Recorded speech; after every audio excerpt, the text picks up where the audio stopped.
Thanks for popping by. Today we're gonna be doing something really special, I think, anyway. We're gonna be making a chibi rig for Rock.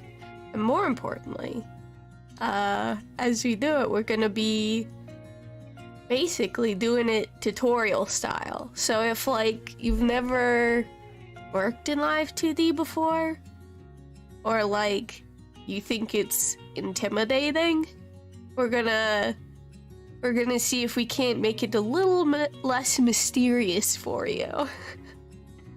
So if we look over here, hello, Azurel,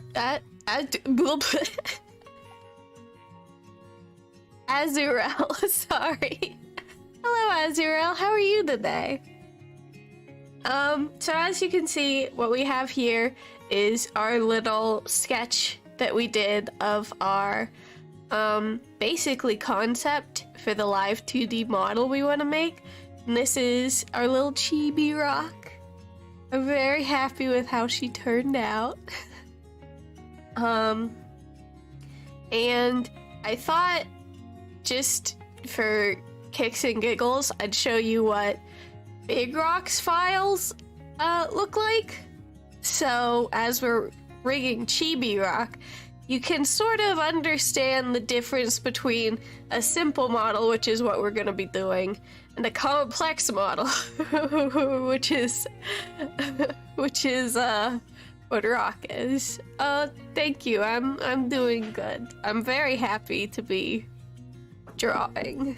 So okay. So as you can see, already there's some weird stuff going on with Rock's model. That's okay.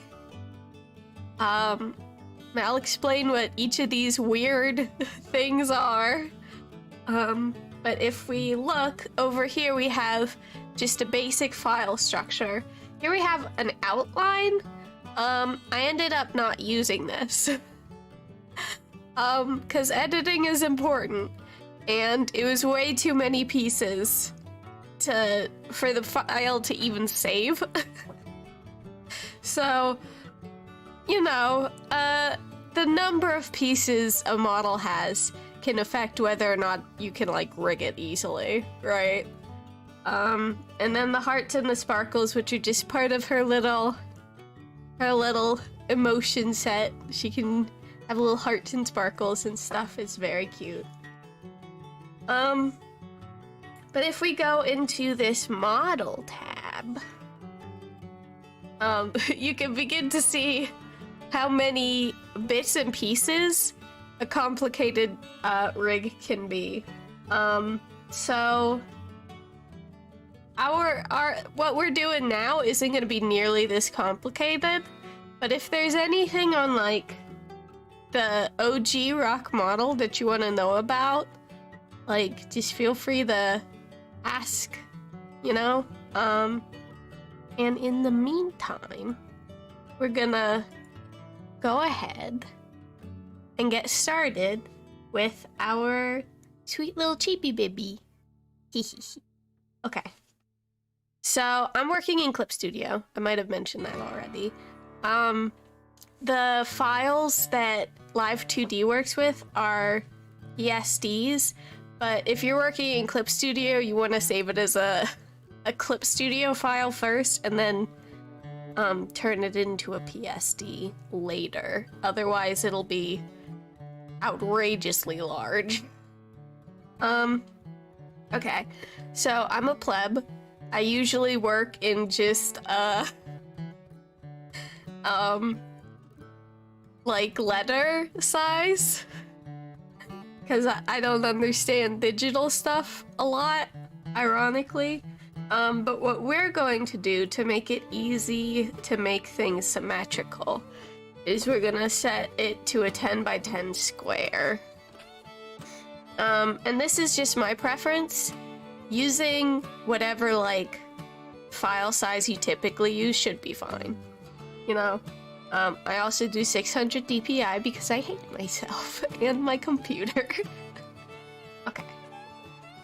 So now what we're going to do is we're going to import our sketch into our new canvas. Did you guys hear my dog? She's excitable. Okay.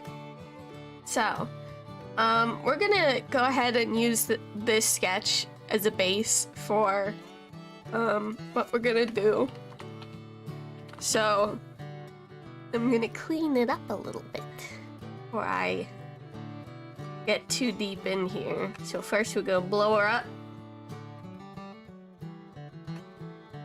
to proper canvas size. And plop her in approximately the middle as best as we can figure. I have rulers turned on up here, which makes it a lot more simple. Let's see.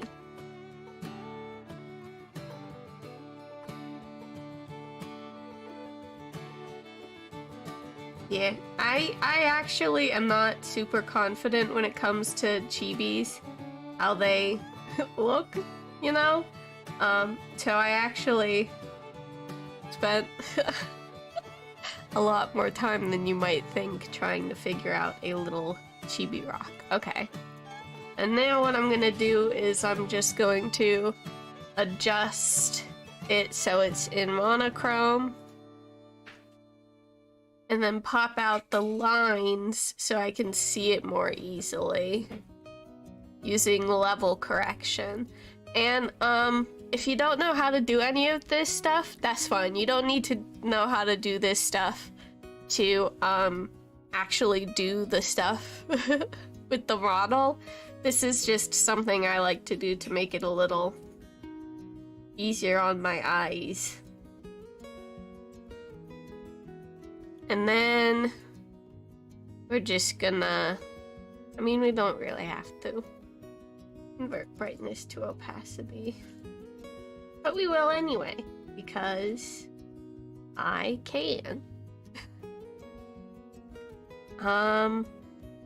That just makes it so now this is just pure line art, and we're gonna go ahead and lock that, lock the paper too, and then save our file. Make sure, oh, thank you. Like I said, chibis are hard for me. I was very nervous about it. In fact, I have a bunch of drawing books that I sometimes use, oh, hold on, that I sometimes use to like help when I'm stuck with something I'm not super familiar with. So if I go into here and then open up this, I basically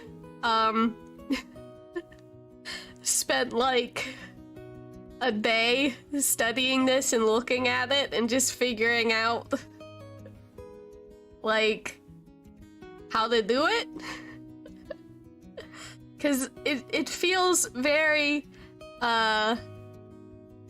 unnatural to draw chibis.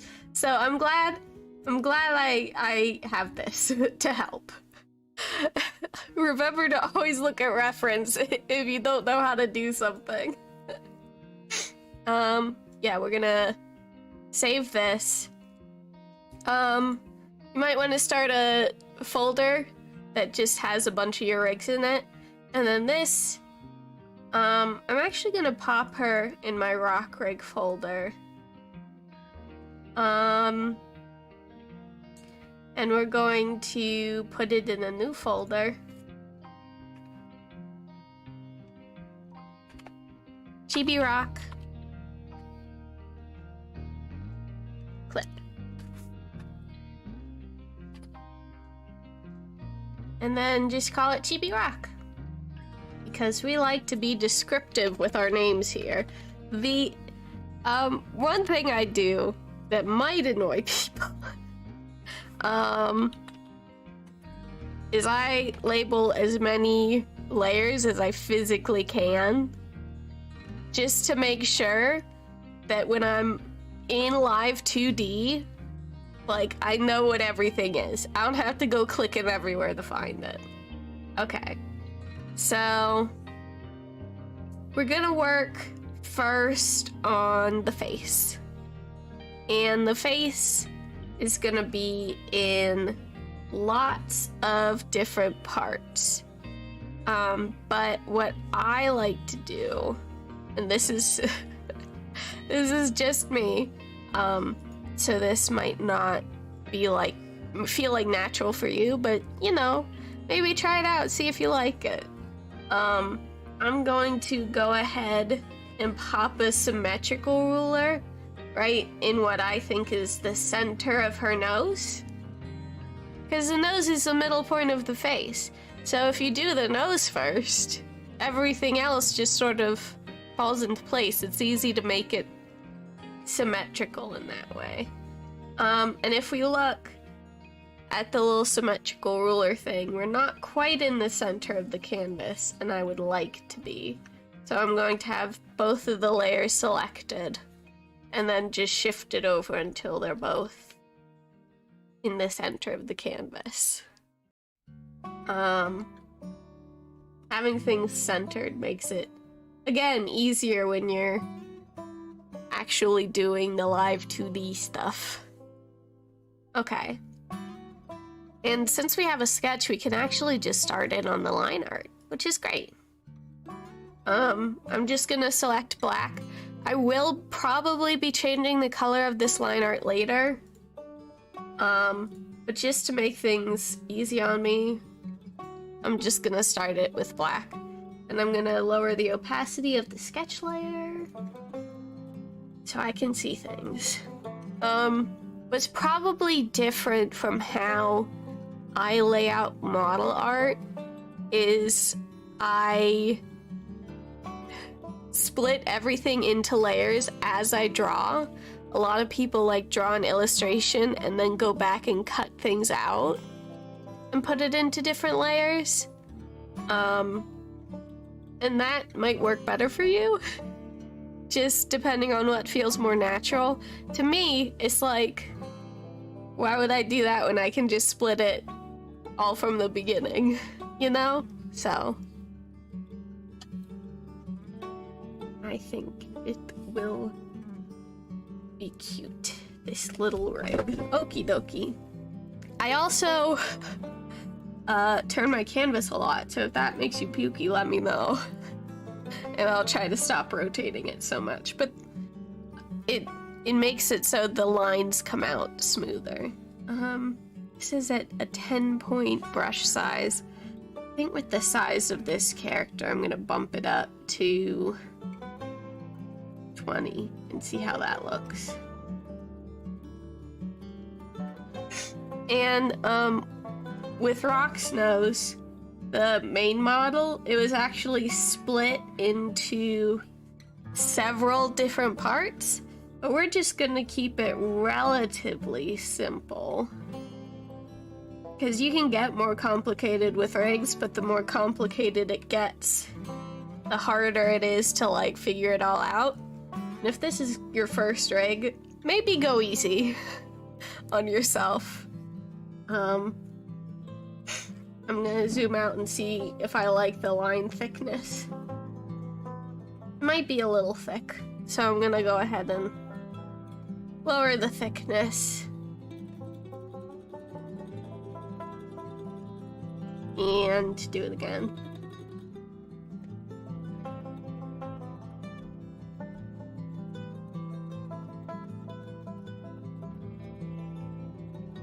And basically, I use one line thickness for the whole drawing, as I'm boring. I've actually discovered that thinner line art tends to look better rigged. Not sure why. But that's just something I've noticed. Okay, let's try it at 10 point and see how we do.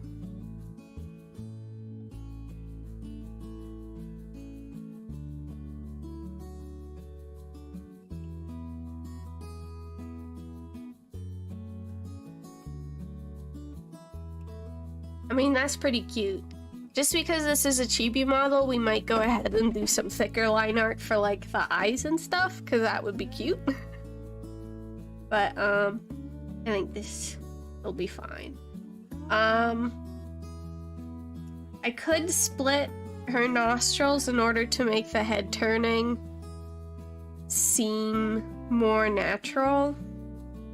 And in fact, I think that's what I'm going to do. So this will be called nose tip, because that's what it is. It's her little nose tip. And I'm just gonna duplicate this layer, lock the previous one, delete everything on this layer. So now we have a new layer, but it's still got the symmetrical ruler in the same place. That makes things nice and simple. And then I'm going to, usually I split things like fangs and like the little nostril sides. Things that are symmetrical, I go and I split them later, typically, just so I can make sure they're symmetrical. So, go ahead and draw this in.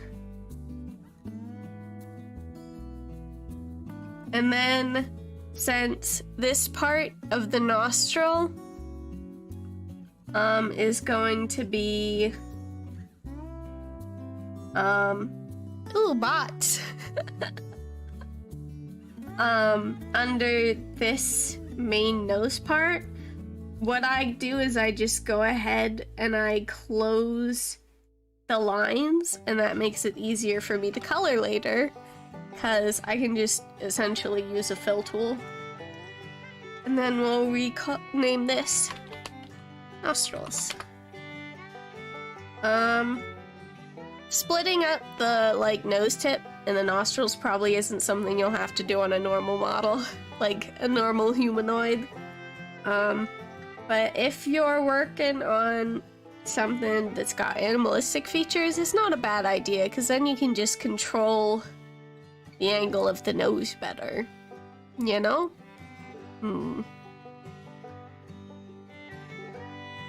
Yeah, the symmetrical line function is great. Like, I used to not use it, like, at all. Because I was like, this is cheating. And then I was like, actually, this is great. This is saving me just a bunch of time. And, you know, that's what tools are supposed to do. Save you a bunch of time, you know? So, why not use them? Okay, this is going to be the lips. So we'll call this top lip.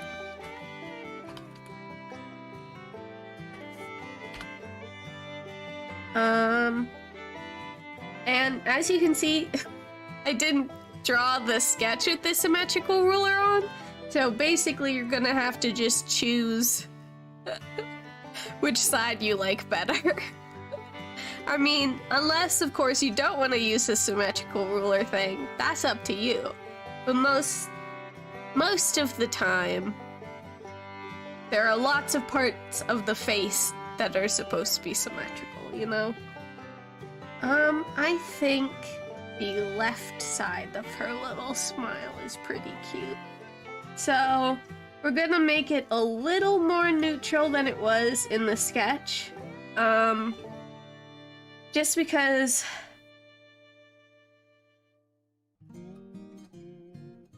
in a normal rig, I would recommend actually, you know what? I am going to. So, we're going to do with this what I would do in a normal rig. We're going to click, hold shift, and then as you can see, like a little line thing shows up that shows us like where these two dots will connect. By holding shift, you're connecting two different dots in Clip Studio. This also works in Photoshop, but it doesn't have the little lines to show you where it's going. but essentially you need to be drawing a straight line across, right? Which is funny because now she looks exceptionally grumpy. But all we have to do is go to the move tool and shift it down some. And the reason I suggest doing a very neutral base for the base is that you can manipulate it more easily in rigging. If you start out with any sort of like curve on it, it's gonna be more difficult, and you can always set the neutral expression to be a smile. So this gives you more wiggle room to do what you want to do. What I am going to do, however, is add these little like teardrop shapes in the corner of her lips. That makes lips look just a little more natural. Ooh, natural. And then the best part about this is the top lip is done, so now you copy it, and then you just call this one bottom lip.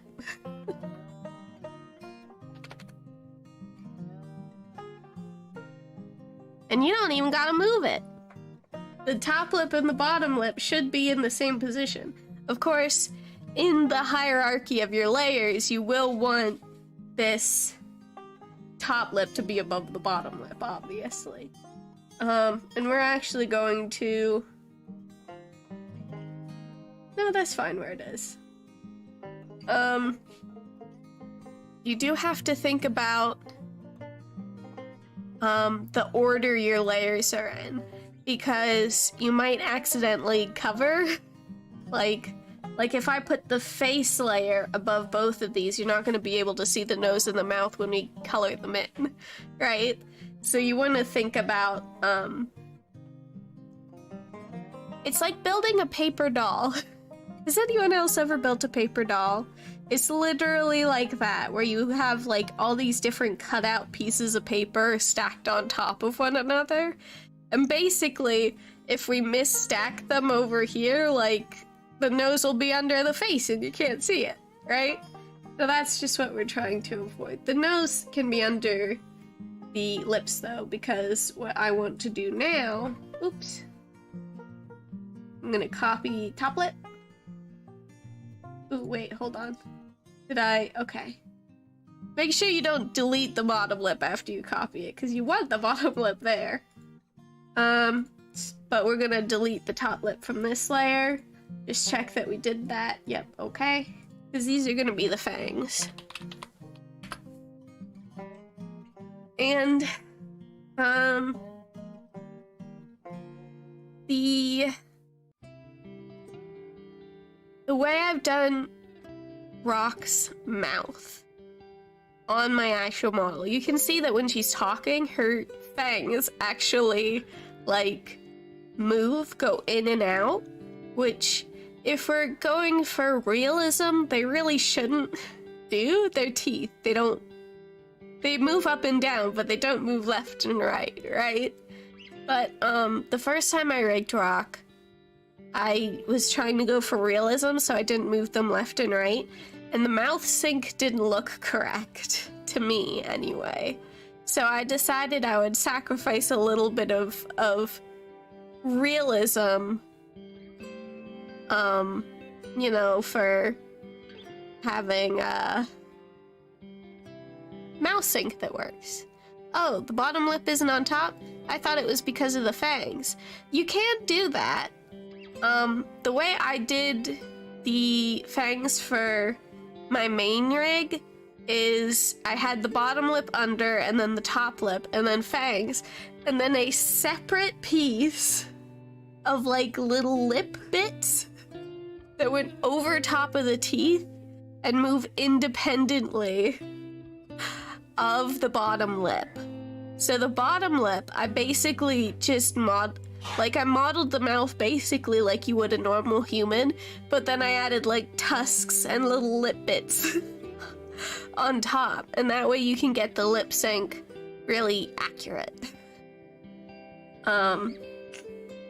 Because if you try to like physically mold the bottom lip to the tusks while you're modeling it, it might look weird, right? So instead, I can show quickly here. So I had the tusks, right? And then on top of the tusks, I put this little bit of lip that goes over the tusks and covers the bottom, and then came back into the bottom lip. So it ended up looking something like this, right? Thinking about how it's going to move is important. And I tried to just like have the fangs floating on top with one of my previous rigs, and for the realistic version, it didn't look good. For the chibi version, though, I am just gonna have the little fangs floating on top, because it's cute. But like I said, what you would do if you wanted to do the lips the way I did them anyway, is, then you would duplicate this layer, and then, you know, draw the lip bits on top. So you can split something that is technically, like the bottom lip into multiple parts, and that way it moves better. 'Cause it's easier to move the little lip bits to make them wrap around the teeth than it is like this big long mouthpiece, you know? Okay. So, fangs are done.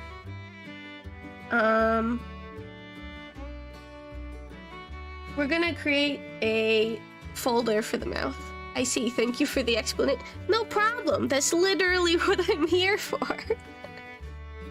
That's literally why I'm doing this. I want to help people figure out how to do this, because I really enjoy it. I do, I really enjoy it.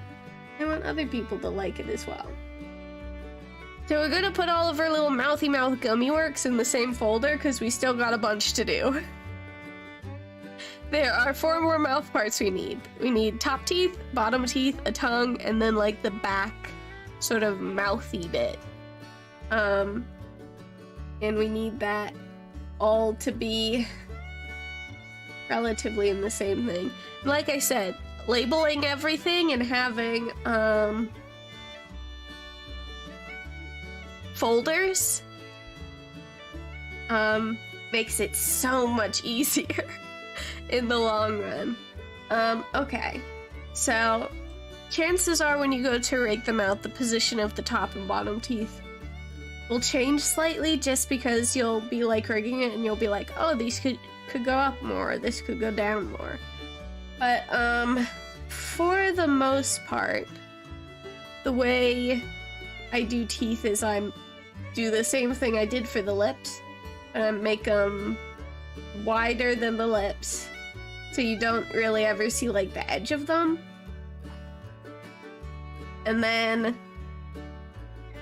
I basically make it thicker than you would expect, because the mouth moves in mysterious ways.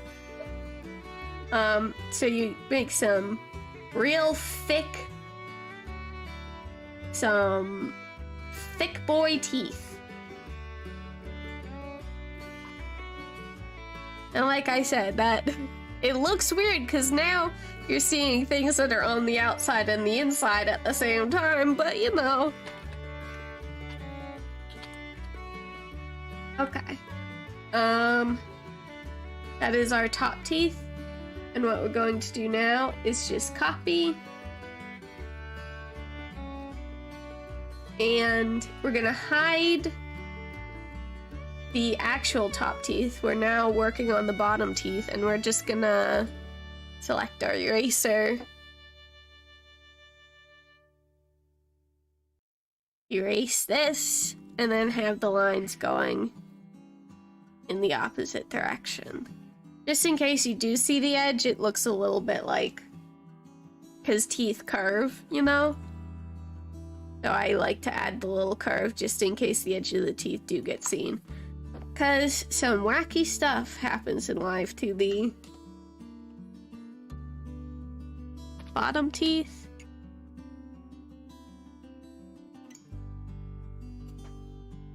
Bottom teeth. And then if we look, we got top teeth and bottom teeth, but right now they're occupying the same area, and unlike the lips, that's not what we want.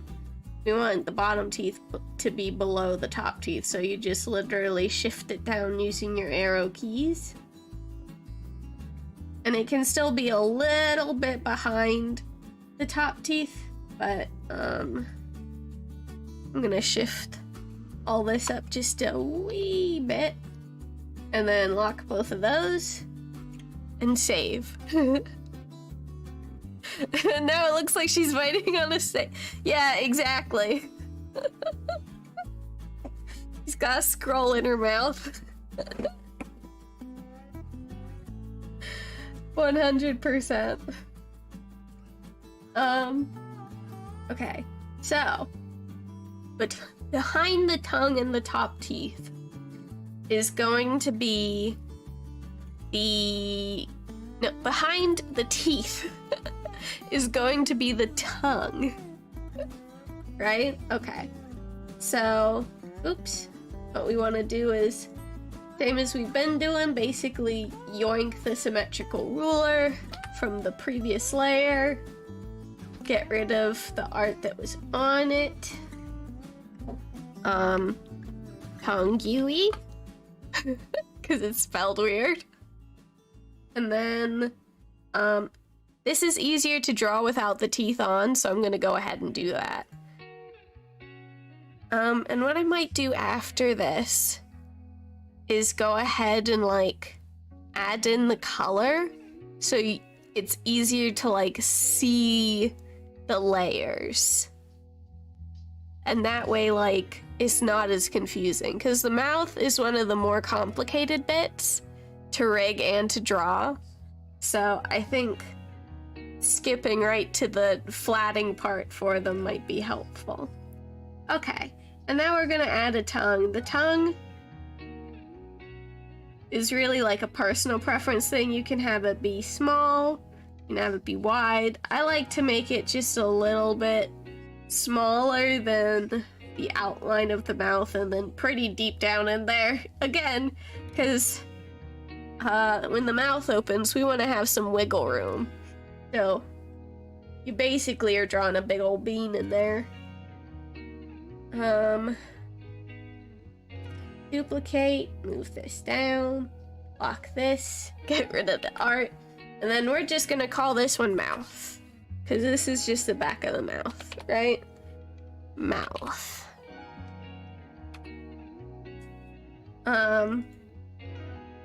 And then the mouth, we want to be quite wide, quite big, just so we make sure we have everything in there. So I'm going to turn all that back on. And we're just going to do a big circle, essentially. Well, more like an oval. It doesn't matter how neat this line is, since nobody will be able to see it. But for your own sake, you might make it at least a little neat, because you're gonna be staring at it so long. So, yeah, these are all of, like, oh, heck. Rock has little fangs in her mouth, too. Okay, so we're gonna rename these fangs tusks. And then what we're gonna do, I can't believe I forgot her little baby fangs, is these have to be over both the top and the bottom teeth, I believe. Yeah. Right? Hold on, I'm gonna open a picture of Rock just so I make sure I'm putting the fangy bits in the right place. Yeah, I believe these go over the top. Yeah, okay. So, this is another example of how, like, technically these pieces are the same piece, but you have to put them on different layers just to get the order, of how you want them to appear correct. So what we're going to do is duplicate bottom teeth, Get rid of the old art on it. Get rid of the old, there we go. All this fangs. And then we're gonna draw her little bitty fangs. They're just bitty little babies that hang out next to her big teeth. These teeth, are not going to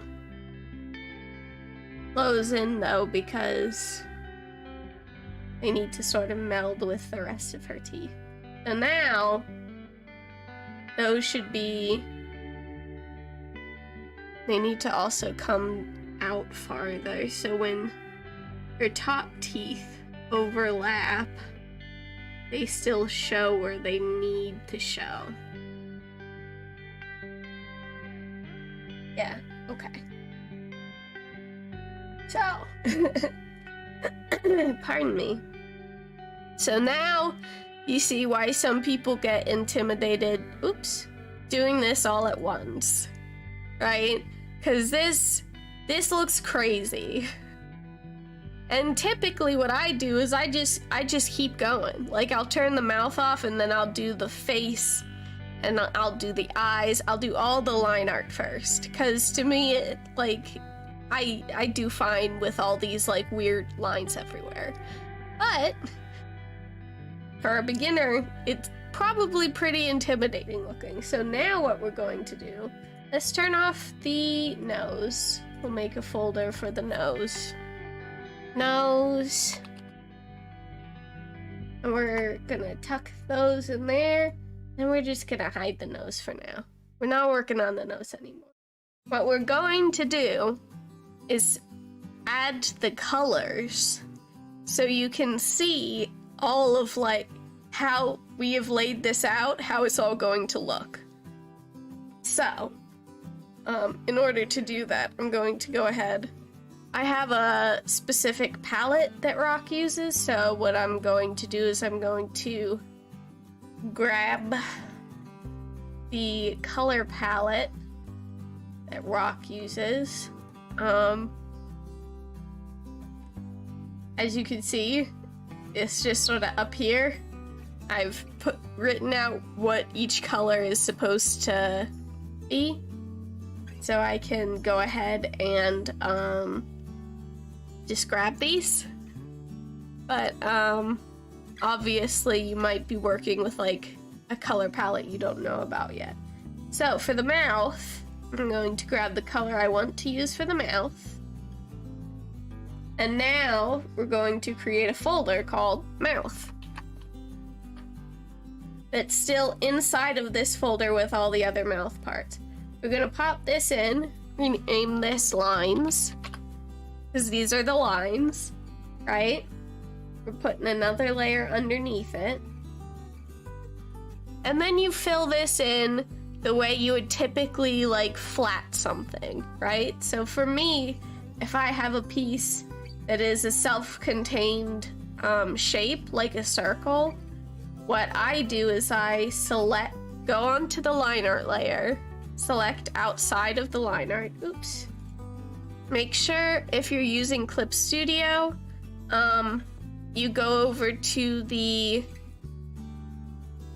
tool properties and you hit apply to connected pixels only. That makes it so it won't select all of the transparent pixels. It'll only select the transparent pixels outside of your shape, because that's what we want. So I select all of those. I expand my selected area by 1 ought to be good for the size of this. We'll actually bump it up to 2. And all this does is it tucks my selection area slightly underneath my line, see? So then when I go ahead and I go to my new layer, I can literally invert selected area and then hit fill, right? And now her mouth, the mouth bit, has the color that the inside of her mouth is supposed to look like. And we're gonna call this flats because it's the flat colors. And now we're done with this little mouth bit for now. We're gonna move on to the tongue and do the same thing we just did. So, tongue cue. There you are. Actually, you know what? I'm gonna show you how to do knockout in Clip Studio.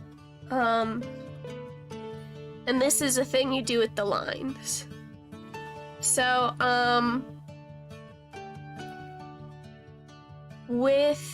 oop, hello, other bot.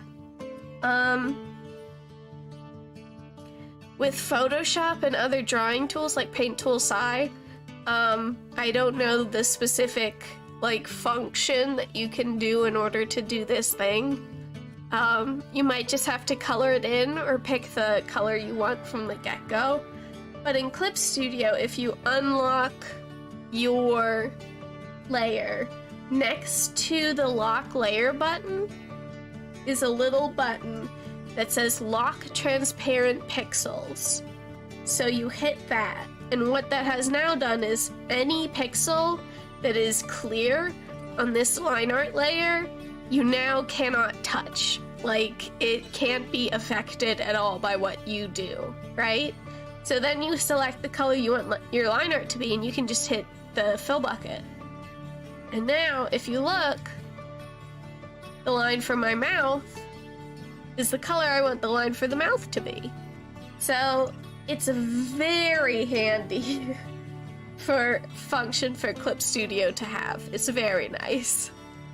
Like I said, I don't know how you do that in other programs. And now tongue you. I have to say tongue you when I write tongue, otherwise I won't spell it correctly. This is lines now. Add a flats layer.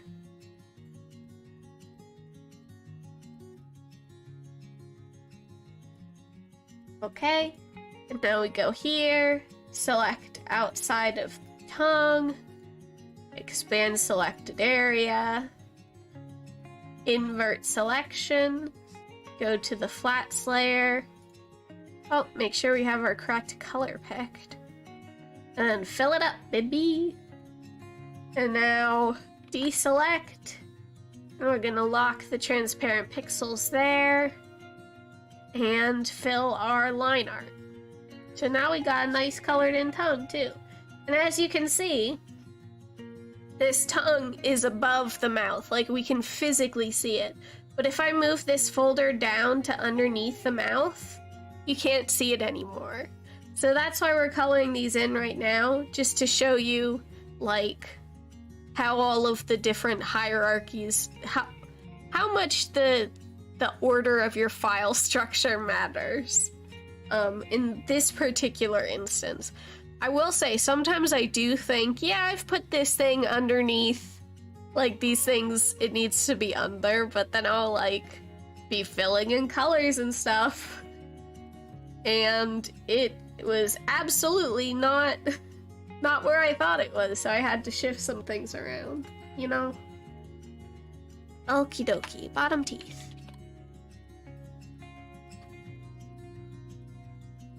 I really need to figure out how to get rid of these spots. I don't know how to do it. Stream Elements is supposed to help me, but... oh, well. Flats. Okay. Bottom teeth. This is also a self-contained shape, so I can just select outside of it. Whoops. Make sure you're on the correct layer, the line art layer, to select outside of the lines. Expand. Okay. And then go back to the flats layer. After inverting the selection, fill it up. Unlock the lines, lock the transparent pixels, grab the teeth line color, fill that up. And now we come to a shape that we can't use the selection fill method I've been using on because they're an open shape. So what we have to do for these shapes is literally just fill it in, right? So I usually just use a pencil tool to do that. Maybe bots are getting smarter at trying to learn how to rig. You know what? You're right. That was rude of me, assuming that they weren't here to learn. I need to be better. I'm sorry, bots. You can stay. Yeah, okay.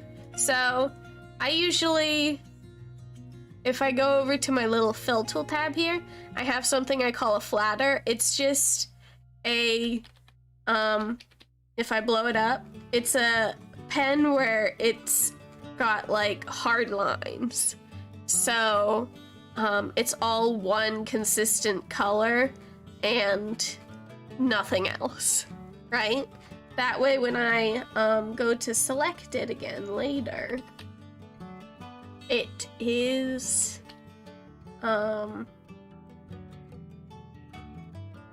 brain can work. What is the thing, what is the phrase I'm looking for? I don't know. Actually what I'm going to do, I'm going to delete that flats layer and then I'm going to duplicate the lines layer. And the reason I'm doing that is just the symmetrical ruler. And I'm going to select a weird color to color it in because I want to be able to see clearly where I am coloring. And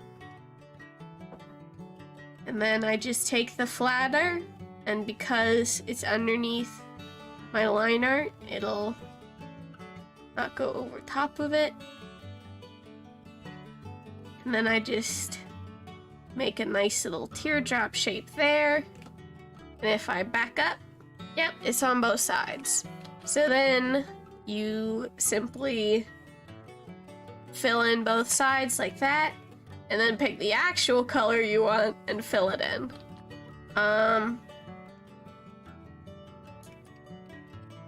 And that's done. So let's grab the teeth lines. Oh, I haven't saved in a while. This, always save, but particularly when you're working on rig art save, because the files get big and they get angry. So you want to make sure that, you have everything you need. Which means you have to save a lot. Okie dokie. So now we'll do the top teeth. And this will be good because this will illustrate why I brought the lines of the fangs down so much. So top teeth, lines, and then flats layer.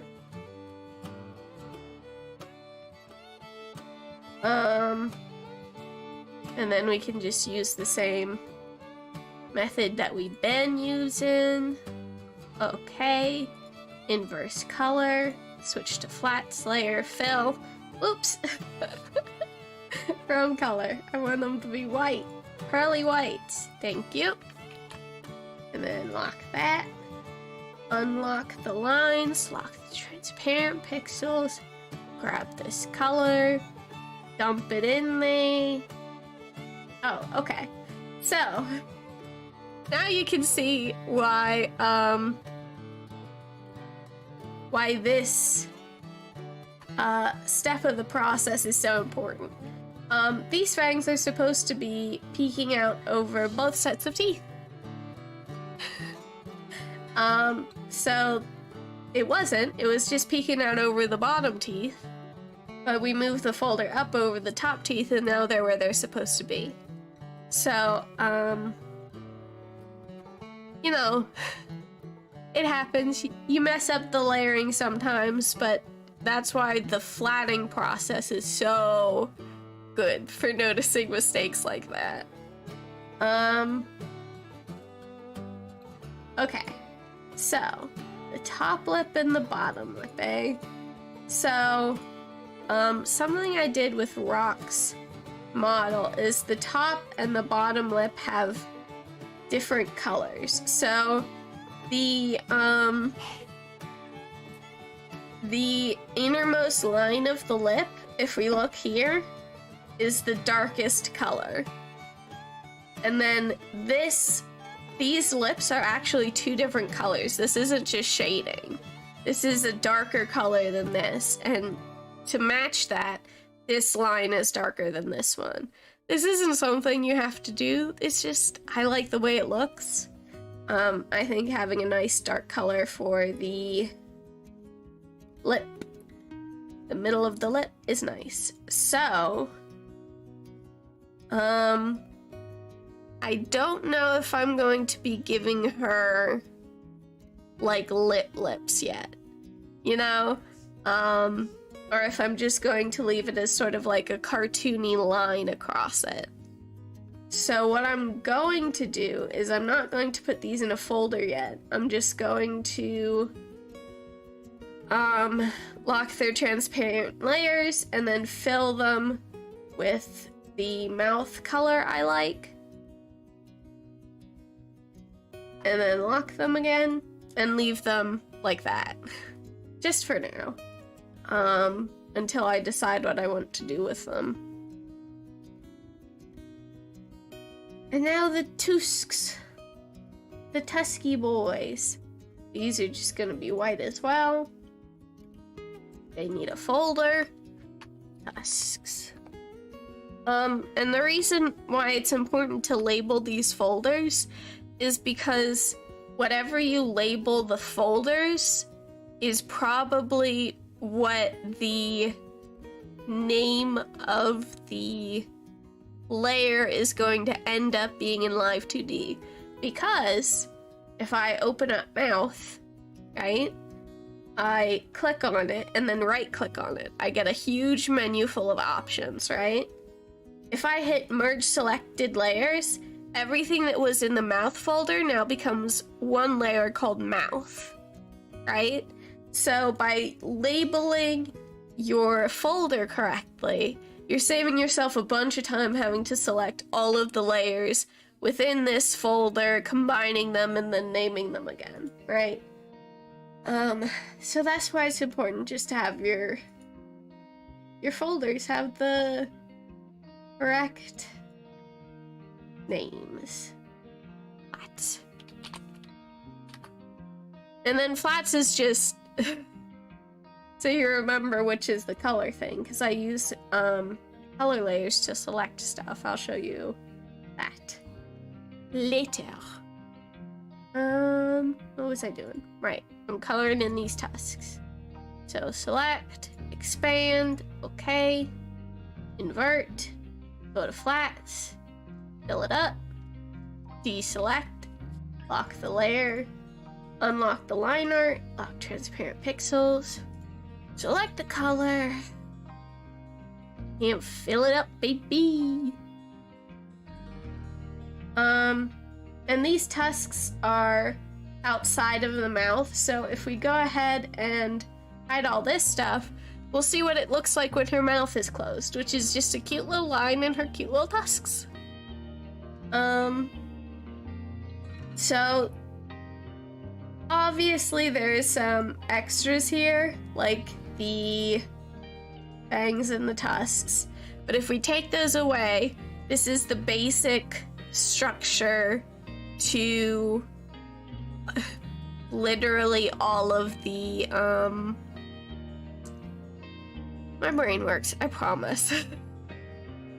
This is the basic structure to all of the mouths that you'll be making, probably, in Live2D. Obviously, there are a ton of different ways to do all of these things, but this is just how I do it. So now, I'm just gonna hide the mouth, because we're done with that for now. But I'm gonna put this nose back on, so I can get everything symmetrical and delicious. So, we've got the mouth done. Probably what next we should do is the eyes, since the eyes are also pretty complex.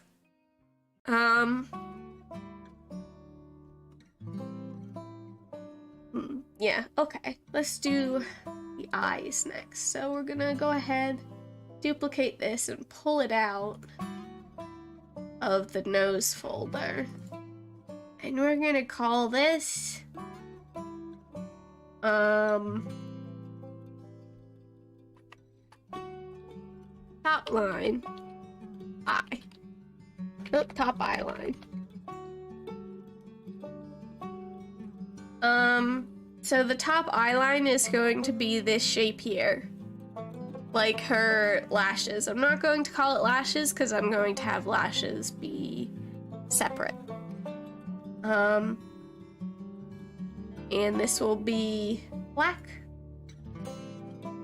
Make sure I select my correct pen and then unlock this and get rid of the art there. Okay. So, this top eye line, I basically have to decide now how I would like to do this. With this other one, I made it one solid color that was basically line art. So I think that's what I'm going to do. But how I'm going to do it? First, I have to decide which eye I like better, I guess. Her eyelids. Well, the eyelids are also separate. They're gonna be this line here, right? So, you know, there's the lashes, the eye line, and then the eyelid, basically, is how I separate the, them out. I guess this is technically an eyelid fold, but obviously this is just what I call all the layers. You can call it whatever you want. It's a free world, baby. Do what makes you happy. Okay. Yeah, so what I'm going to do is go ahead and try to bang out this initial shape and see how we like it.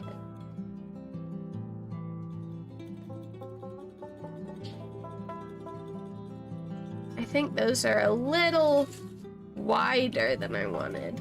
So we're gonna try this one this time. Make them a little narrower and see how we like that. That's actually pretty cute. I think I like that. Okay. So now what we're gonna do is start to thicken it up by drawing in this part. Do we like it that thick?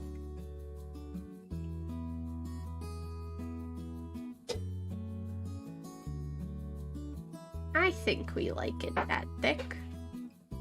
That's a pretty good thickness. And because her eyes are so wide, this is not going to be part of her top eyelid. If you look at this eye, I only have two like eye lines. I have this top one here and this bottom one here. But her eyes are pretty narrow, so I can get away with doing just two lines there.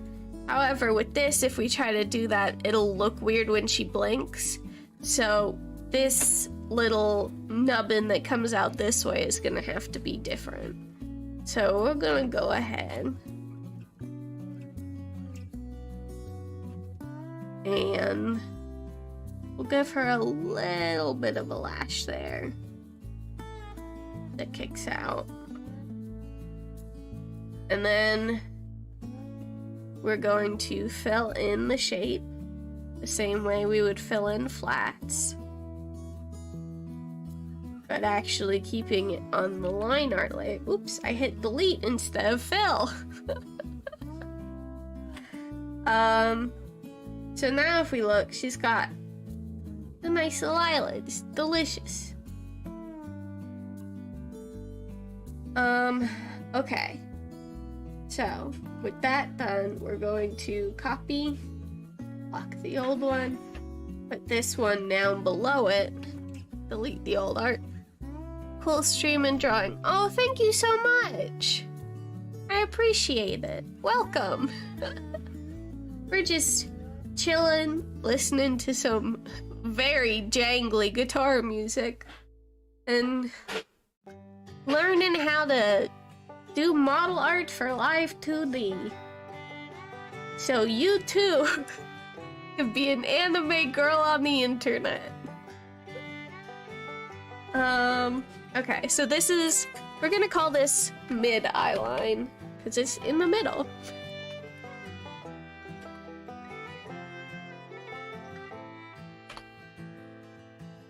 Okie dokie artichoke. So this is this side. Well, we could also call it side. Side actually makes more sense. So we're going to now do this little side eye part. We want it to meet here where the old part met, and then come down like this.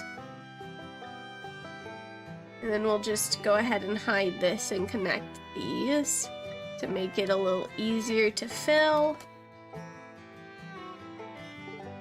And oh my god, I'll be to toot my own horn, but toot toot, she's looking cute. Oh my gosh, I'm very happy.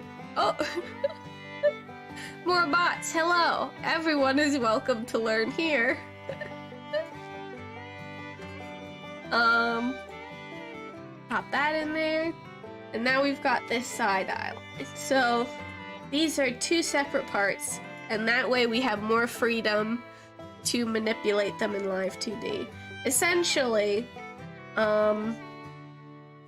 if you draw characters with really wide eyes like this, you're gonna want that side eye piece, because otherwise they're gonna blink real weird. Okay, and now we're going to do, oops, do this layer, delete, and we're gonna call this bottom eye line.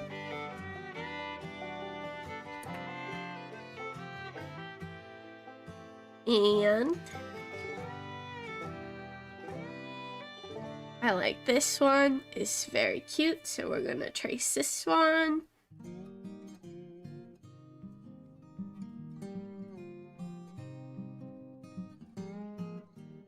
Make it nice and thickums at the bottom.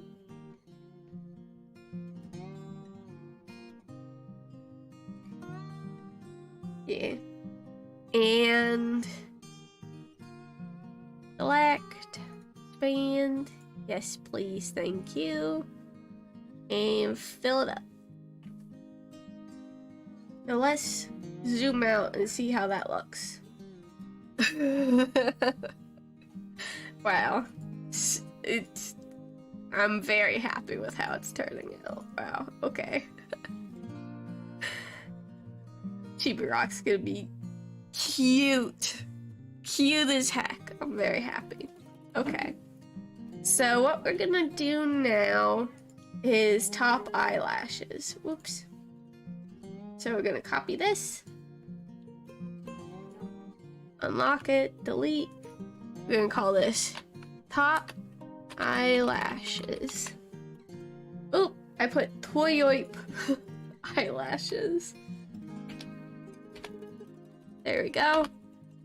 And having separate eyelashes is really fun, because what you can basically do is manipulate them. So when you go into LIVE2D, if you like have the eyelashes look like this when they're open, you can flip them downward to go like this when they're closed, which adds like, it's one of those little touches that makes you go, ooh, I like, you know? And also, you can add physics to your little eyelashes if you do them separately. And big bouncy eyelashes is extremely nice. They look very sweet. So that's what we're gonna do. We're gonna hook our girl up with some big bouncy lashes. So first we're gonna draw in the lashes themselves. And then we'll go back and connect them all. Using just a little line to make sure they're all connected.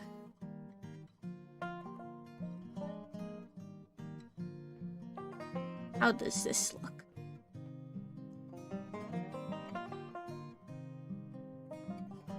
Cute. Okay. So now I'm just going to hide this. Connect. Like that. And fill them in like we've been doing.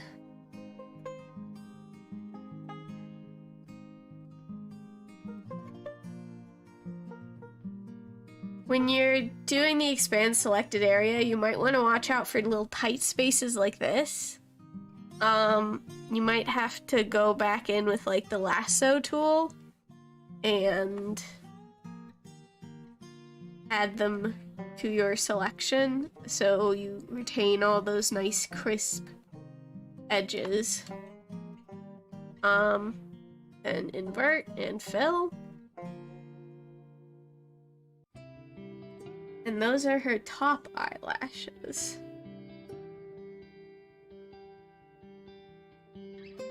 Now we can do side eyelashes, which should be, oops,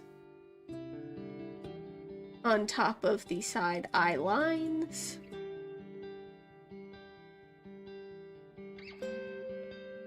Side eye lashes. Oops, eyelashes is one word. There we go. Draw these puppies in.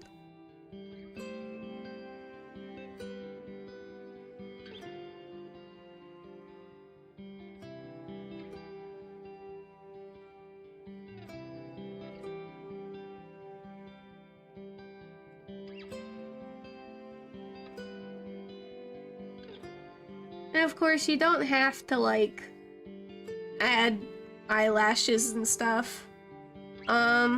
Depending on how like cutesy you want your character to be, it might be a good idea. But Rock actually, on her main rig doesn't have that many. It's sort of just a large uniform shape. But you gotta have the nice long luscious lashes for your little chibi friends, right? It's a requirement. It's the law. What am I? An outlaw? Psh. Okay. I'm gonna go ahead and fill these in.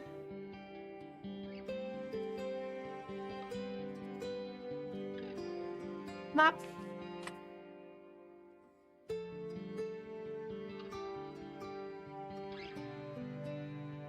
I'm actually gonna go ahead and move these up slightly.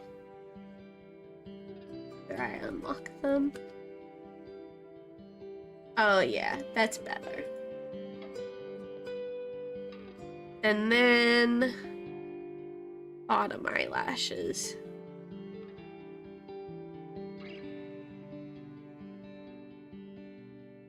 Oops. And you don't have to keep copying the layers and duplicating them like I do. This is just to make it easier for me, so I don't have to keep adding new symmetrical rulers to like all the layers I need them on, you know?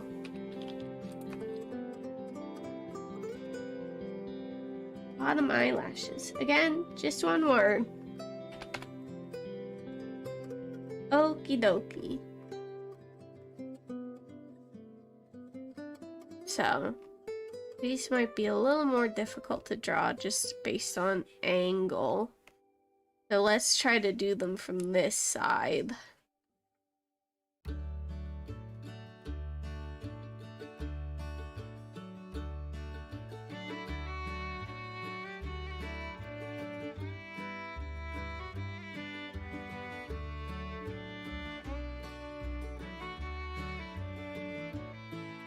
How does that look? Cute. Looks cute. Okay. Connect them all.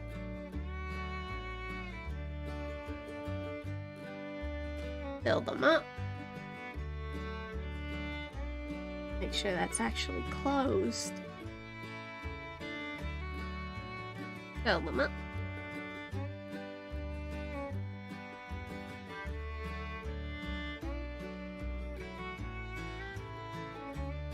Blurp.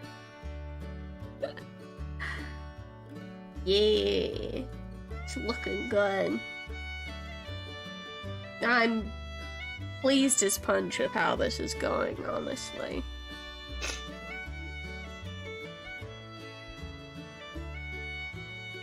Okay, so we're gonna make an eye folder because we have a bunch of eye parts now.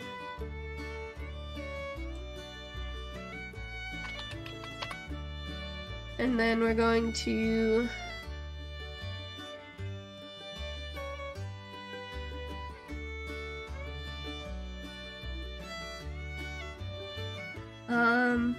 put in the top eyelids now. So copy this, unlock, delete top eyelids.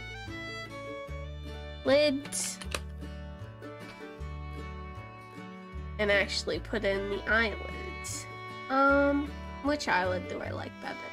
Thickum or thinum? They're both pretty cute, but I actually sort of like the look of thickum, so we're gonna try that one first.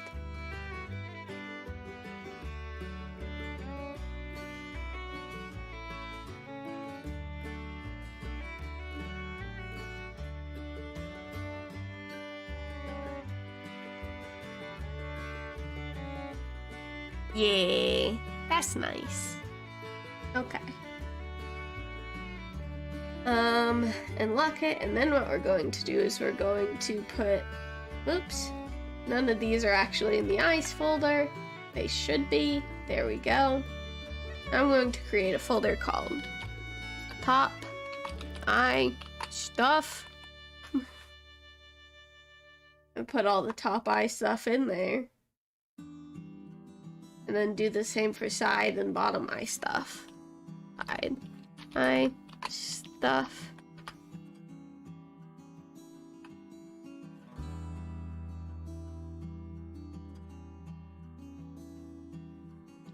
Bottom eye stuff.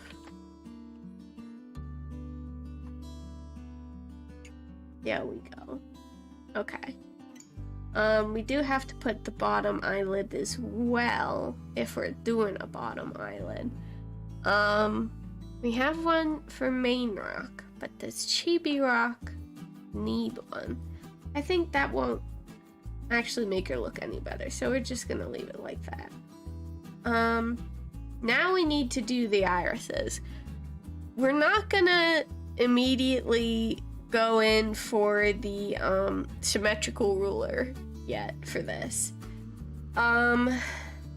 This has to be behind all of this stuff. So we're gonna create a new layer and move it behind the eyeline stuff. Now, I don't know if Photoshop or other drawing programs have this, but aside from symmetrical rulers, you can do all different kinds of rulers. We're going to do a figure ruler, and specifically a circle figure ruler. So when I go like this, it creates a round shape. That's a ruler, right? So go ahead and line it up with the eye shape. Like that. And now we're gonna go in and add a symmetrical ruler. And to do that, we're gonna bring up our nose. Because our nose, if you'll recall, is entirely symmetrical. So we're gonna select symmetrical ruler. It's a lot harder to get a figure ruler in a place you want right off the get-go, which is why you do it first and then pop in the symmetrical ruler.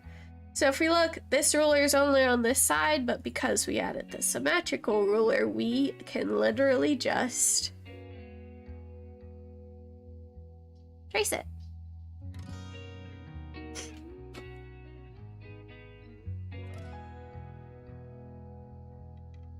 Ooh.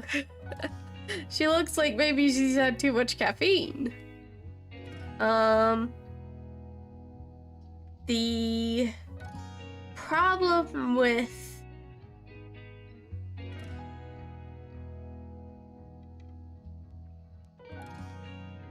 doing eyes on a symmetrical ruler is that you sometimes can get that very uncanny look about them. These in particular might be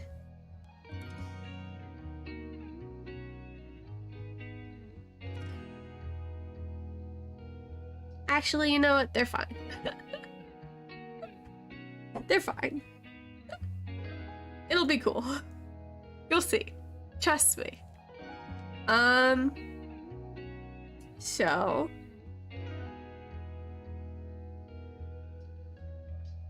I might thicken up the line of the irises just a little bit, just so they're a little more prominent. And I think the thinness of the lines makes them slightly creepy. So I'm gonna give them a thicker line.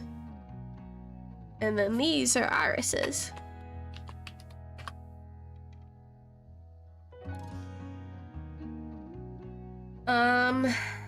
And now what we're going to do is we're going to duplicate another symmetrical ruler thing. And we're gonna do the pupils separately.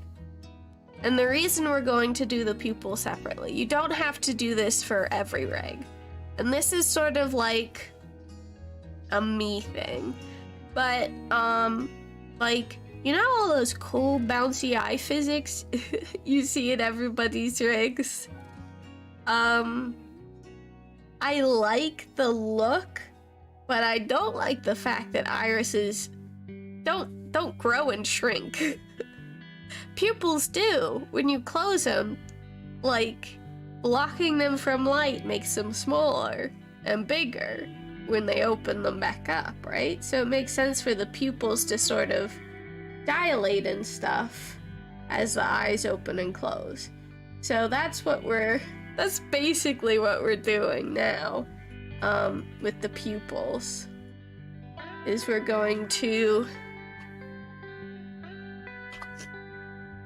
draw them in, and then when she opens her eyes and blinks, it's, you know, bouncy eye physics that makes sense. Oh man, all these bots.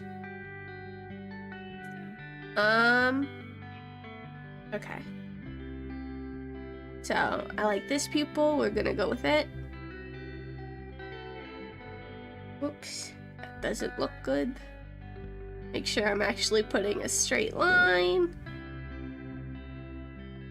Thicken it up slightly.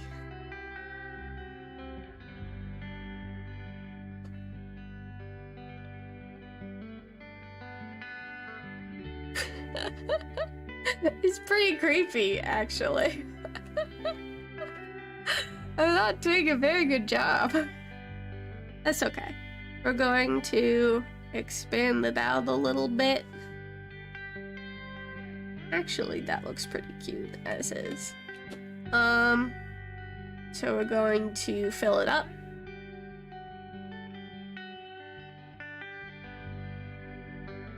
Like that. I also forgot that I do little details in the irises. Well, actually, those can wait.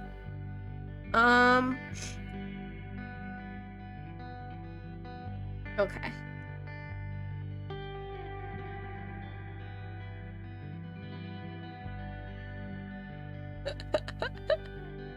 It's just funny to me. She looks like she's hype. She's had way too much caffeine. Okay.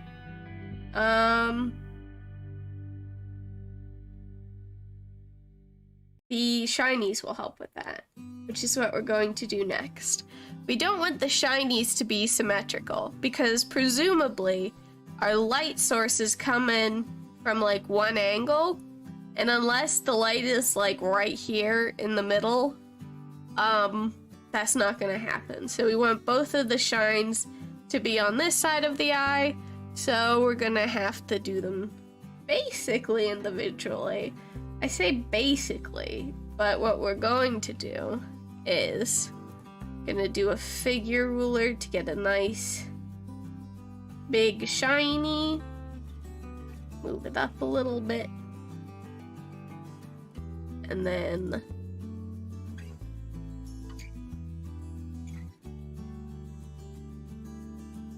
draw it in.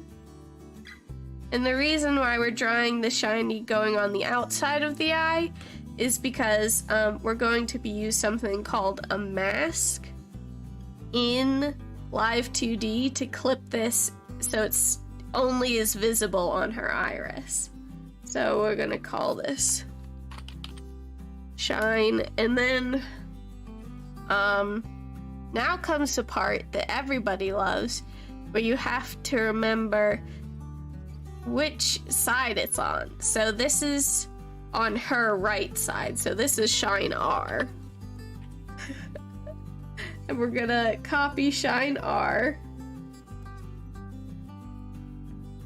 call it shine L, because this is going on her left eye. And now we're just gonna move it over. It's gonna take a while, but I'm just using the arrow keys to shift it. So you can get it in pretty much the same position on both sides. It's because I have the ruler on. Hold on. Let me get rid of the ruler. Let's see if that speeds it up. That did speed it up some. Not much, but some.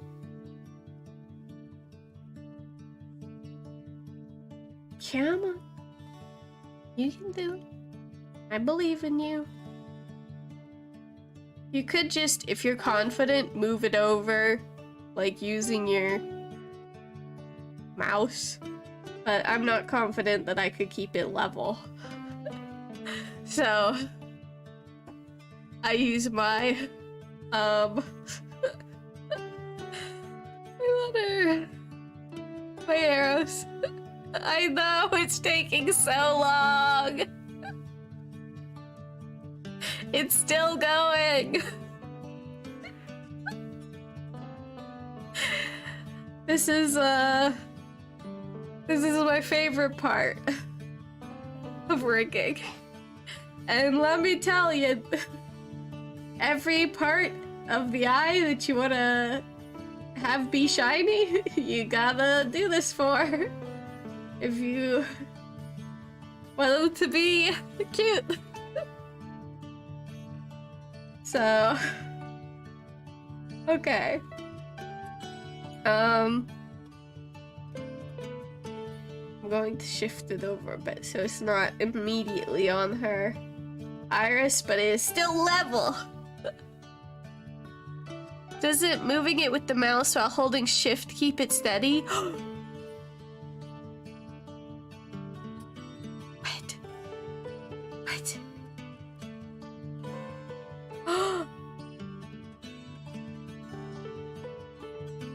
Thank you.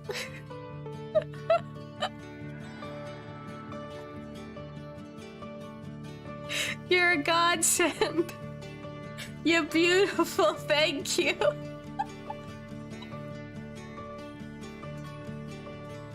Oh my gosh. I can't believe it. What a fool I've been. Thank you. Oh my god, I'm using that from now on. It's so much easier. Okay. Okay. We will be adding more sparklies to her eyes, but that'll come later. So for now the eyes are done, because we don't really want to add an outline for the whites of her eyes.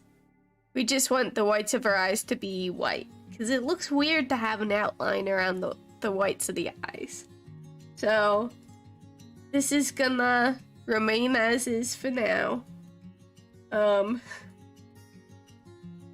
What we're actually going to do is move the mouth down. Because in the unlikely event, yes, thank you.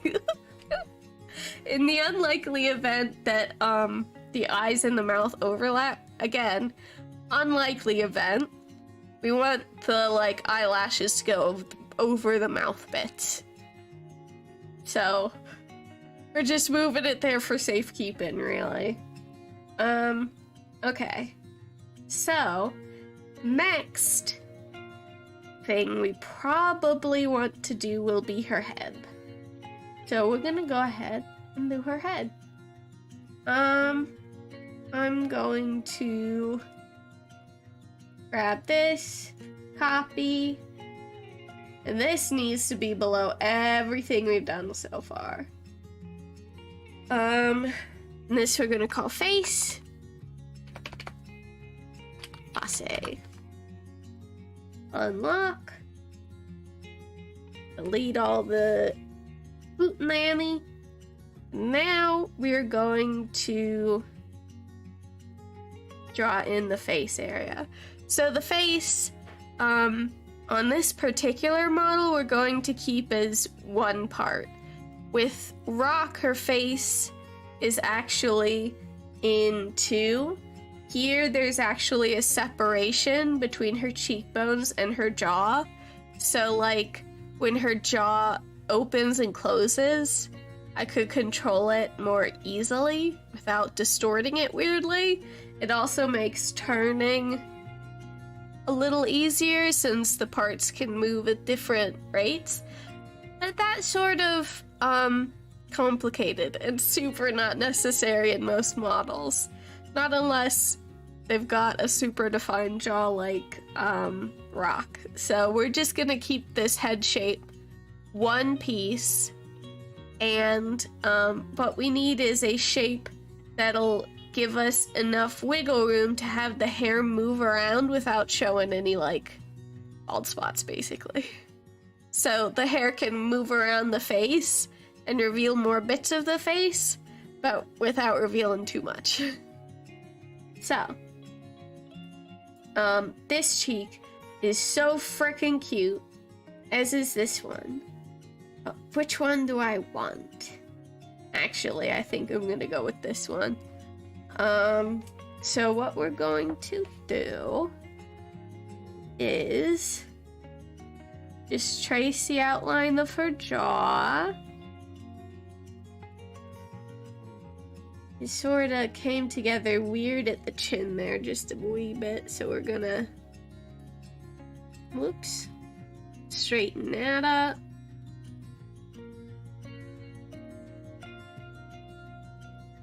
How does that look? I like it. Okay. And then it has to come out like this. That was ill-advised. I'm gonna be smart and do it this way. Even then, it was not great. It's important to remember, when you're rotating your canvas, that your hand is gonna sort of naturally pull in a direction. Figure out which direction your hand sort of naturally, like, creates curves in. and you're gonna have a lot easier time making difficult lines. That looks cute. I think, let me see. That looks cute. So we're gonna go ahead and this front part is going to be covering this up, but this part is in the back. So we want it to end about here.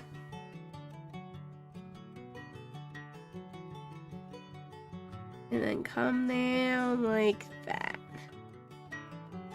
I am going to redo this connection a bit because it got slightly weird.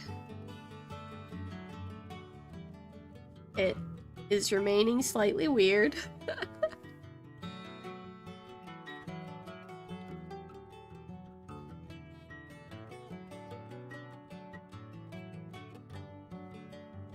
Come on, connect nicely, play nice. Okay, we're gonna try it from the bottom. Now we're here.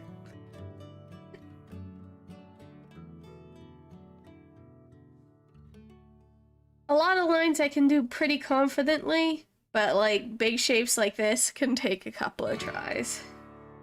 But if we look, cute.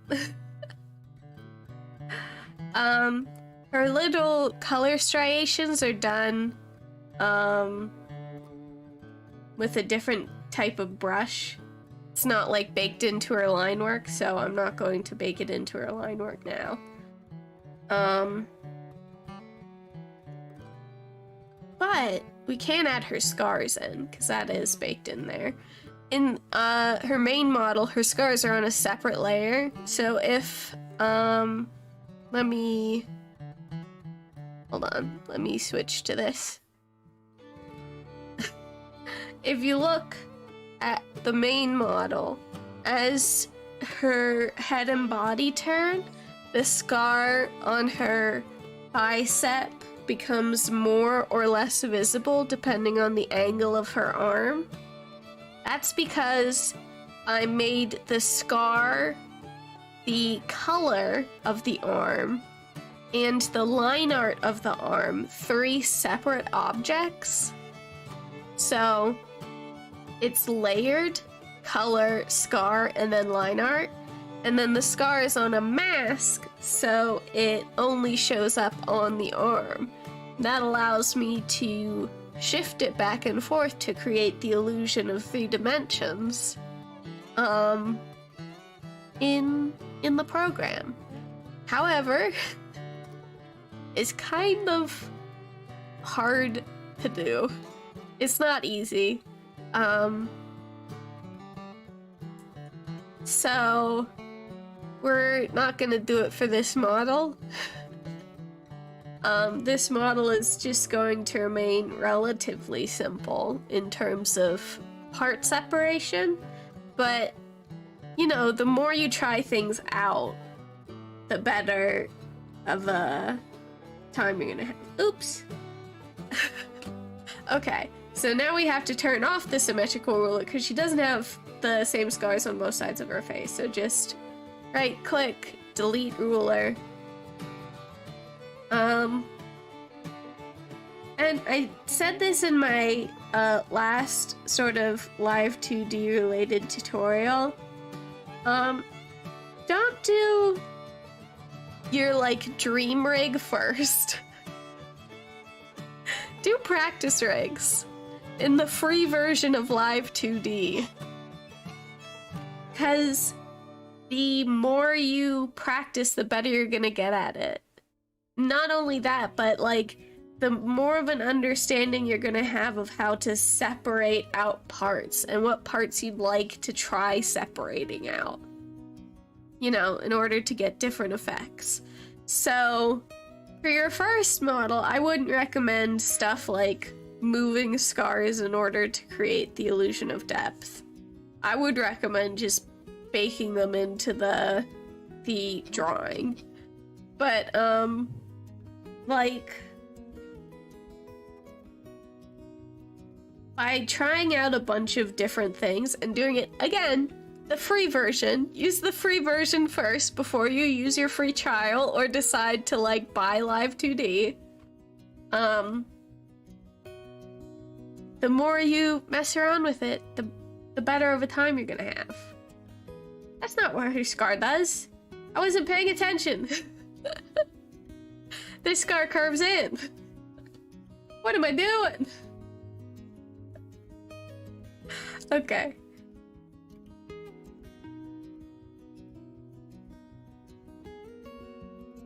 This scar curves in like this.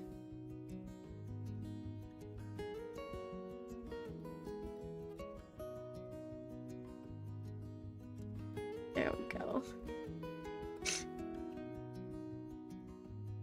Can't believe I almost forgot.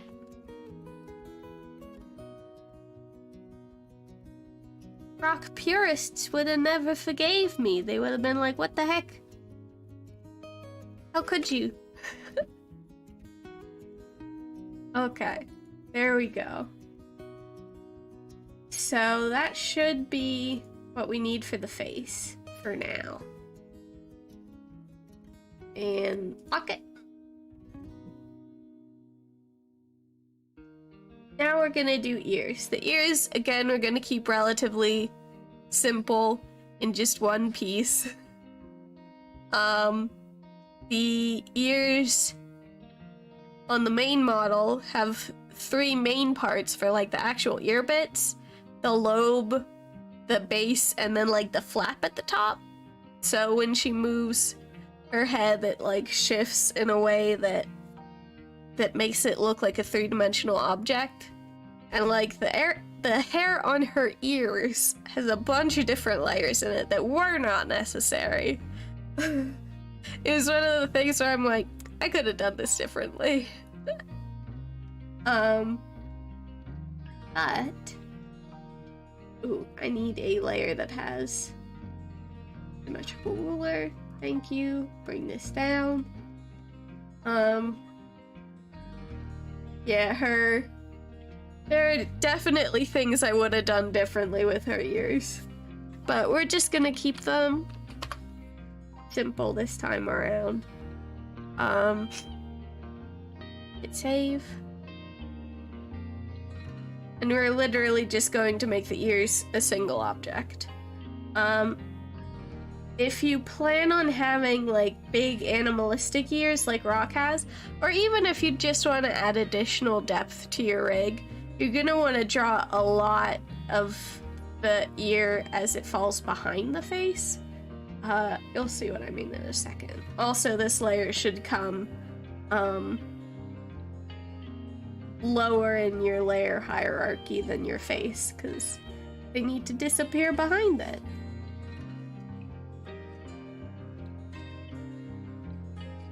So, as you can see, like I said, it's going in far, because the farther you go in there, the more you're going to be able to sort of move them around. Sorry, I'm trying to figure out how best to approach this angle.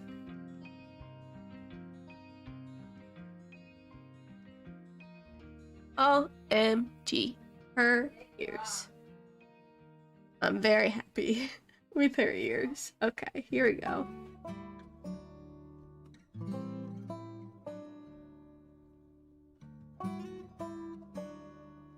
Now we're going to add in the little flappy-doo bits.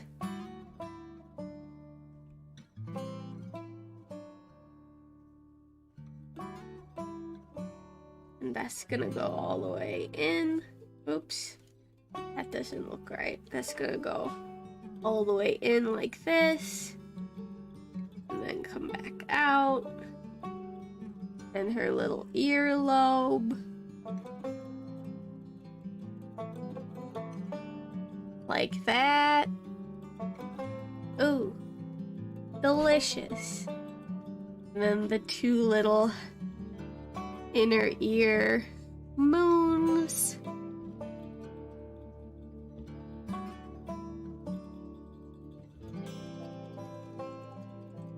Okay.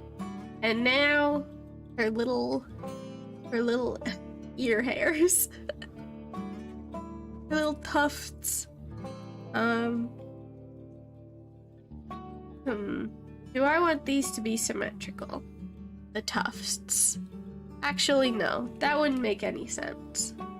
So what we're gonna do is go ahead and remove the ruler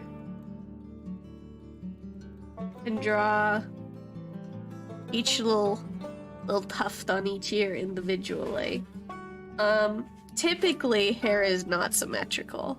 So when it comes to adding hair to your model, I wouldn't necessarily recommend using a symmetrical ruler. Not unless you're going for like a very like anime look, or like a even a robotic or artificial look, or even if you just think it looks like neat. But personally, especially for Rock, who's like such a little like woods gremlin, it doesn't really make sense for her to have like neat hair, you know? So even the tools you use when you're drawing your character can inform something about their personality, you know? And in this case, her being a little wild and unruly makes more sense than having very manicured, symmetrical hair.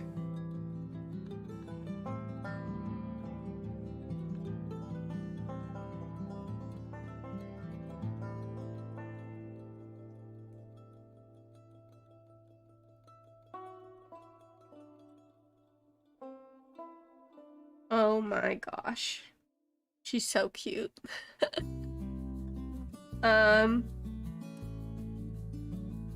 like to add in the big chunks of hair first and then go back and add little details to make it cute.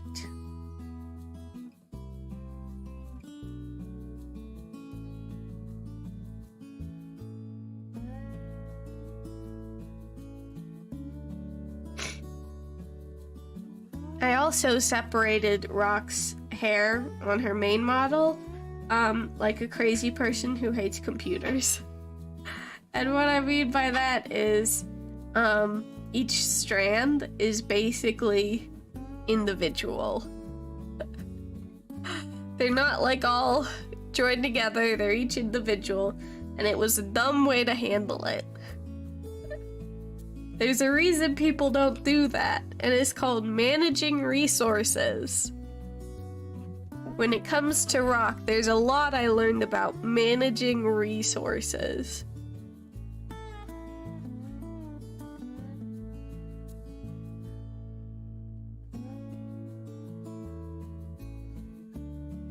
Sorry, I had to blow my nose and I didn't want you to hear. It was probably horrible. Okay. So that ear has been roughed out and appears to be done. So now we just gotta do the same on the other ear. Sketch isn't going to help a whole lot because I accidentally made this ear way too long.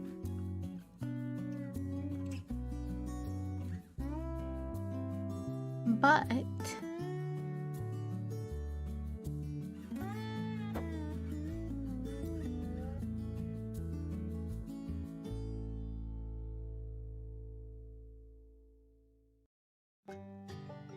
I actually don't feel like hair is something I'm good at drawing, interestingly. Well, I think it's interesting anyway. It's just one of those things that a lot of people like to draw, and I'm like, I could draw a hand instead. Why am I drawing hair right now? Completely counterintuitive.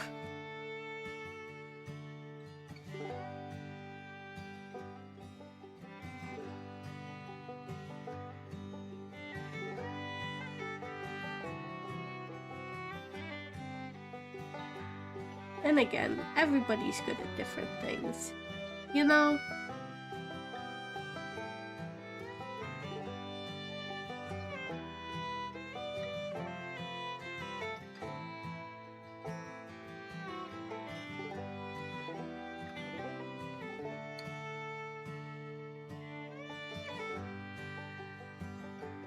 Here we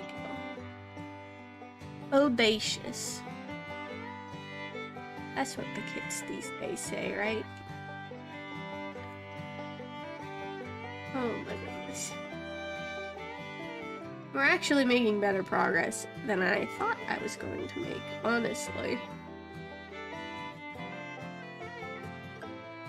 So, there's that. Does it look balanced? Oh, thank you! I really appreciate that. Oh man. By the way, Cryptid Coven, I love your model so much. It's extremely good. So I really appreciate it. I'm trying to figure out if it's even. This one has a hair that sort of pops up higher. So let's see if we can't add a little more mashugana on the side. Okay, yeah. And then we'll add a couple of smaller strands over here.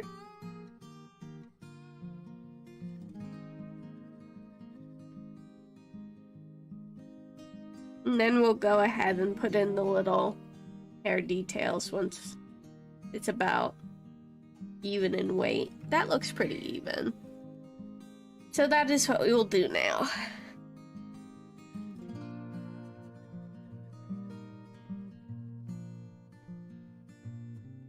How long has it been since I saved?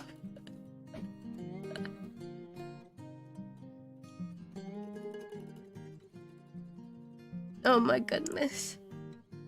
Does your friend have a Twitter? Because I will absolutely follow them. You don't have to blast it out here on stream, but you know, if your friend has a Twitter, I'd love to see more of their art. It's very cool. Okay.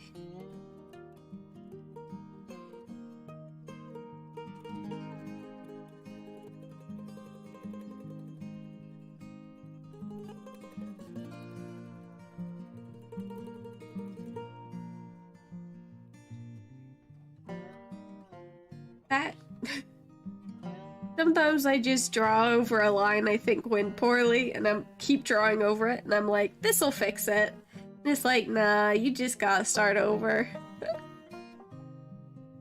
You know? Oh, pardon me. Getting the throat tickles. Give me a second.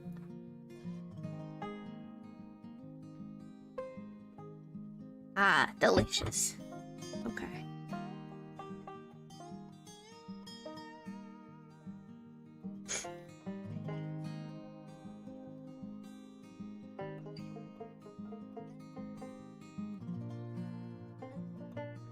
Okay. This is looking good. It's looking a little straighter than I might want it to be. I'll add some more curving shapes in it this time. Not there.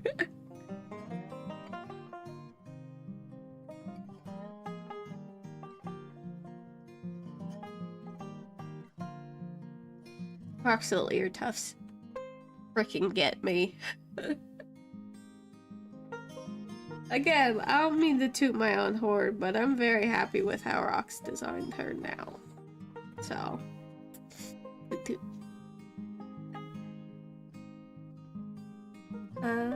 Here we go.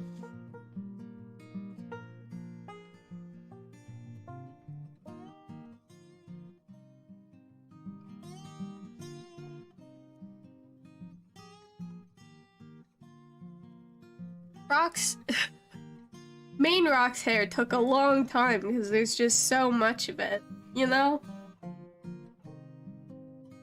And I get a little sidetracked just adding strands and strands and strands in.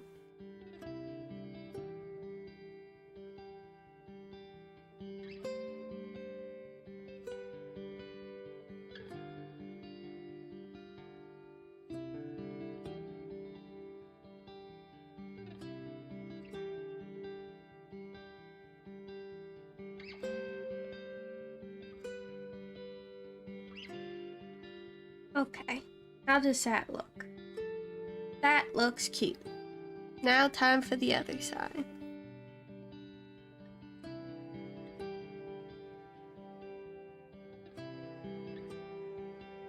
Oh, Ashy Monsterology. I will definitely check them out. Thank you so much. I'm always looking for new artists. Always.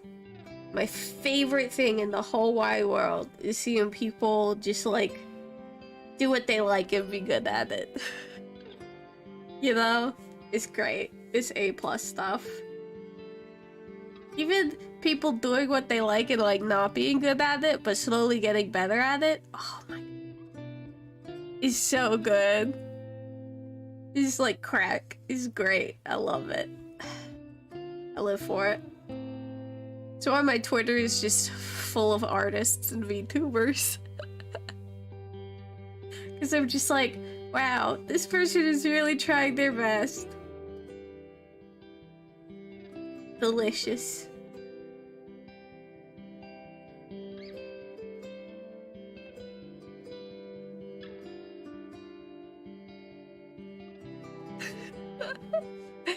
Hello, other bot. Welcome to the party. I hope you want to learn how to draw. I thought scam the people in my chat. Okay.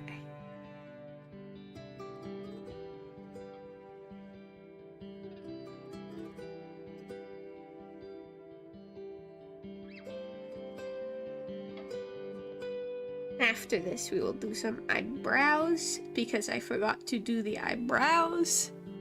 Oh, even more! I guess they realized it was a party. Oh my.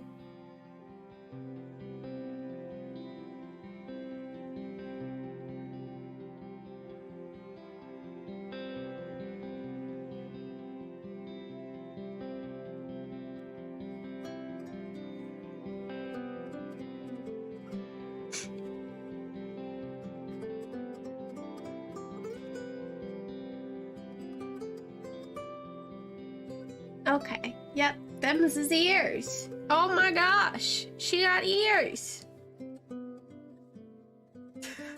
I forgot I had colored in the mouth. I was like, why isn't the mouth on? I forgot. Okay, sketch. Yeah.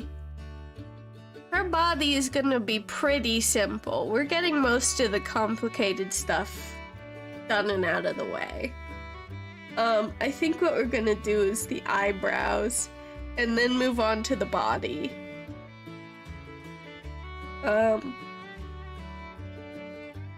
Let's go ahead and even more have shown up. I might actually have to start doing something about them. Let me see.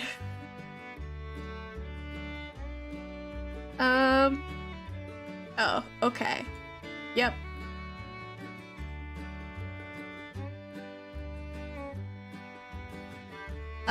Unwanted spam. Is there such a— well, actually, yes. There is a thing as wanted spam. It comes in a can and it's delicious. Do I ever do VTube commissions? I certainly do. My website has been down for for a while now because it broke somehow, and I don't know why. But I do commissions of like characters and, you know, I really enjoy doing V2 models. I've never had anyone purchase one from me. Yeah, these bots are getting scary. There's so many of them. Okay. One more and then we can get back to having a chill hang party. Okay, there we go. Would love a chibi version of your... Absolutely! I would love that. I would love to do that for you. Are you kidding me? Absolutely. Feel free to message me anytime. I'm down. I'm down to clown all the way to town. No frown. I don't even know what I'm talking about anymore. Okay, I need another thing with a symmetrical ruler. Pop. Pop. We're gonna do the eyebrows now. I don't put them in the same category as eyes. They're kind of their own thing. Let me see. Okay. I really like this eyebrow, this fat little bean of an eyebrow, so this is the one I'm taking.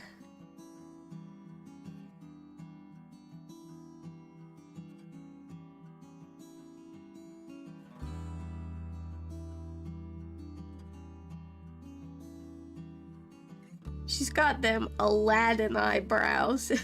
You know the type. Thank you. Oh my goodness, I'm very excited.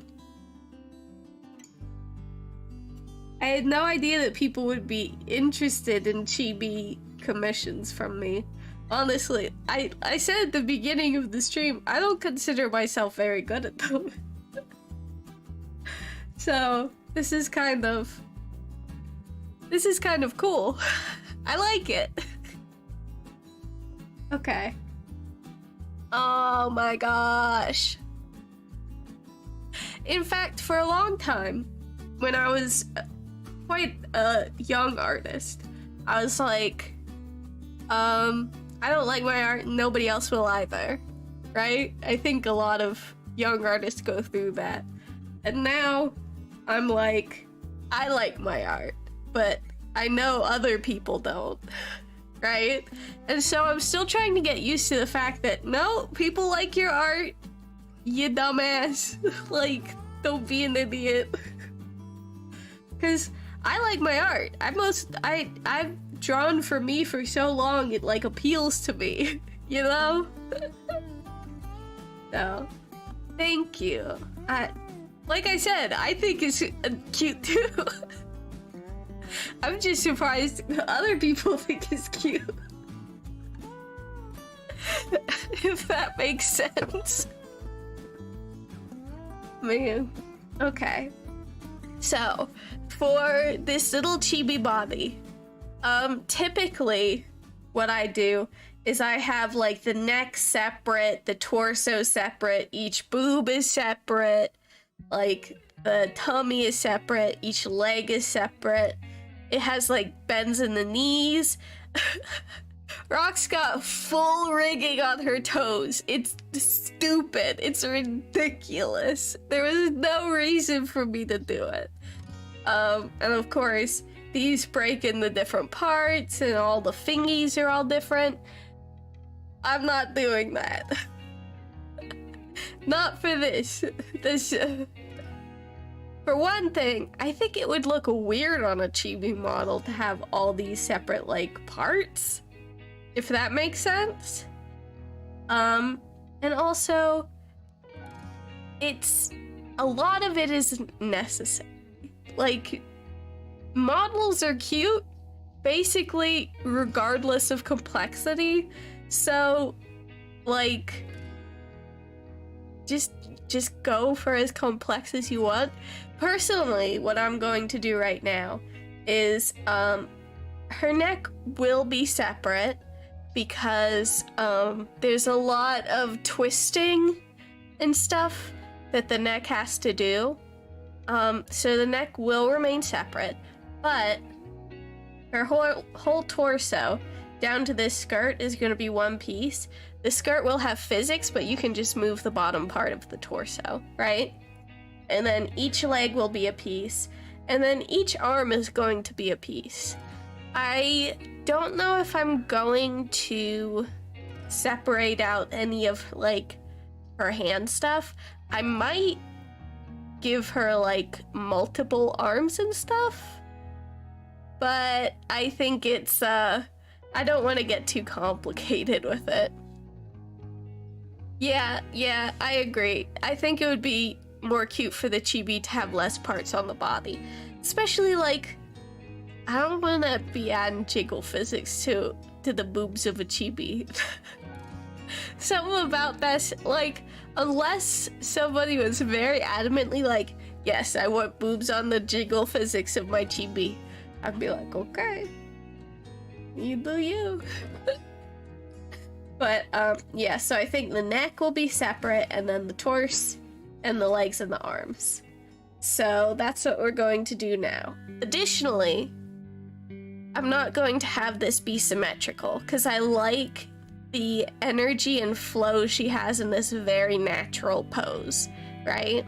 So the head is going to be symmetrical, because that has to twitch, twist every which way, but the body is going to remain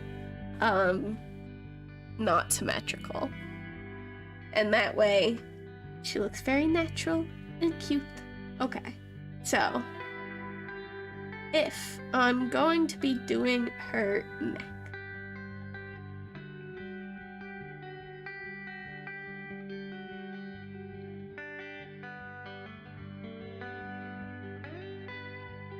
sorry, I'm doing a big think.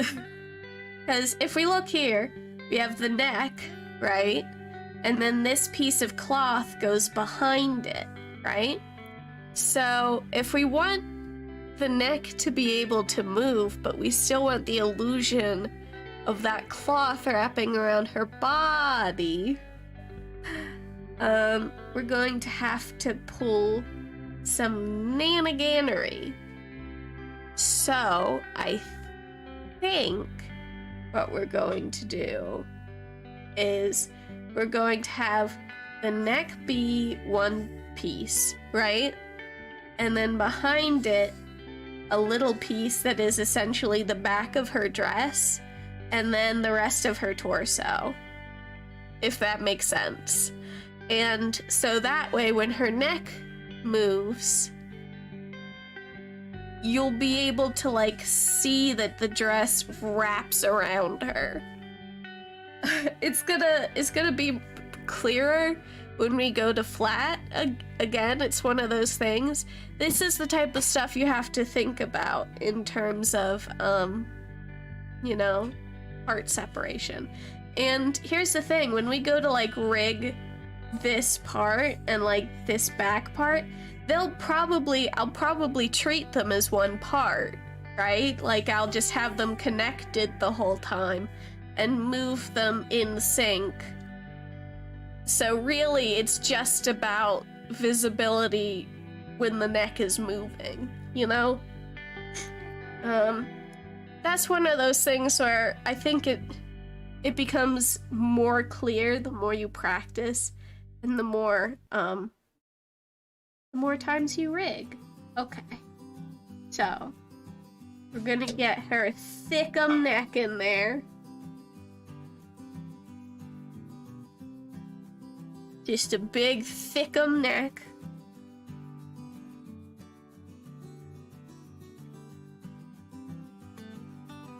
The thickest neck on a chibi you ever did done see. And this doesn't have to be, like, perfect, because nobody's gonna see that part. So I'm not gonna bother trying to make that look audacious. And now we're going to put in the sternoclavomastoid. which is a big muscle name for what is really just the chunky neck muscles. You know, that she got. She got them chunky neck muscles. Okay. So, I think that's actually all we really need for the neck to make sense. So now what we're going to do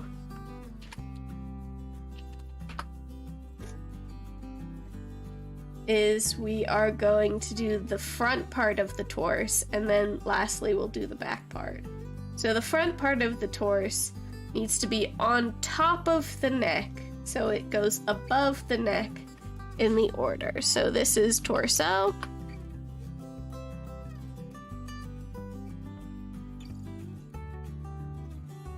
And then what we do is we just draw in her clothes and her torso.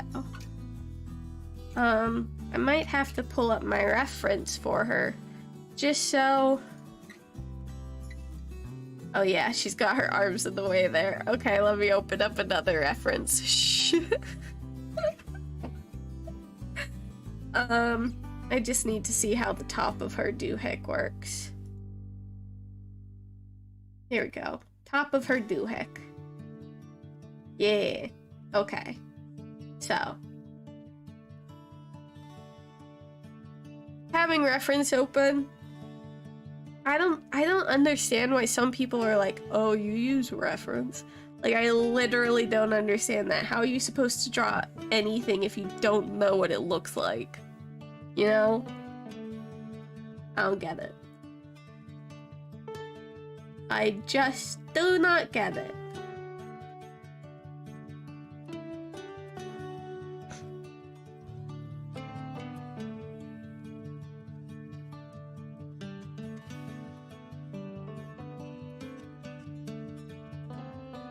I actually think out of all the things I draw clothes the best. I don't know if that's true. But I feel like it's true. And that's all that matters.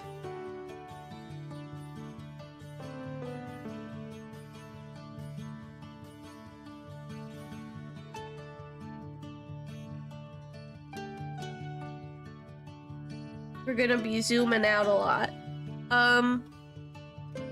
Zooming out is a good way to see if things look cohesive from a distance, because it can be so easy to just be like focusing on tiny details, and in the meantime it's like, oh, the big picture looks bad. You know? Okay.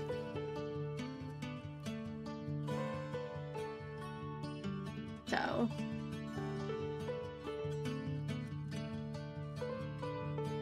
gonna get her little boob in there and her teeny little dress.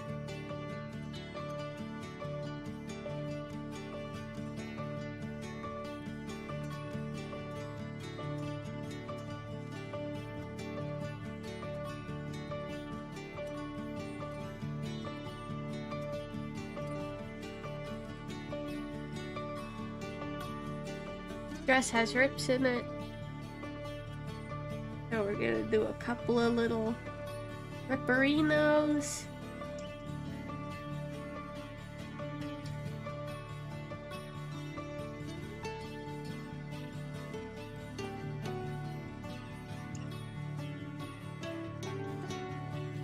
That looks weird. I'm gonna continue the line of this first and then go back in and add the rips.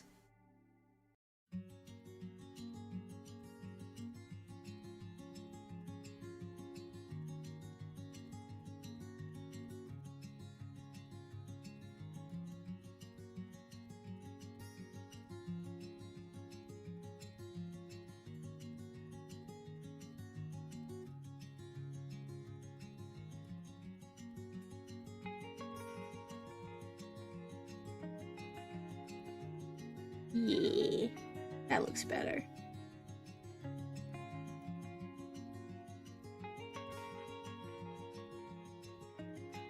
Pink. Uh-oh.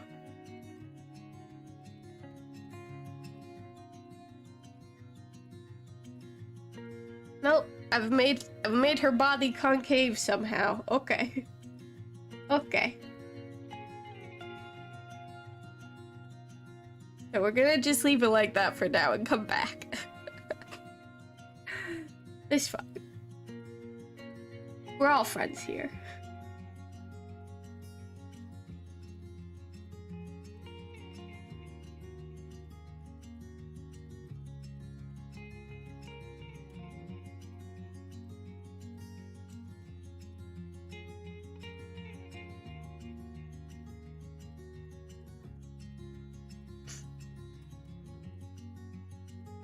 Okay, and her little tatters.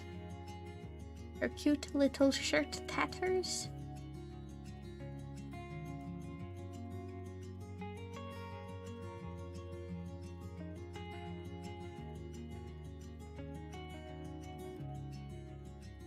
Someday I'm gonna have to draw what a Rock's dress used to look like before it ended up looking like this, you know? I think that would be a cute focus for a drawing.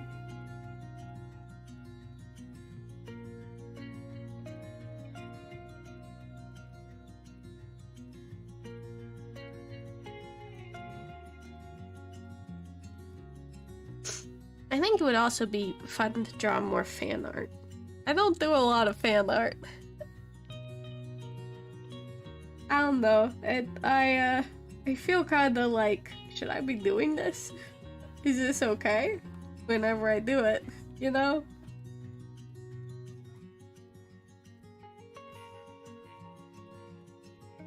Oh, thank you, Azurel. Thanks for stopping by. Yeah, this is gonna be multiple parts. And I will stream her rigging too, so come back if you feel like it. It was a pleasure to have you. Thank you for stopping by.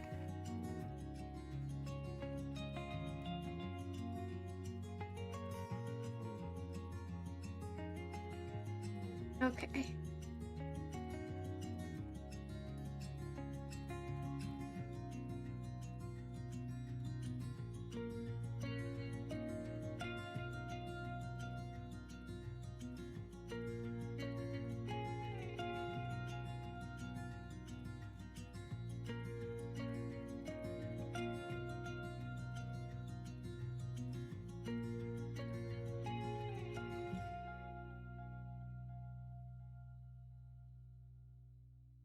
Heck yeah. Oh my god. This idiot's looking so sharp. Oh my gosh. Okay. Now her other little boob sling.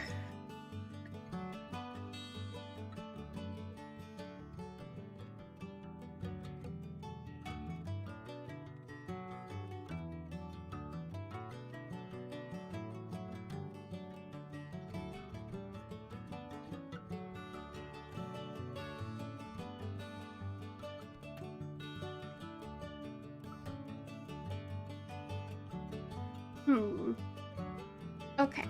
It's hard to make the boob sling look like just sort of cute and childish because it really outlines the shape of her boob, but we'll do we'll do what we gotta.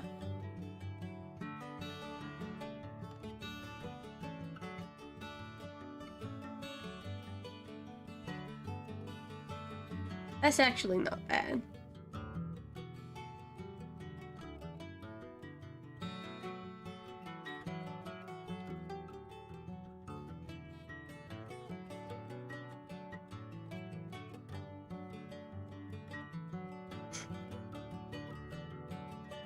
Yeah, that's not bad at all. Okay.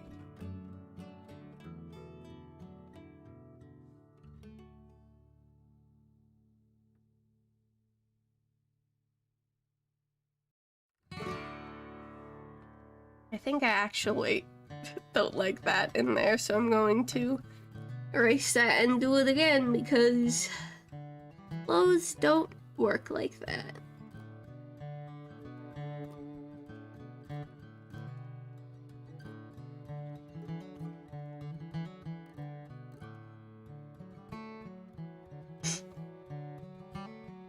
Batbug! Hi! Thanks for popping on by. It's nice to see you. How's it going? I'm drawing a little chibi, and I'm very happy with how she's turning out right now. She's got very big eyes. Oh my goodness. Okay. So, we're working on her torso right now, and we're gonna keep her body relatively simple on account of she's a cute little chibi friend.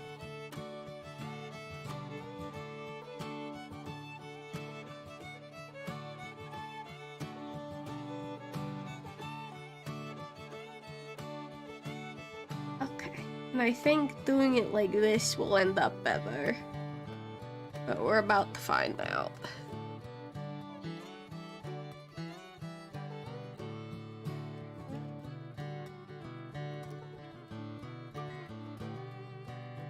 Because I have been doing a weird job on this part. Oh, thank you. I'm feeling pretty okay. As per usual, my health is sort of a mess, but I'm feeling good, and that's what's important. I'm very happy to be drawing on stream. It makes me extremely happy. It makes me stupidly... All hug stream, I was just gushing about how happy I was. I can't help it. Oh my goodness. Okay, so she's got all these bandages on her tummy. So first we're gonna draw her little hip poking out like you do.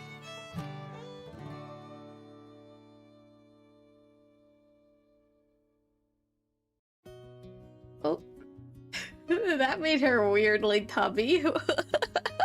What the heck? What's happening on this side of her body?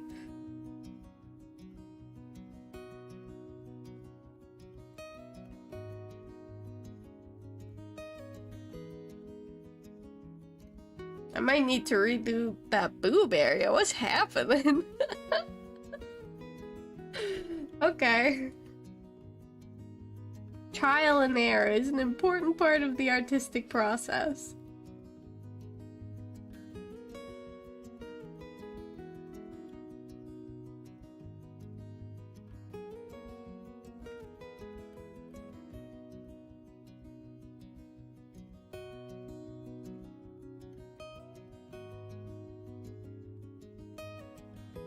Okay, that is starting to make sense again.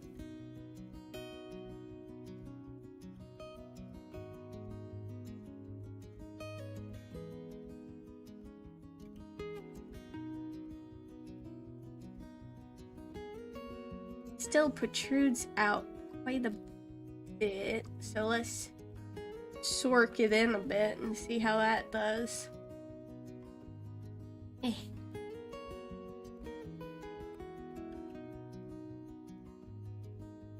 Oh my gosh. I've just made it.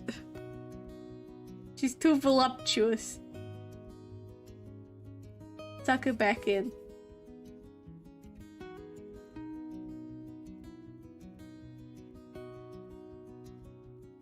Okay.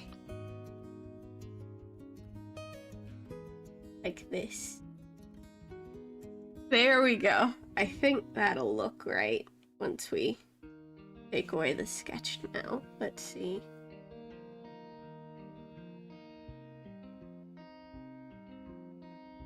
That actually does look better. Okay. There's still a couple of things I need to hammer out, but it's looking better. We're going to flatten this shape out, I think is what we're gonna do. And then sort of have it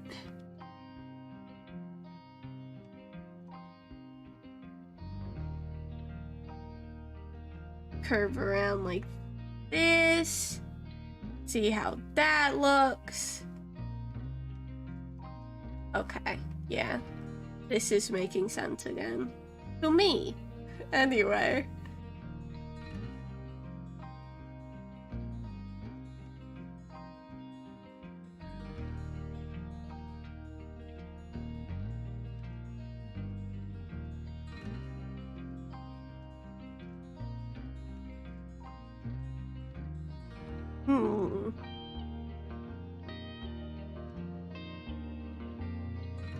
Actually, the way her shirt works, it would come up like this. And then all this would tuck under here. This is basically just wrapped around their boob. That's the only thing holding it up. I need to buy her some new clothes.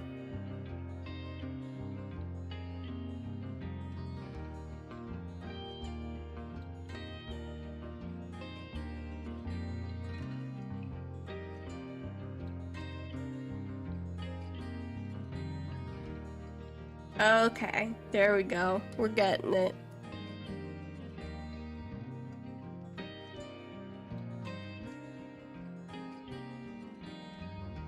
The eyes were so easy in comparison. It took like 30 seconds. Doesn't help that I keep having to connect half erased lines to other stuff. Okay. There we go. That finally looks like a thing that that exists. Okie dokie artichokey. Let's get her little band-aids wrapped around her tummy.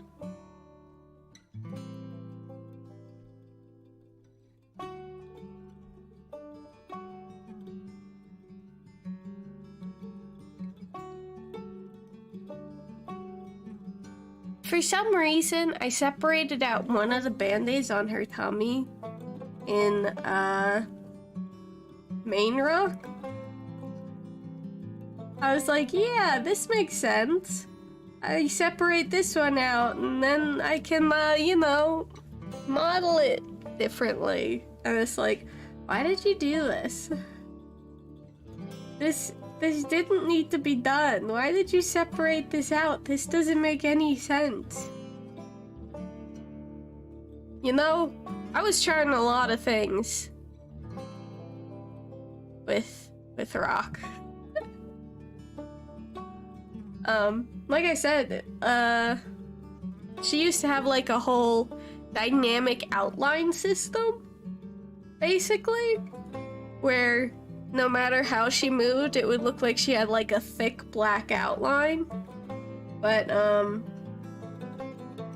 for one thing, it didn't look great.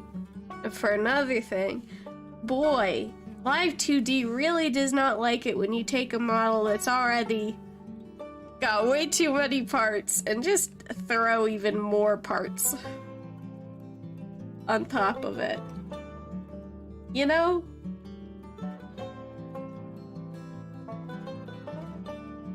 It gets very upset about it, in fact. It does not like to cooperate when such shenanigans are going down.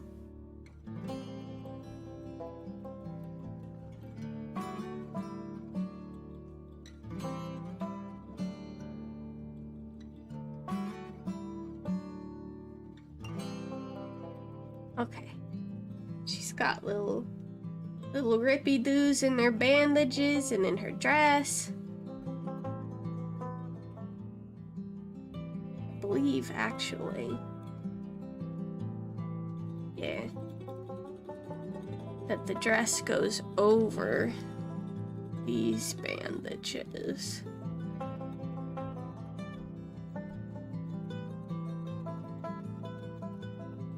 And then it sort of held on with the top bandage, which actually might be why I separated out.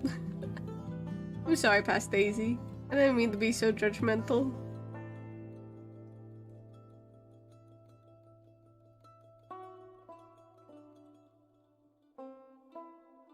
There we go.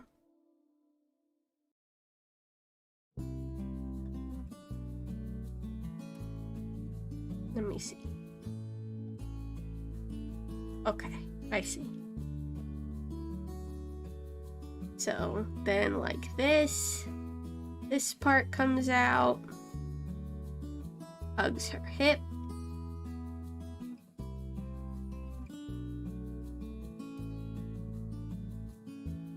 And then this part comes out, hugs her other hip.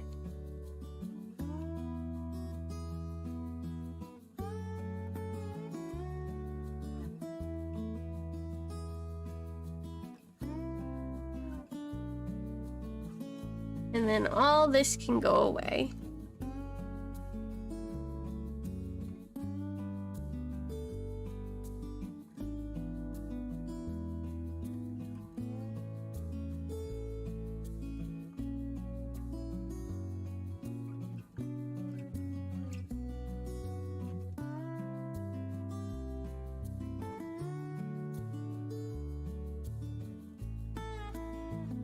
There we go. I'm not going to add every tatter in there because I want her to be simplified cutely, but we will add some tatters.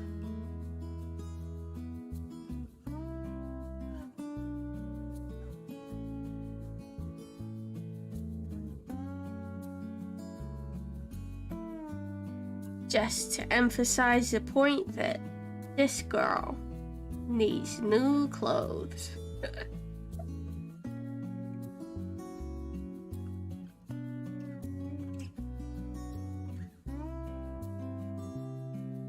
Oh my god.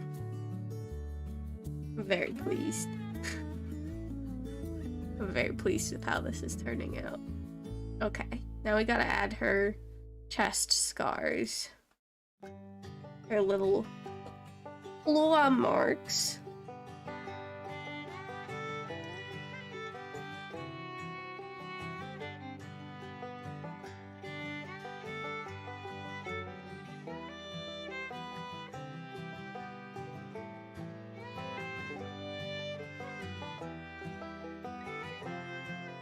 A wee bitty claw marks.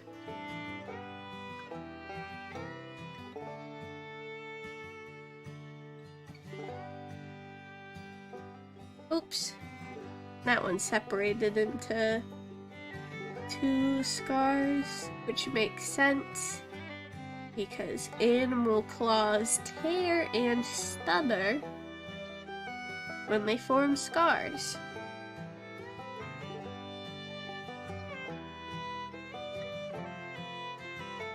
Well, cuts.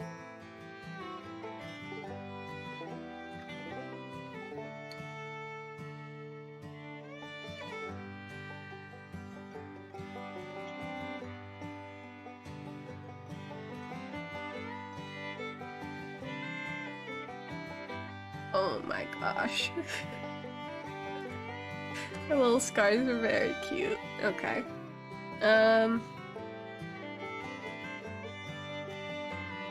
Getting to the end of this torso shenaniganery. She's just got her little dress bit.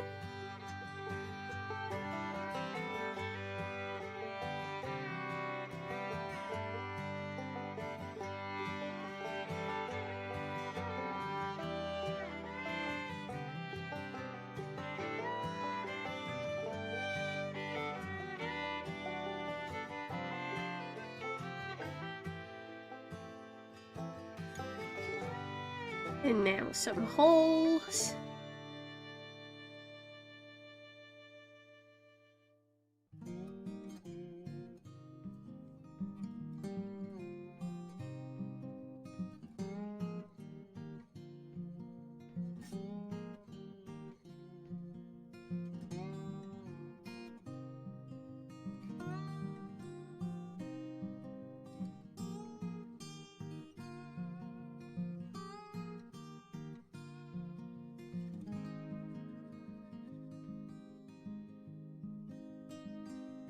Oh my gosh.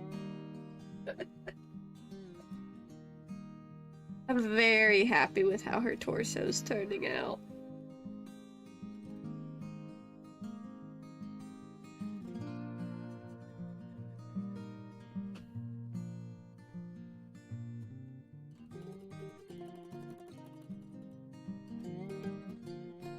Heck yeah.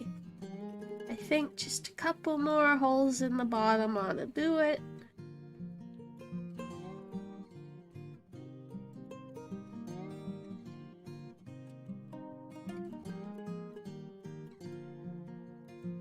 Heck yeah.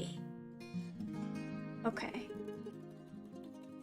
So, actually we're gonna call this torso front because it's important to remember we do have a very small but important torso back. Okay, so that's what we're gonna do now. We're gonna do torso back, which, as the name suggests, must be behind the neck. Torso back.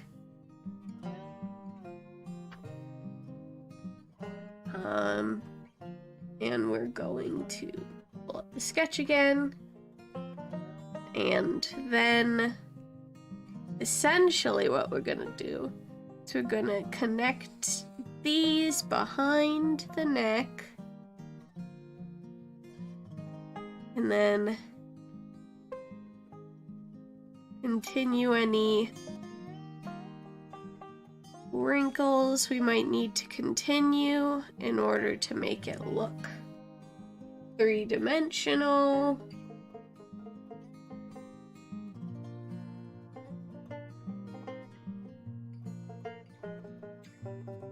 And then we drag these points down behind here and just make it a completed circle to make our lives a little easier when it comes to coloring it.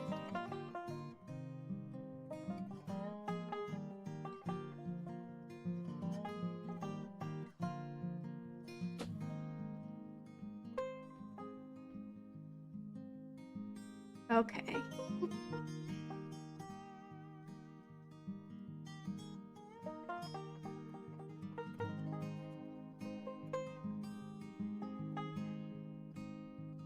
Now, her legs need to go next because they actually need to be on top of the arms. So that's what we're going to do. We're gonna just go ahead and put leg, which side is her? This is her right side. So leg R.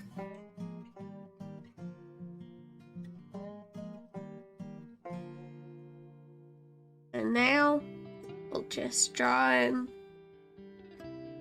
a little leggy do.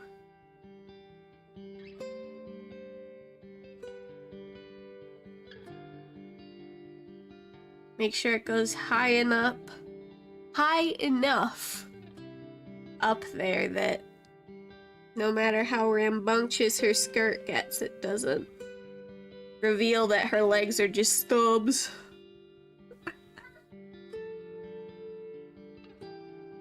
We'll cut this edge off a bit so her skirt has a little more room to maneuver on the side.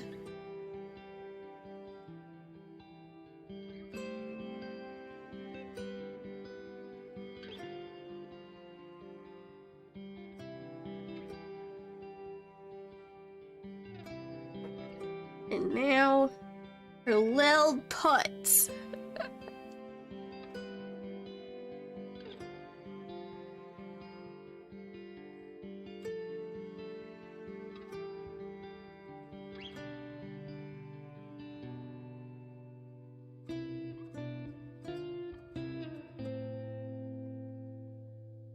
which do actually have scars on them. I forgot that in my sketch, and I have to add those back in.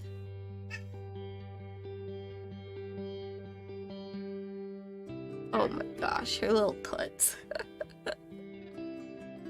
Okay.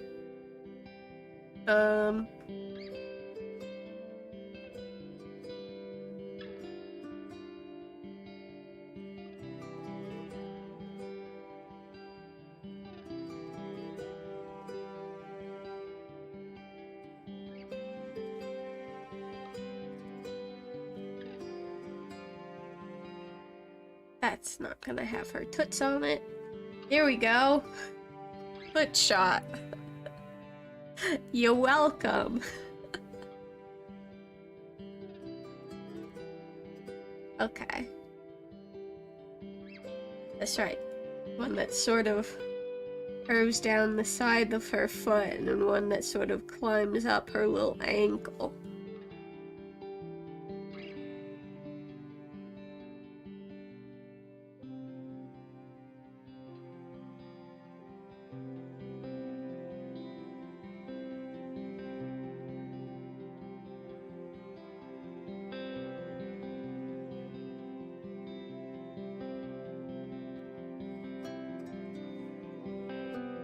Okay. And now her little bandages on this side.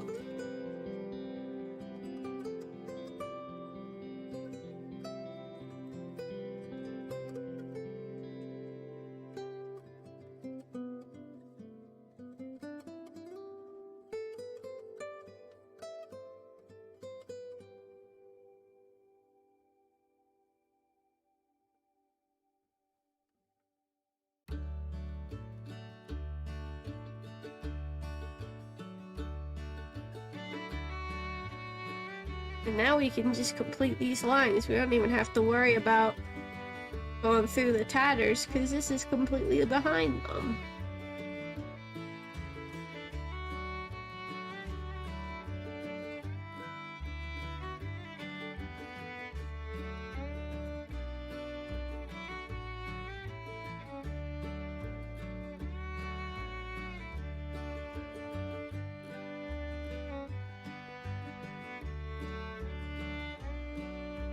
Oh my gosh.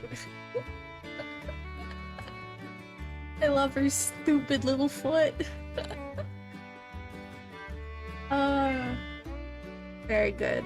A plus me. You're welcome, me. Okay. So. I'm gonna do this other toot, and then I might take a break. On account of I've been drinking things. So I think I'll do her little left leg, and then we might take a 10-minute break to use the bathroom, refill drinks, get some snacks if you're peckish.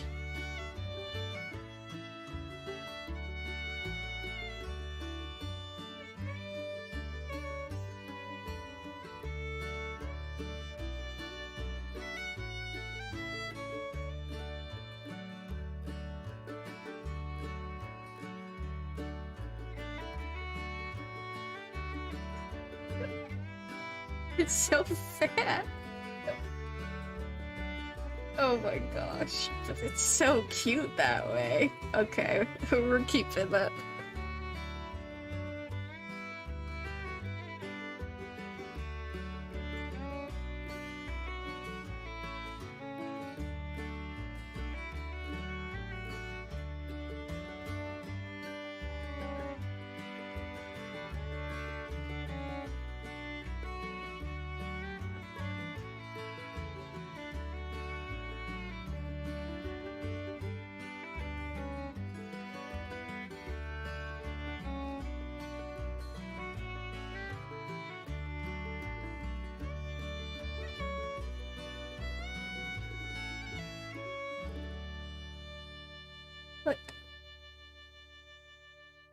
But oops.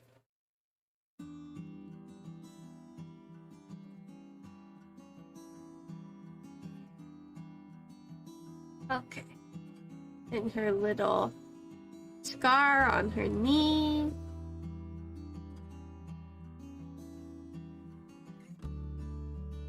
And her little bandage on her foot.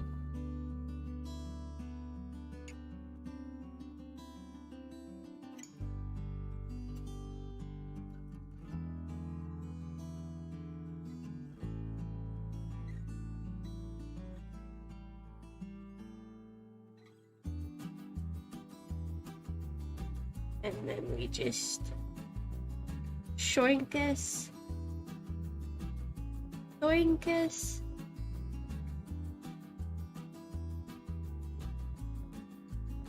That's a technical term, by the way.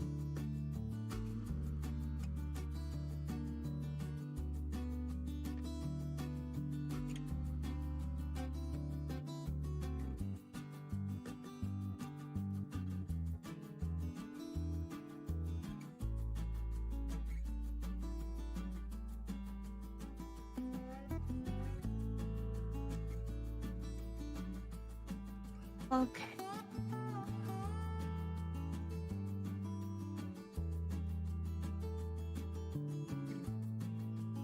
Let's zoom out and take a sneaky peekoo. Oh my gosh, she's looking pretty cute, not gonna lie. Okay. So, we're gonna go ahead and take a break now. Just for about 5 to 10 minutes or so. Like I said, you know, grab yourself something to drink maybe, use the bathroom, have a snack. And I will see you in just a little bitty bit.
I actually, forgot to check what time it was when I said, oh, we'll be back in like 10 minutes.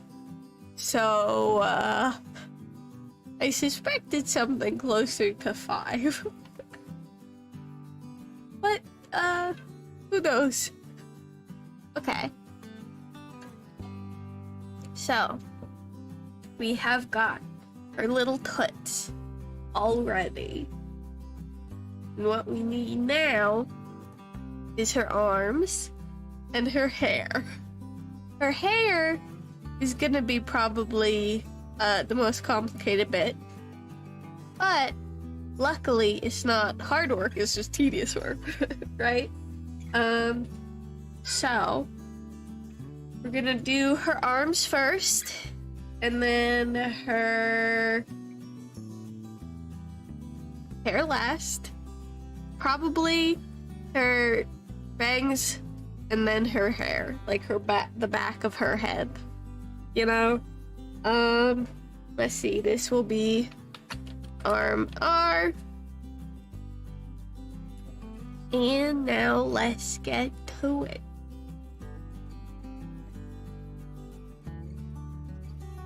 Okay. Oh, where'd my stylus go? There it is. I knew where it was the whole time. What are you talking about? Okay. I gotta zoom in. There we go. Arms. So. Oops. Don't need them to taper out like that. There we go.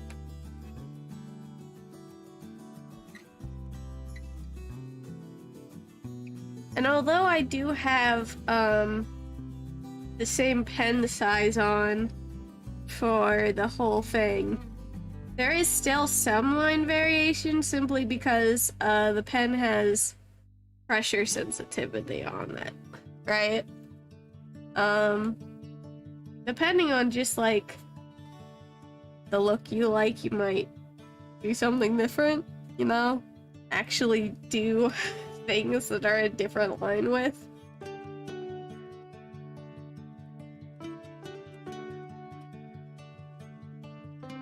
Like a smart person, but I never claimed to be a smart person, so haha.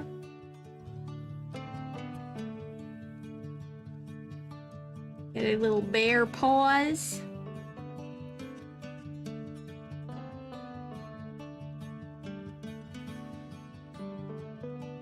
All up in there. And if all goes well, the line art should be finished before the stream is. And we did already color that part of the mouth. Well, all parts of the mouth. So, we do have that going for us. And then, I'll see if we can't get some more things flatted. Particularly things that might be a little on the confusing side. Maybe we'll flat in, like, her torso. Perhaps not even the whole way, but just enough to get an idea going of what that sort of separation at the neck is gonna look like. You know? Oh, a spam boy. Get out of here, spam boy. Nobody wants you.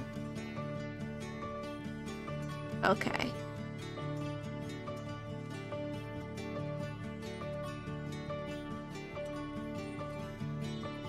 Right, okay. Her little finger pads now. Well, first we'll separate out her nails.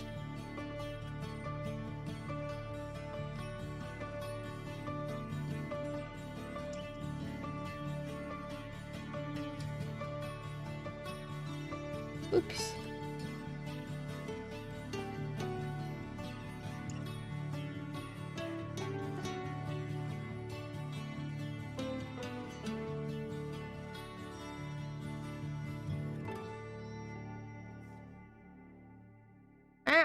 They're really going for it. Hello! Hi, Karen. Hi, how's it going? Thanks for popping in. Big preach. We're working on CHIBI ROCK. Right now, we've got a lot of our art done, actually. Like, a lot of our line art done. We still have all of her hair to do. We even have her mouth done. But that's all colored in. So it's sort of, a nightmare to look at. So we're gonna hide that for now. But yeah, right now we're working on a little hand. Getting it all nice and cute.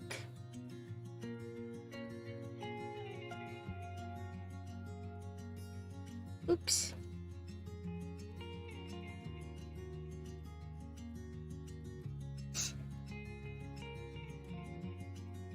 Whoops. Oh, that's my flather. Oh, I'm doing great. Thank you for asking. I'm having a lot of fun. I like drawing on stream. It's nice. And I'm really pleased with how Rock is turning out. So, you know, it's a good time all around.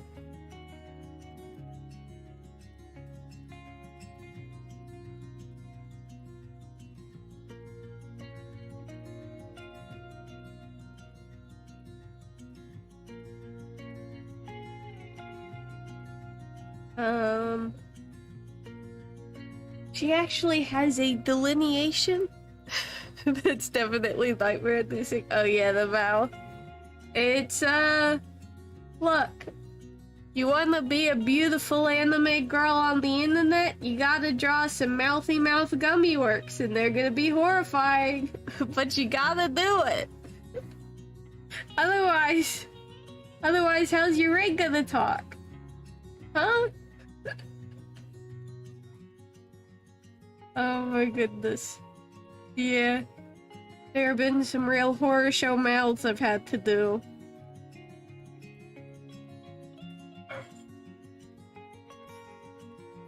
Whoops.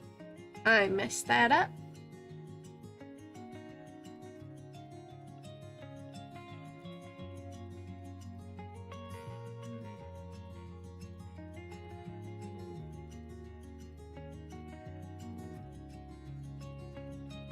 Yeah. I believe she has a scar on that hand. Let me check my ref. Yeah, she has a scar on that hand. That's the one that comes out of the doohickey. Actually, let me see if I have a better reference of her. Yeah, mouthy mouth gummy works. What are you gonna call him if not mouthy mouth gummy works, huh? It's accurate. Okay, yeah, that's her. Sometimes I'm like, where are all her scars? What are they all doing? Why is this happening? And then I remember, oh yeah, I did it to myself. Talk through the void with their mind. Actually, honestly, not a bad idea.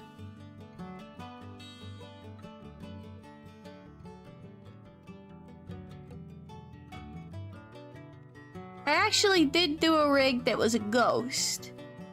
And he didn't, like, have a mouth that opened and closed when he talked, but his eyes glowed when he talked.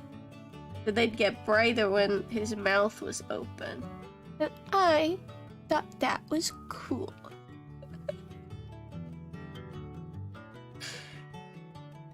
So, I'm glad with how he came out. Okay, and then, oh, bandages, okay.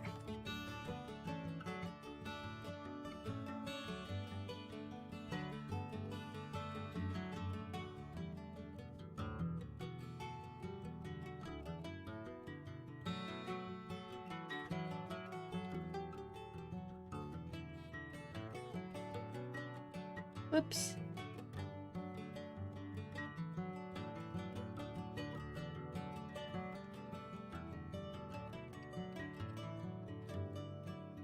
Thank you. I thought it was cute. I try a lot of things with a lot of my rigs. Like, the rig I made, like, freely available, Ash and Heather,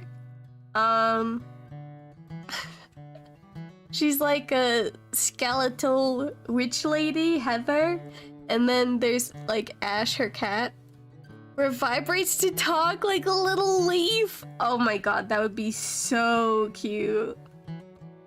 That would be amazing. I agree. Absolutely.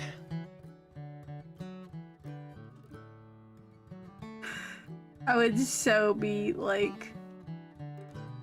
I would follow that person. Have you ever seen Parameter Chan? They're just...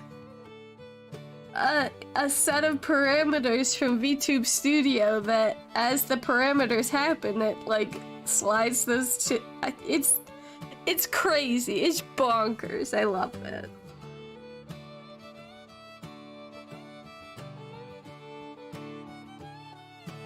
People are very creative, and it makes me happy.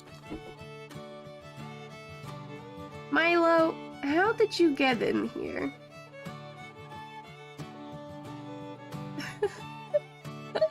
My tablet's down, bud. You can't come up on my desk. There's no room. You're too big. I'm sorry, bud.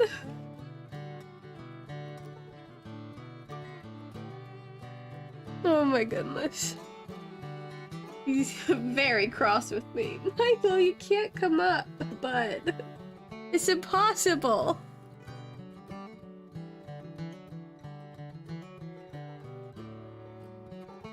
Okay. The right arm is done.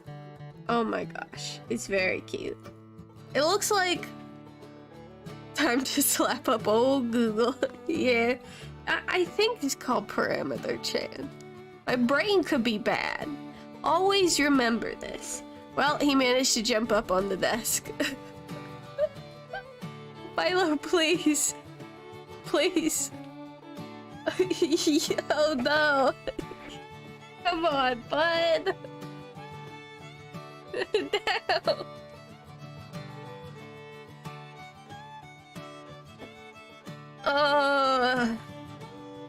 It's okay. He'll figure it out. Just don't involve me in your machinations, bud. No, not the keyboard. Please. I'm having a cat emergency. Milo. Come on. Camera, do not pick up Milo's butt as my face. That is rude.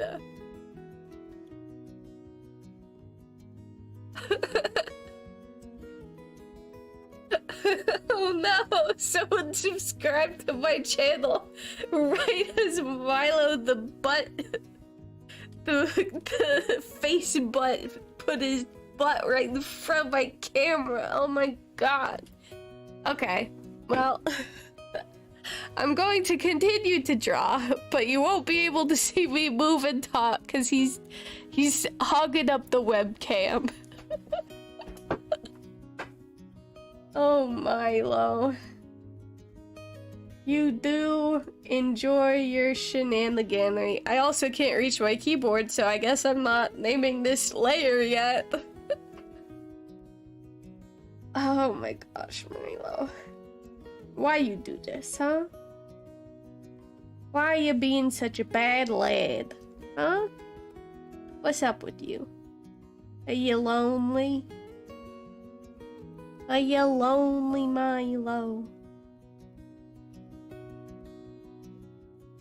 Well, thank you to slow scene? I'm sorry, I have no idea how to say that. It looks Irish, so it's probably like she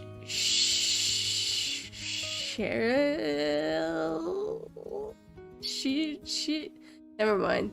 I tried. I really tried.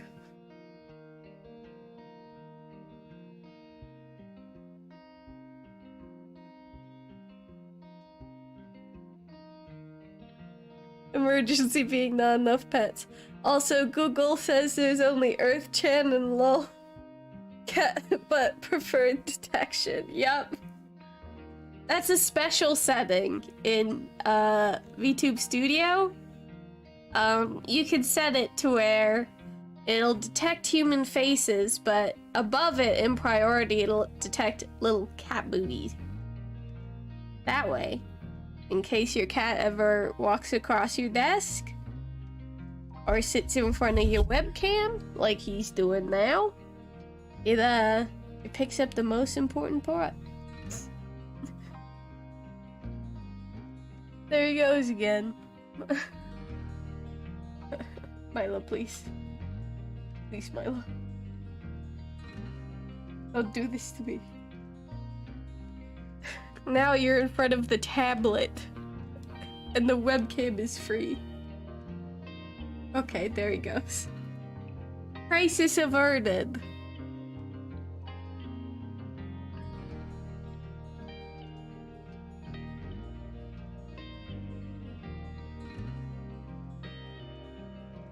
You certainly know how to make things spicy, bud.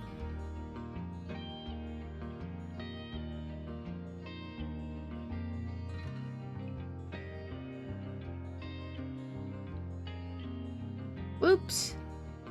I accidentally drew the line of the thumb as the finger.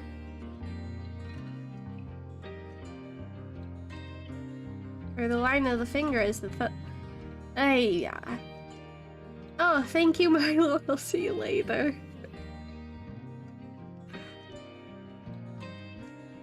He's gone to lay on the bed. That's a smart boy. He knows where it's at. He's like, it is 10. I am done.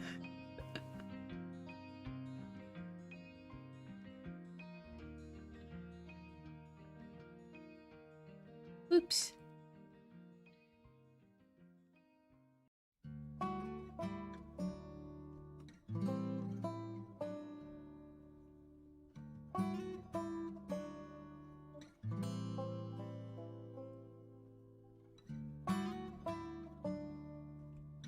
This arm is coming out cute.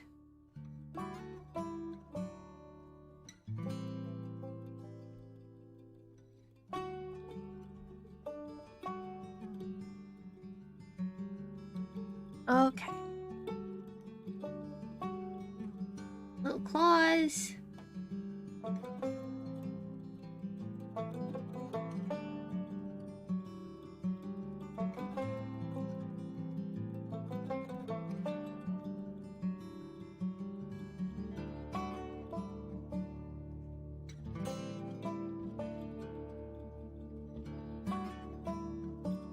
And her little paw pads.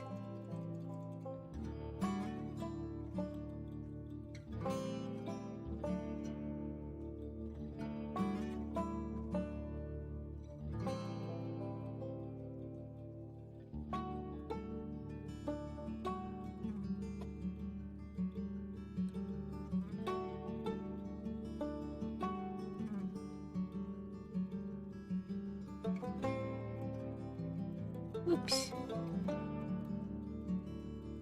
Gotta make it not so weird looking. Technically, these aren't the actual patterns of her paw pads, but I figured I'm simplifying so much else, you know? It wouldn't make sense to have them be just like as complex as they actually are. Why not hide layers so brain doesn't meld with the other lines everywhere? Oh, that's right. That makes sense. And sometimes I forget. that is confusing for a lot of people to look at so many lines. That's a good point. You know what? I'm gonna do that. Let's put legs. And then tuck these in there. For some reason, having all of the lines out weirdly makes sense to me.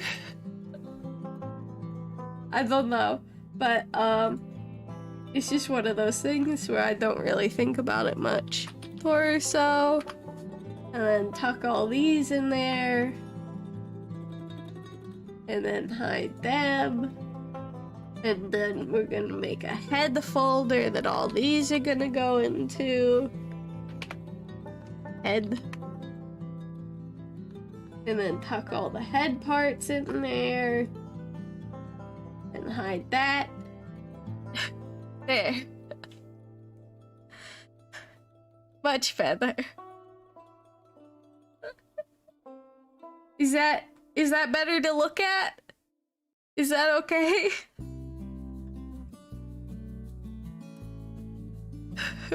Which brain? Exactly. 100%.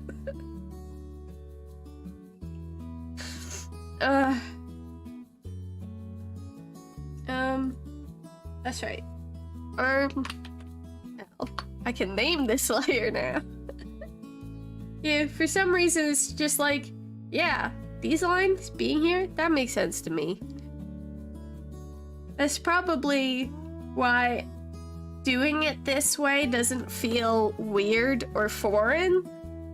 Cause like I said at the beginning of the stream, there are a lot of people who like do the art first and then separate it out into layers. Indeed, it pleases the viewing council. Good, okay. I just wanted to make sure. I want it to be comprehensible for people on account of it's supposed to be helping people, you know? And if it's not comprehensible, it's not entertaining. Well, okay, let's face it. That's not true. But if it's not comprehensible, it's probably not good to learn from. You know?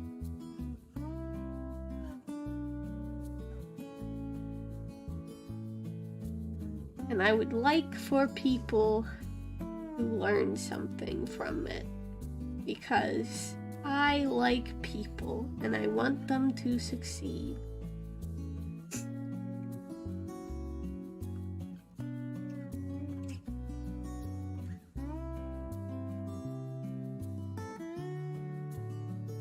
Plus, let's face it, the world needs more cute VTubers. And if more people understood how to, you know, create model art from scratch and then rig it themselves, we'd have more VTubers. And that's the world I want to live in. Where everybody is cute on the internet.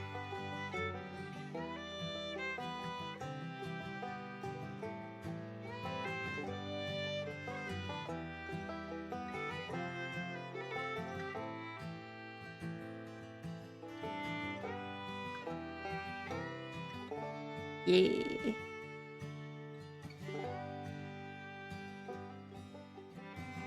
And then her big scar here.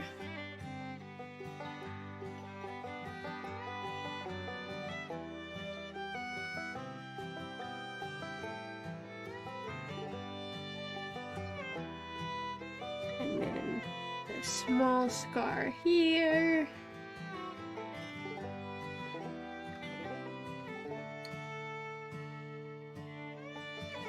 And that's that arm done. Mmm, delicious. Okay, so we'll create a folder called arms.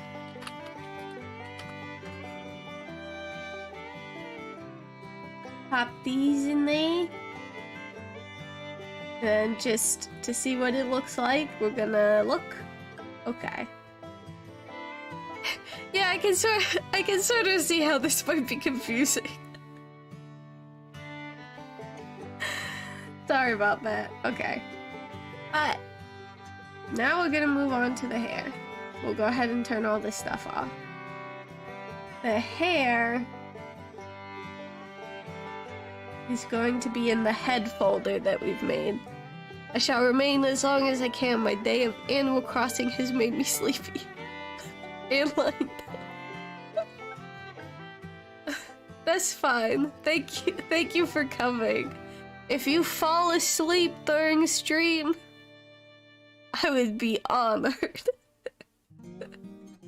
Preemptive good night. Yes, a preemptive good night to you too. Hopefully my dulcet tones lull you into a peaceful slumber.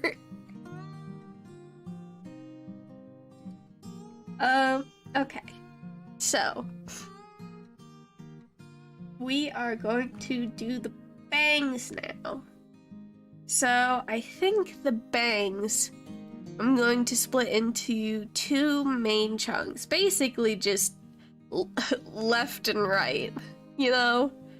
To again avoid too much complexity.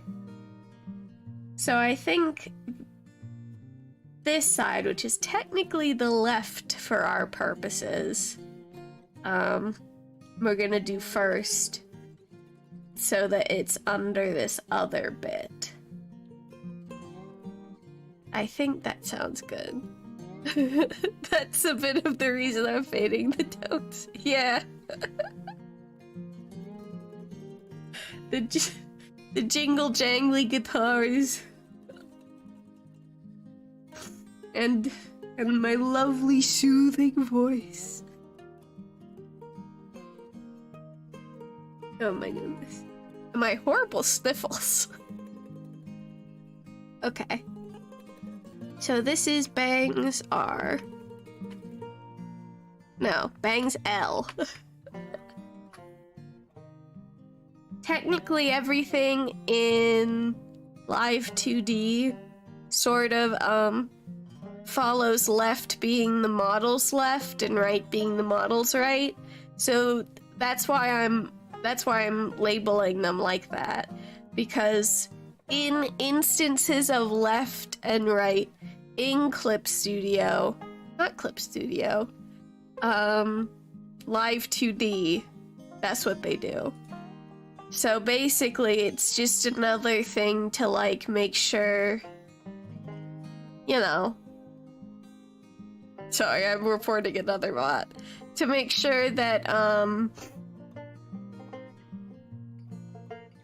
your job is easy when you get into LIVE2D. You don't have to worry about, heck, I didn't label this, and all these things aren't where they're supposed to be, you know? Okay. So, let's get started on this hair. She's got a lot of it, but instead of separating out literally every strand she's got like a dummy, this time we're just gonna have 3 main chunks of hair, because again, this model is also supposed to be quite simple. And also, this is something I didn't know when I made my last tutorial. What interpolation is. Sniffles at ambiance. So it goes by mirror logic. Yeah, I know. It's one of those things you just have to get used to in the program, because unless you accidentally want to map your like left brow to your right and vice versa, you know? I don't know if you can change that. I suppose you could just rename all of the parameters if you felt like it, but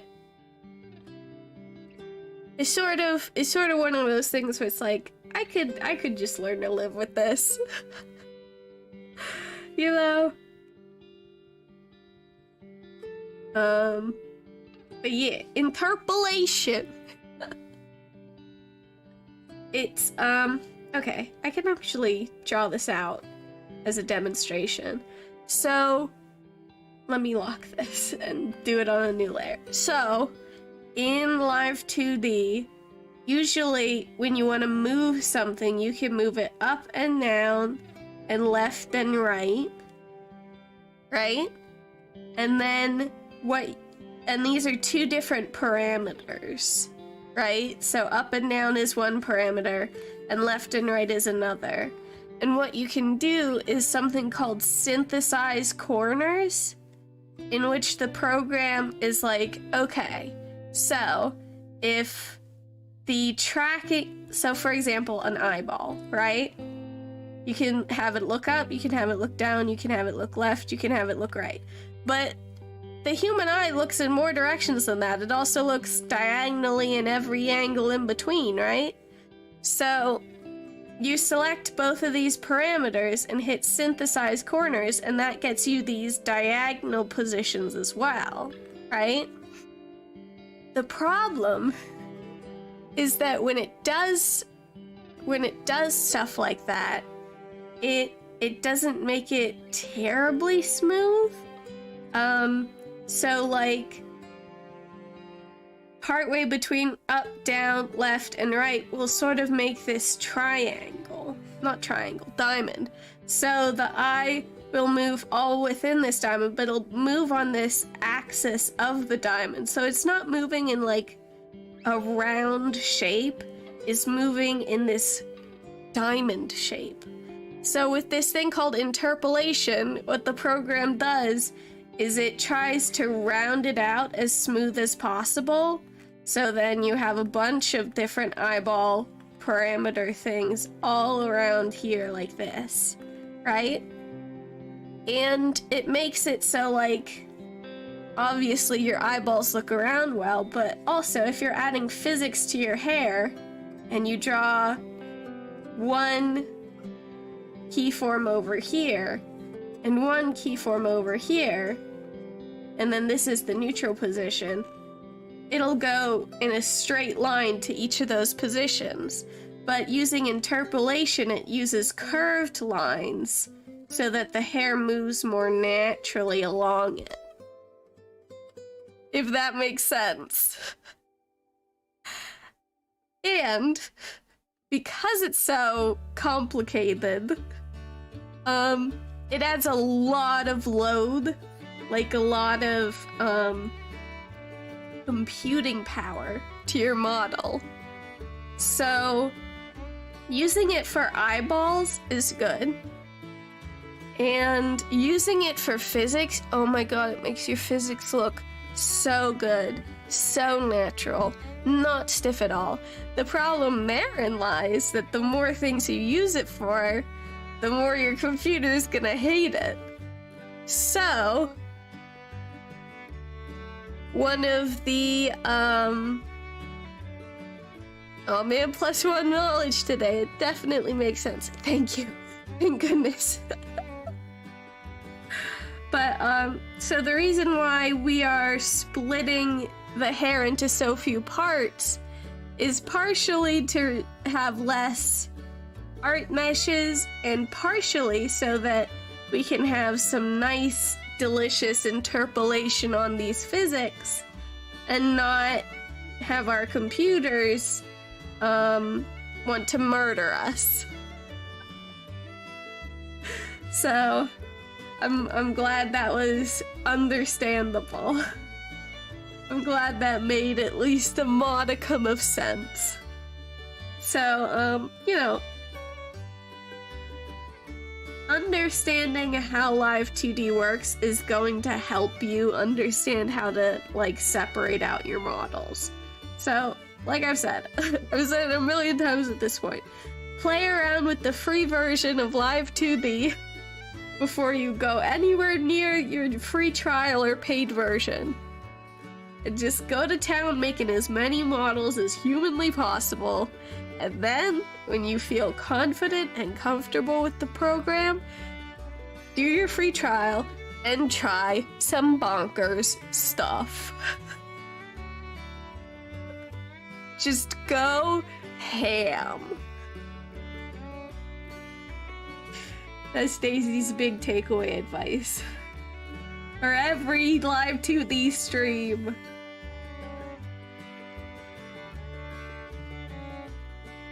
Every time I say the same thing, and I won't stop.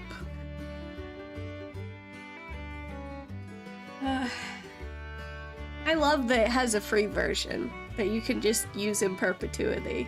Obviously, there are some things you can't do with it, but it's pretty great, you know?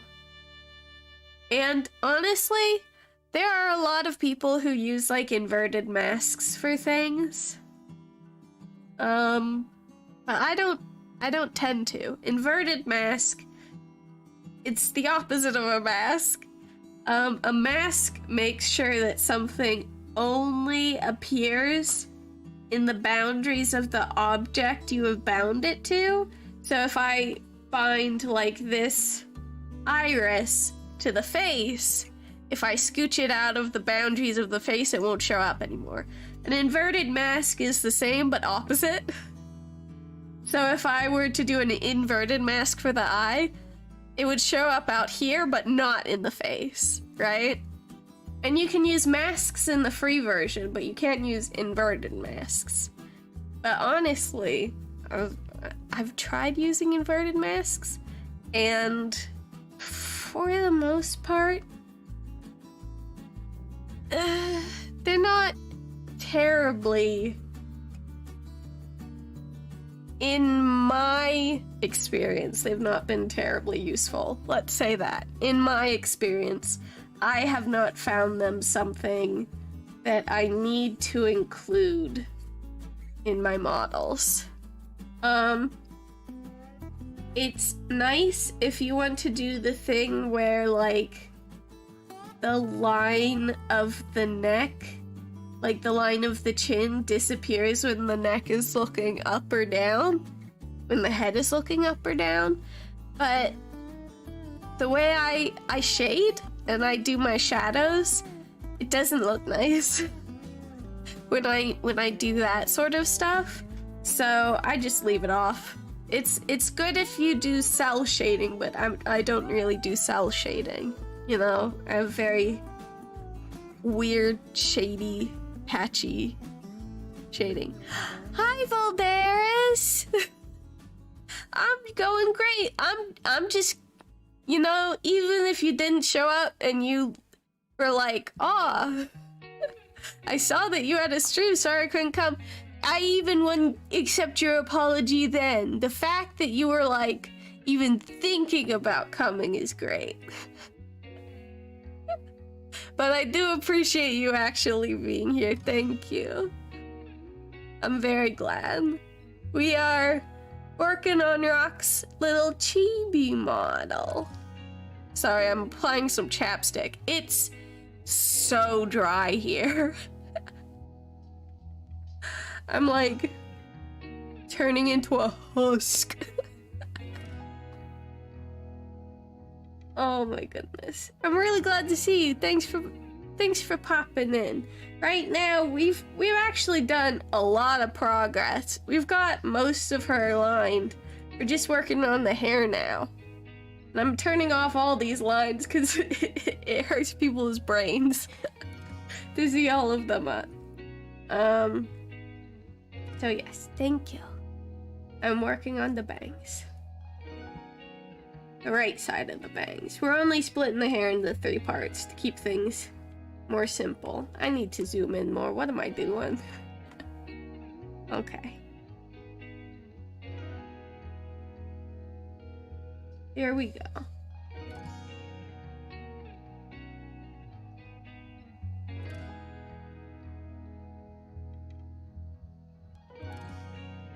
Heck yeah.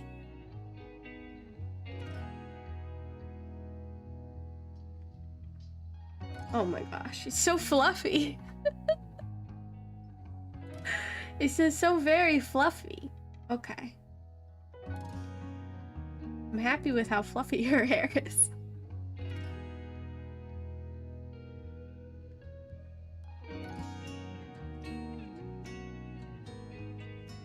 Oops. And again, we want to make sure to cover up all the parts of her little scalp that we drew in so that they don't accidentally pop out from the top when her hair is doing a physics.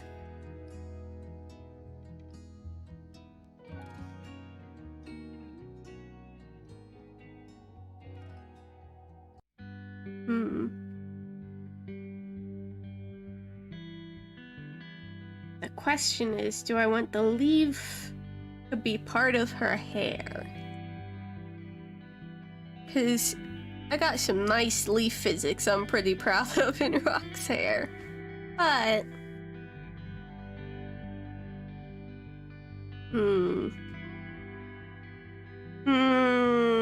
You know what? I'm gonna put the stem as part of her hair. No, I'm just gonna draw the leaf into her hair. These are the important questions. I'm just gonna put her stem as part of her hair. All of the leaf. All of it, all of it.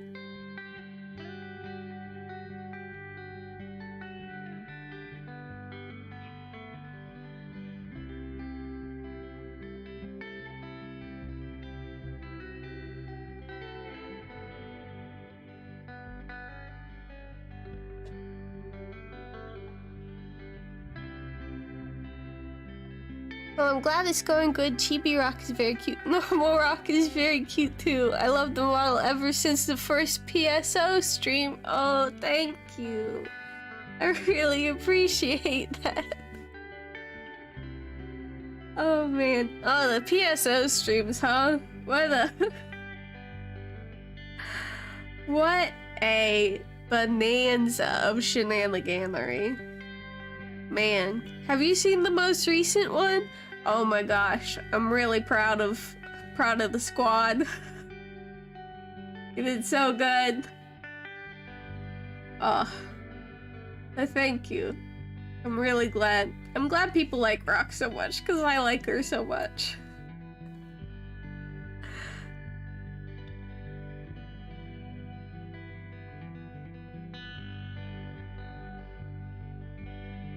And I think CHIBI Rock is turning out so good. I'm really proud of her. Look at her dumb little face. Her eyes. I think her eyes are great. Okay. Leafu, leafu, leafu.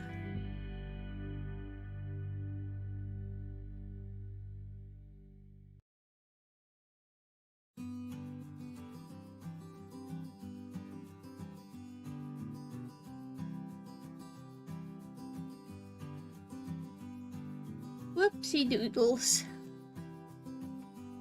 There we go. She's a cutie. Thank you. If you guys are gonna continue to be nice to me, I'll have no choice but to cry. How would you like that, huh?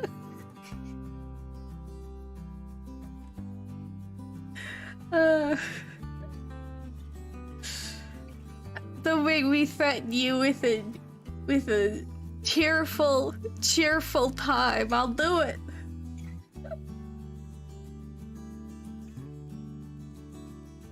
Oh my goodness. Okay, ears. Get out of here. I have to see.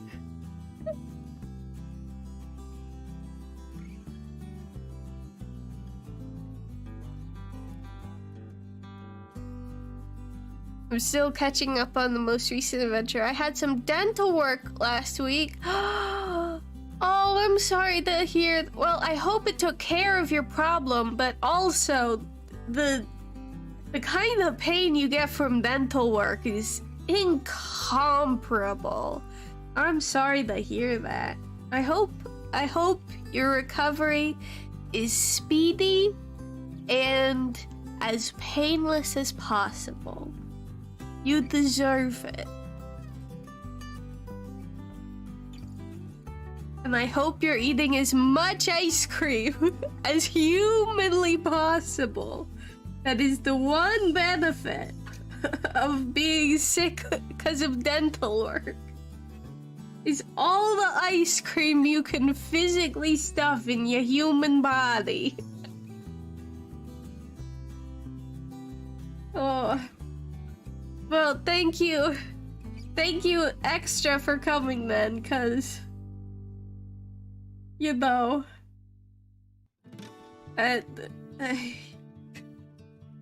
See, if you're gonna keep being nice to me, I'm gonna cry.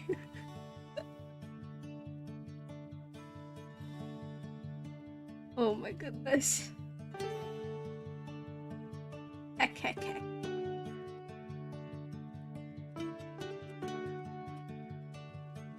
Getting some real floofers out of this hair.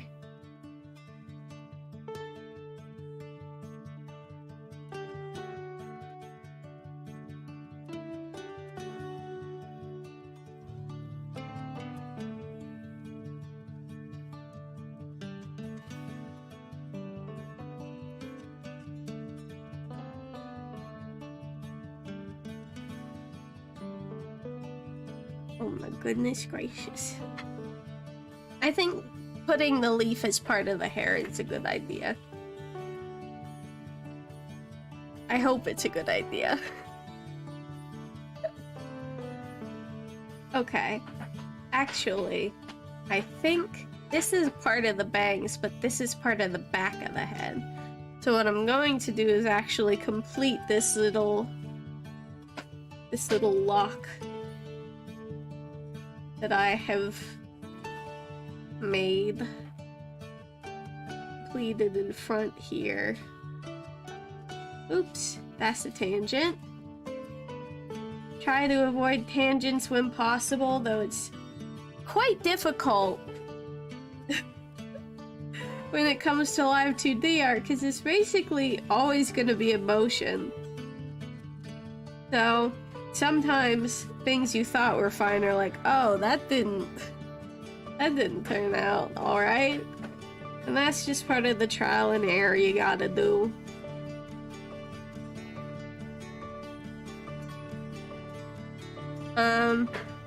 By the way, tangents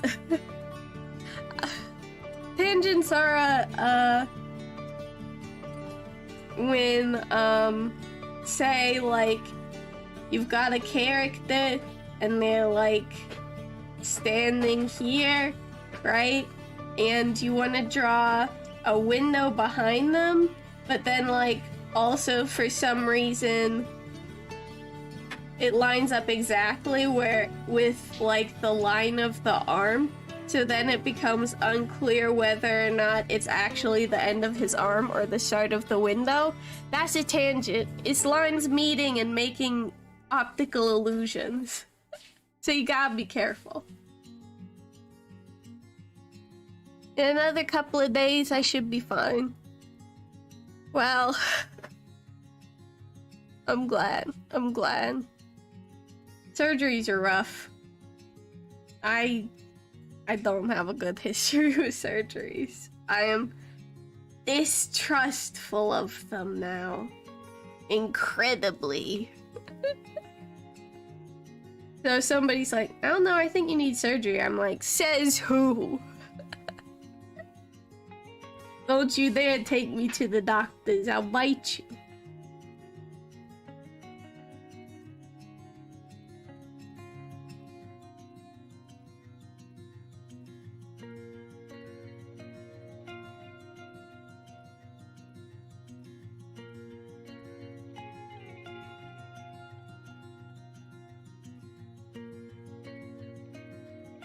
Oh gosh. I think once I finish this line, technically the outline of the bangs is done. Of this side of the bangs. Let me see.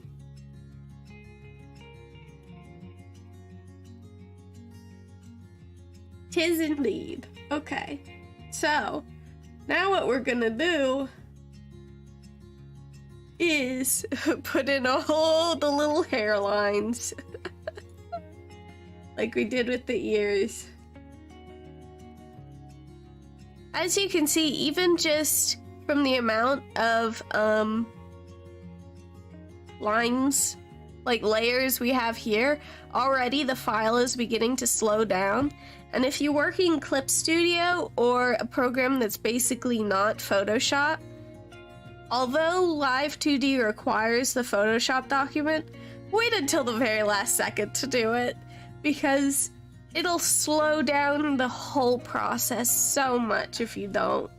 Just use the native, like, program file type until the very last moment. Otherwise, it's gonna take like 15 minutes for your file to save each time.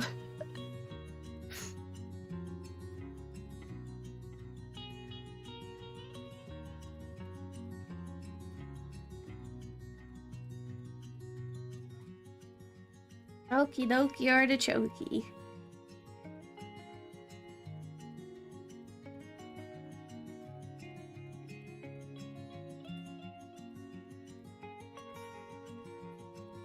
Let's get these hair bits in.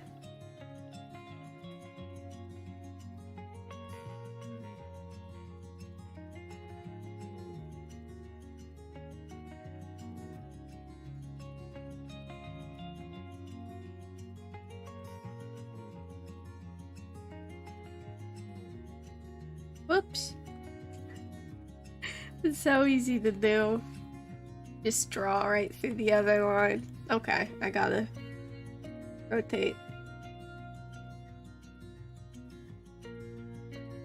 This is always the most time-consuming part. Okay, that's not true. For me, I render so slowly. So incredibly slowly. Like, I was honestly contemplating whether or not to do the main part of the render on stream, because it might just be like multiple extremely long streams. But on the other hand, it would motivate me to finish it. I still haven't rendered any of my background because every time I look at it, I go, oh God, why did I do this to myself? What have I done? You know? Like, already I'm not great at backgrounds, and then I just look at it and I'm like, ugh. This is so much work. So, you know, just a lazy bug hitting me. I think many artists have unfinished works in progress that remained so for a while. It got to the point where I was like, okay, I'm just gonna use what I have and put up a under construction sign so people know it isn't done. Technically, this overlay I made isn't done either. I haven't rendered any of it. Like, the candles in the top of the screen over here, they're supposed to have, flames. Little flamey light boys that I was gonna rig in LIVE2D, because that's how I know how to animate, and as you can see, it's not happened yet. So, yeah, it's a serious consideration, because I don't want to be spending 20 years doing this on stream, you know?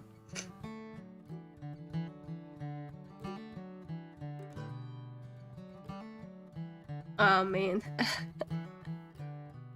I have to fill it in even more because of how thin I made it on the ears. That's okay. Like I said, it's tedious and time-consuming, but it's not hard. This part.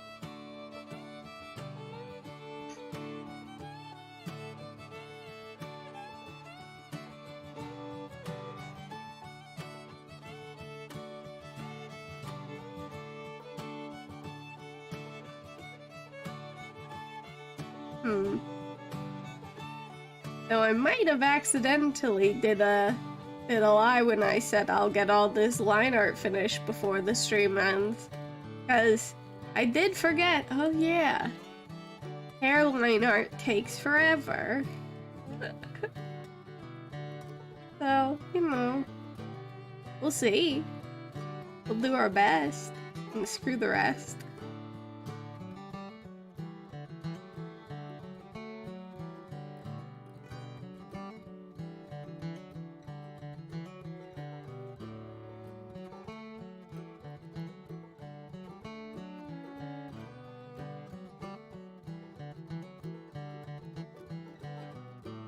It looks nice when, you know, it's actually getting completed. It's just the doing it part.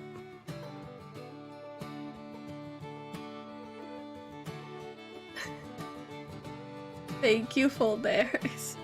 It means a lot. Here's the thing. People are always like, oh, I'm not an expert in art, so I couldn't really tell you if it looks good or not. Art isn't made exclusively for artists. Art's made for everybody. So if it looks good to you, I mean, you're part of the demographic, you know? So, I wouldn't say the fact that you feel like you have no artistic skill invalidates your opinion. Besides, I think a lot of people feel like they have no artistic skill, but actually are quite skilled at many artistic things. It's just the lack of confidence.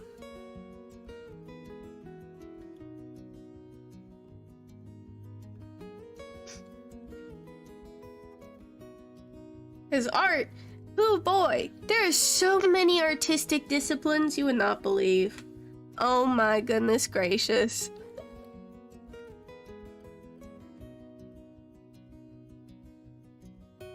Like, my brother was like super into ceramics. He was so good at it too. Like in high school, he had the ceramics class and a ceramics teacher, and he made all these wonderful, beautiful pots. And then he had to take a drawing class, and he was horrible at it. Just truly could not handle it. It was like, what even is drawing? What is this? So, you know, if you feel like you're not artistic, maybe you just haven't found the right kind of art yet.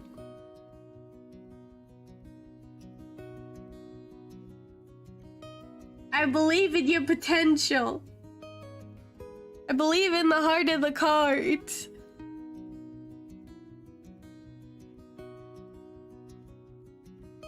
I believe in the art of the cards. Okay. That was bad. Oh well, it's my stream. I get to make puns if I want.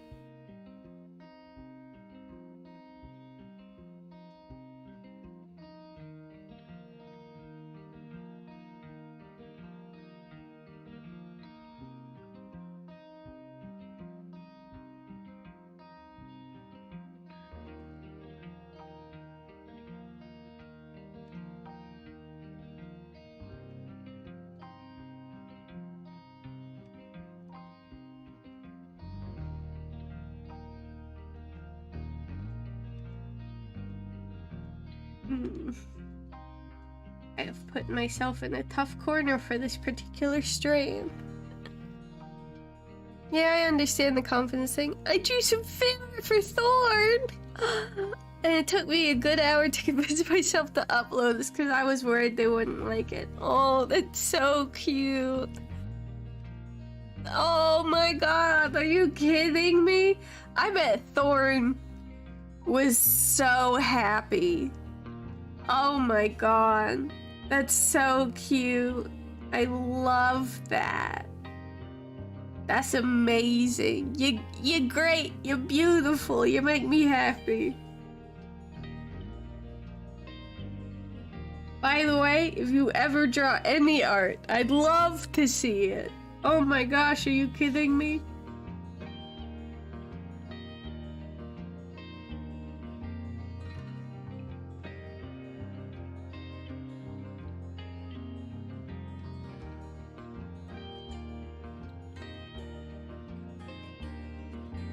I just love people doing their best, you know? People doing their best. It's peak humanity, honestly. There's a lot of stuff wrong, but people earnestly trying their best to do something that makes them, or someone else, happy.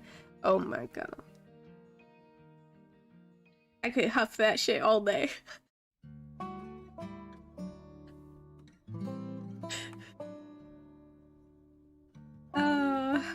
Delicious.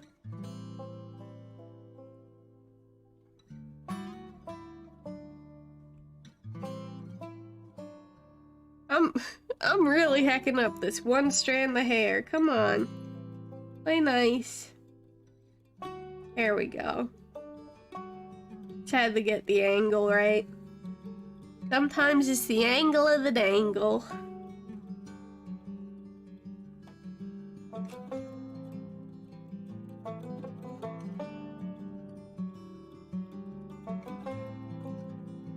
Oh my gosh. CHIBI Rock's fat little face.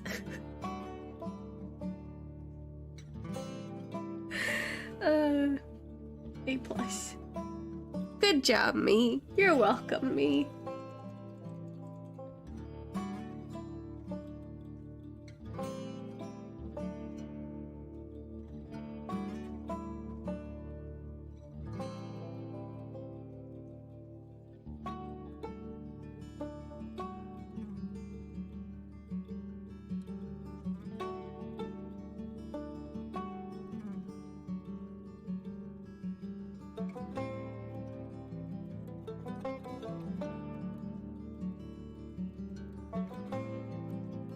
Oh my gosh.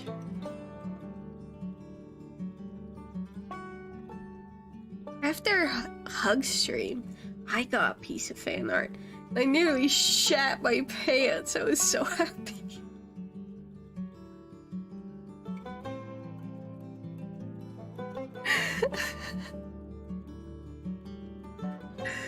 Oh my goodness. Words cannot describe that moment. Incredible. Spectacular.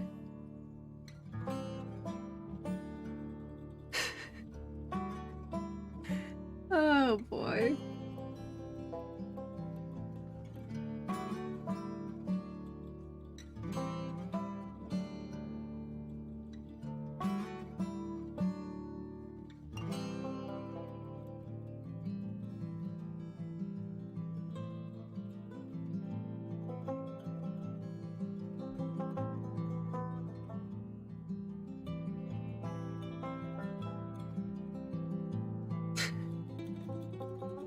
Hello, bot.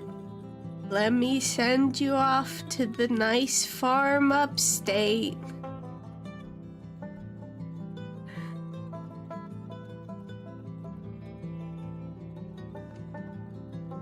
Okay. Enjoy the nice farm upstate. Here we go. Mm-hmm.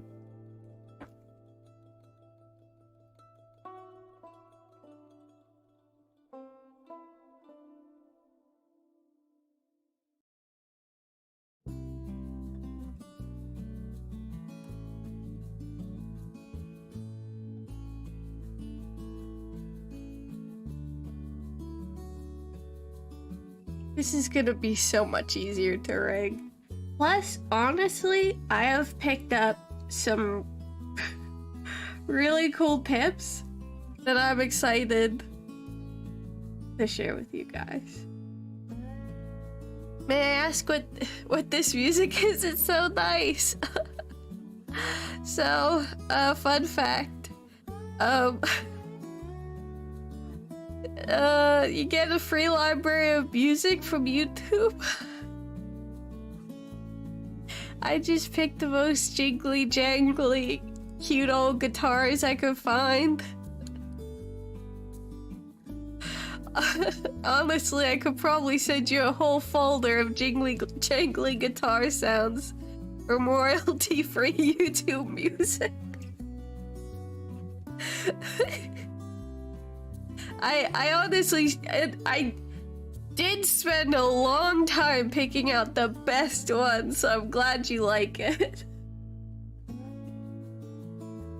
Personally, I like them too. I've found myself just listening to them like, yeah, this is a jam. I can line dance to this. Oh my goodness.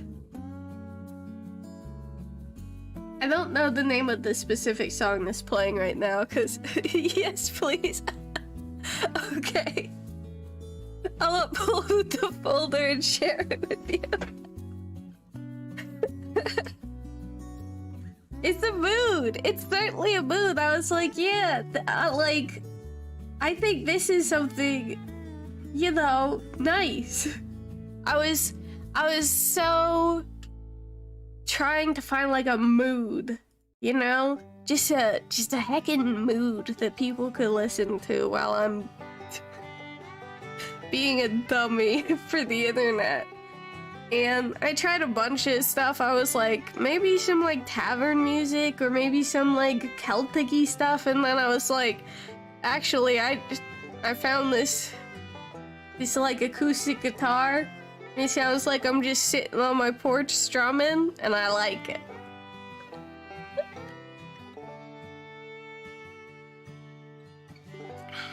Delicious. Okay. So. You gotta be careful with YouTube too. I mean, I know Twitch is pretty rough as well. In terms of music. They really just don't want people to have a good time. But it is nice that they're like, you know what, we're just gonna give you a library full of stuff that you can play without getting in trouble.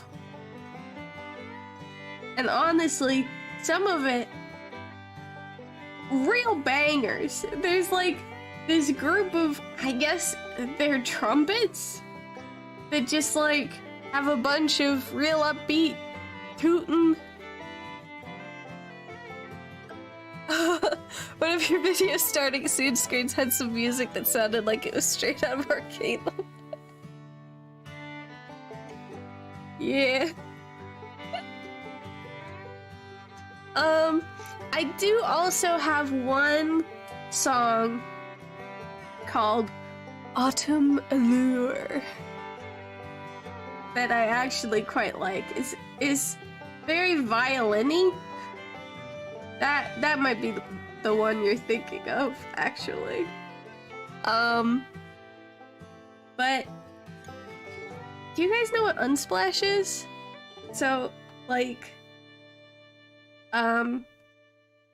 it's like this website that is full of copyright-free photographs.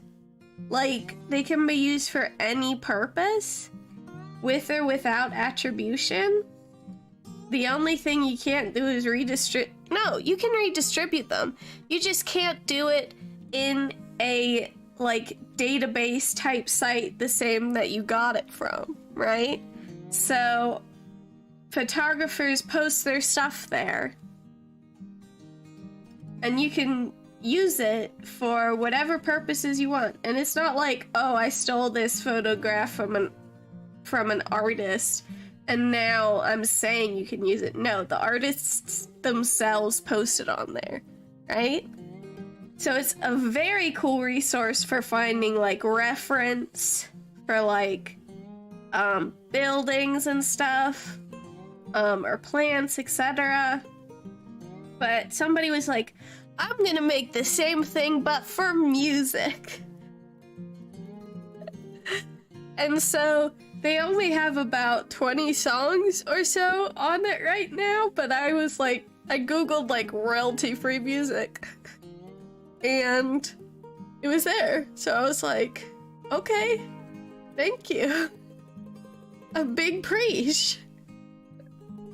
So that's what that song's from, and then all the other ones are from YouTube. I don't have the one from the Autumn Allure one in the playlist right now. It's a little somber in comparison to the other stuff.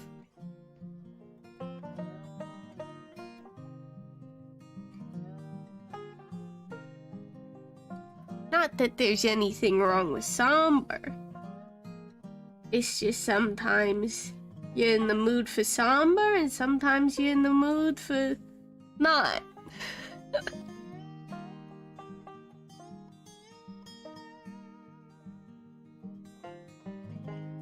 And honestly, after the way quarantine's been going, I don't think I'm in the mood for somber. Yeah, no?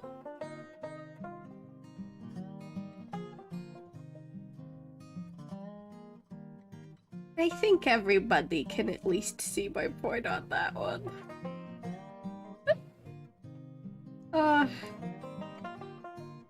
Technically, I still got the gallbladder problem. I haven't been able to go to the hospital yet. The hospital I was gonna go to is now no longer accepting non-emergency surgery, so I have to find a new hospital. It's a problem. Autumn Allure does sound perfumey. It sounds like a scent. I can picture it in one of those commercials where it's like a lady walking through a maze of like deciduous trees shedding their leaves. And she's like, Autumn Allure, I do. You know?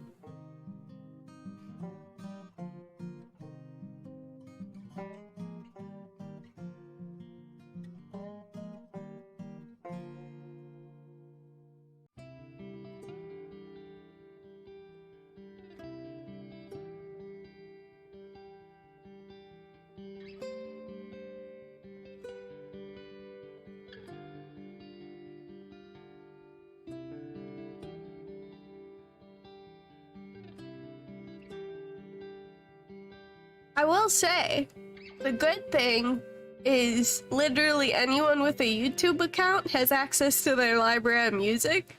So like if you guys were like, I actually need royalty-free music and stuff, you can literally just yoink. There are some things that require attribution, but you don't have to use those ones. Or you can attribute people, because it's nice.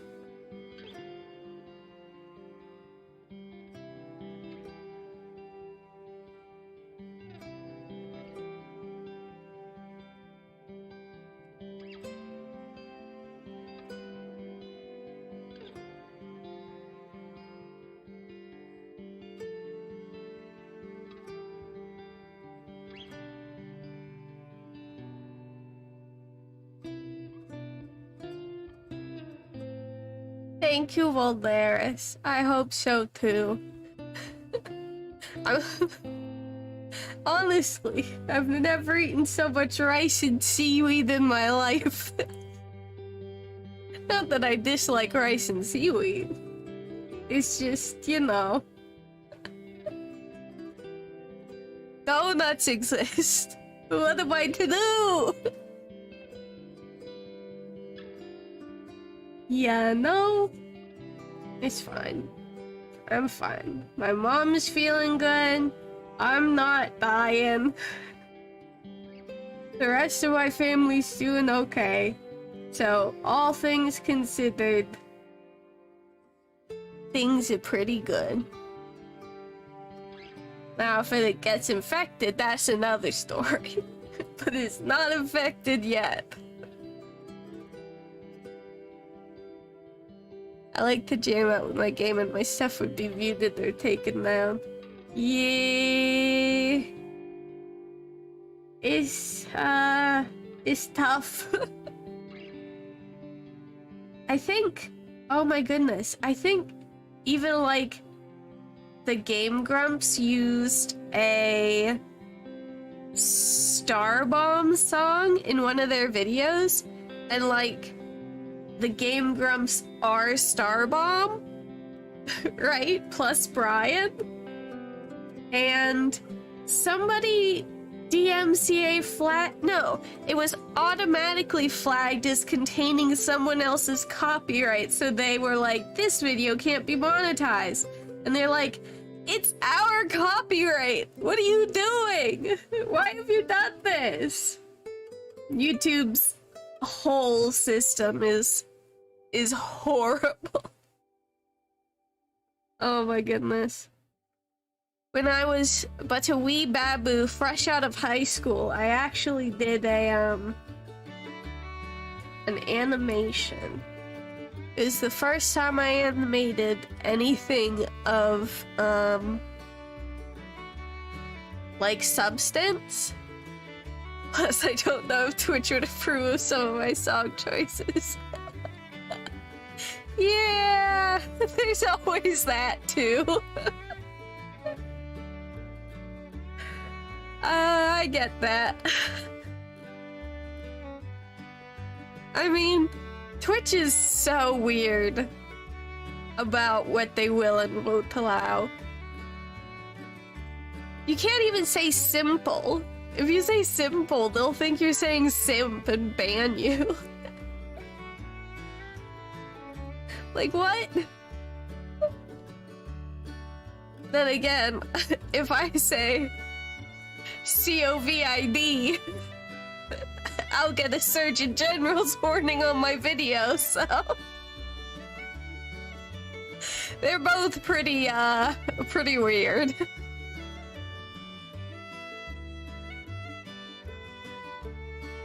Okay. These bangs are done.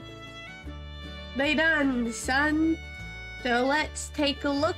Oh yeah, the mouth is horrible. Okay. Oh my gosh. The bangs look cute. Oh my gosh, the bangs look cute.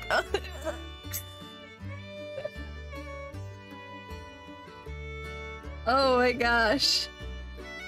I'm really happy with how this is turning out.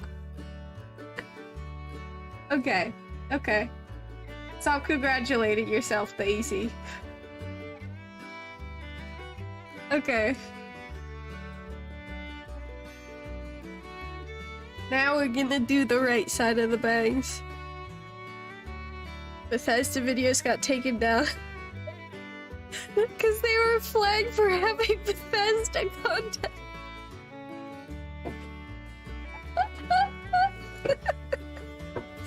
Oh my god. YouTube. Even when you're horrible, you're funny. Oh my goodness gracious. Oh my gosh. Okay.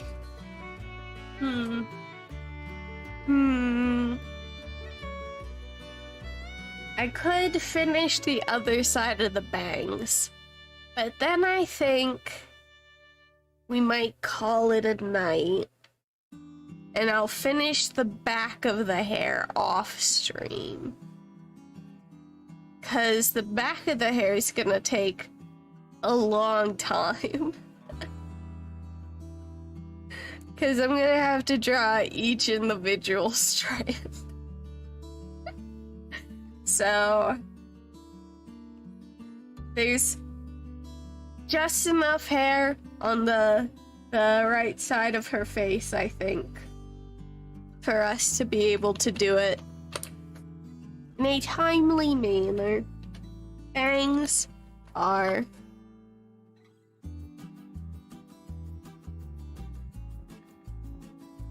and that way I am not congratulate yourself for it. Thank you, thank you.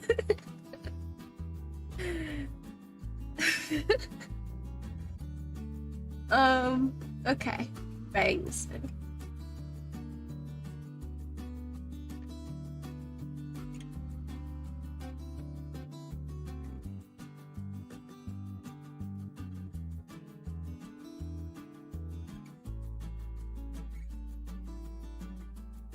I honestly could have done the lines thicker, but I actually really like how the thin lines look. So.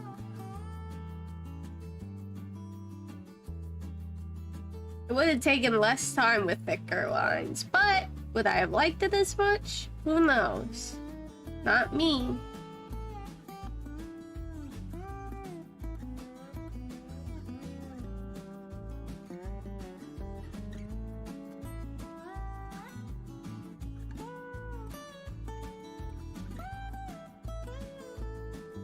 Leaf.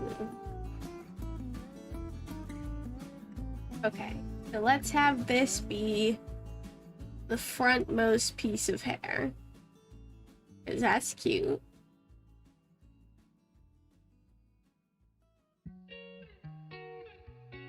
And then this little bitty bit can come out and be cute.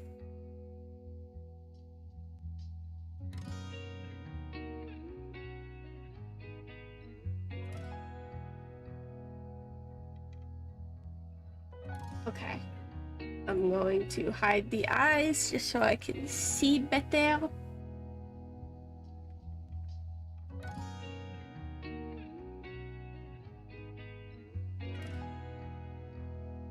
I'm actually glad I sketched this out traditionally, because sometimes I feel like I don't do a good job sketching digitally.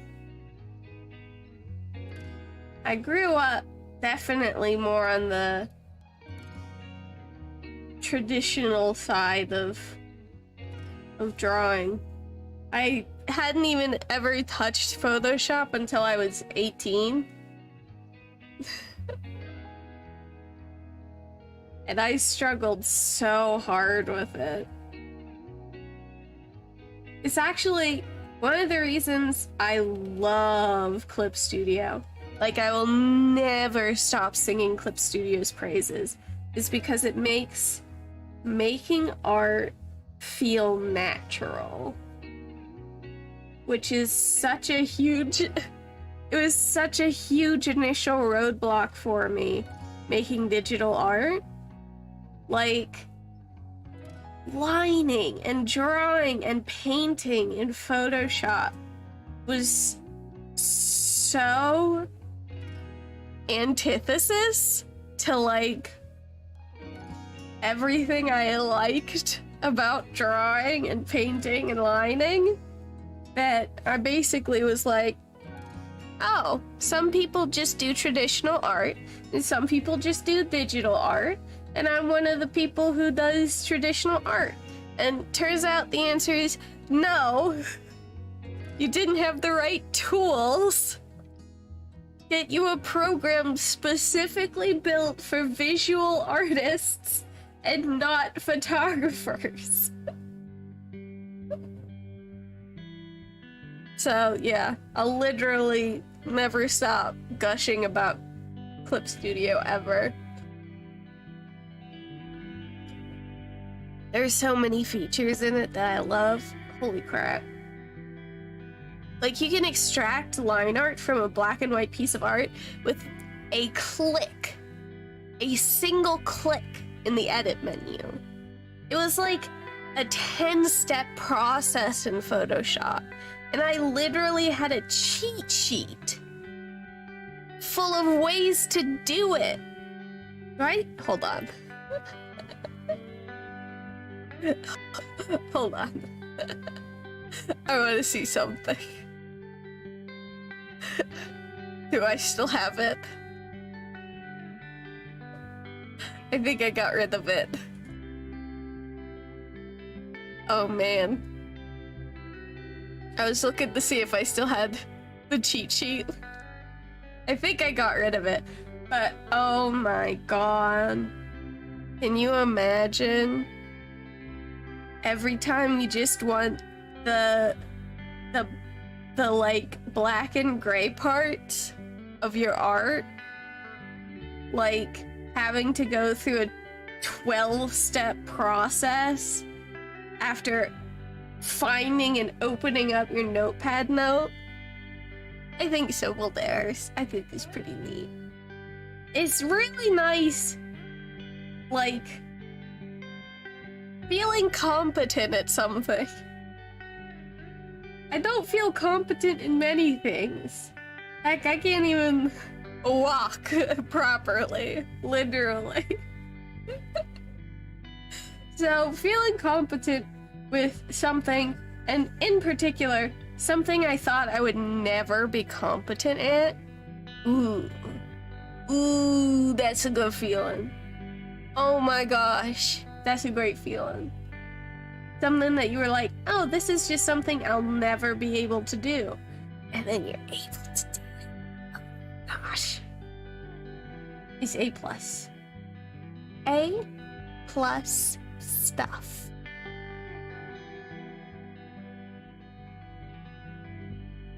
Makes me giggle on the inside.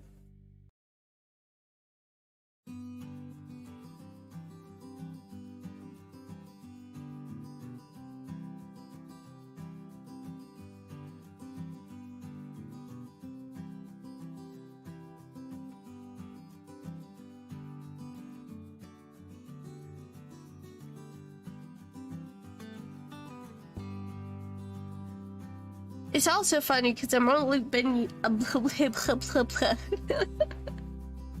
can tell we're near at the end of the stream. I've only been like, I don't go on Facebook much anymore, but I was on it the other day because like I had a message from somebody I had to check, and one of those like, you want to remember this thing from so many years ago popped up, and it was one of the first pieces I did in Clip Studio, and it was like, remember this from 2019? And I'm like, I've only been using Clip Studio for 4 years? I feel like I've been using it my whole life, what? But yeah, it was something. That's how I feel just being an adult. I'm still here, so I guess I'm competent enough at it. You know? That's true. I'm impressed.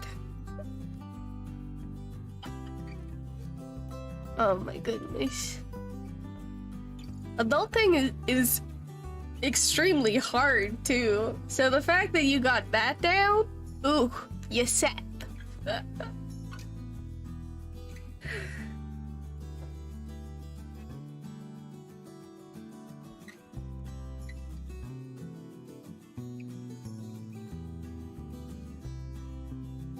Okay. This side had a lot less hair.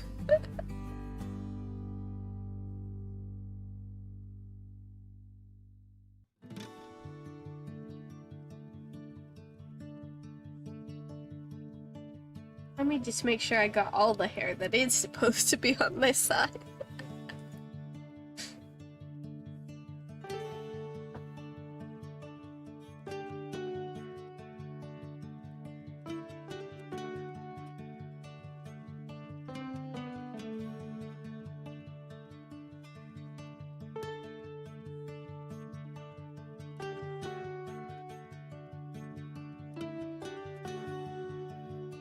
Also, having a nice drawing tablet helps. Not gonna lie. One of the biggest roadblocks left me doing digital art competently was definitely like putting down a line and not seeing it come out of your hand, you know? So having a monitor tablet is like so nice. So nice.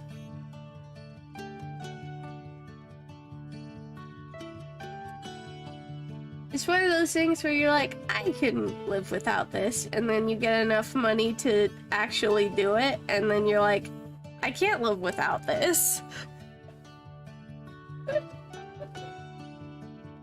I could never go back. Don't make me.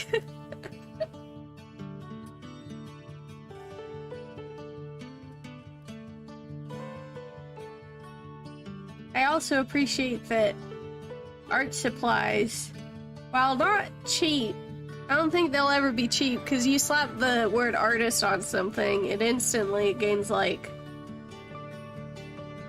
50% of its price tag. But I appreciate that art supplies, digital art supplies, are getting cheaper. I think the pandemic might be helping a little with that. Everybody's gotta work out of their homes now. Now, I say, as if it hasn't been going on for 2 years.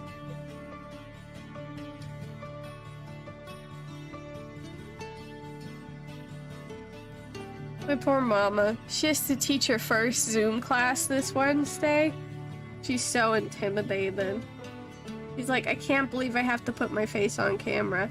I said, I mean, you don't have to. I could make you a VTuber. You teach your class as a VTuber. And she was like, if my students knew I even knew what a VTuber was, they'd all have heart attacks and die. Let alone if I showed up and was a VTuber.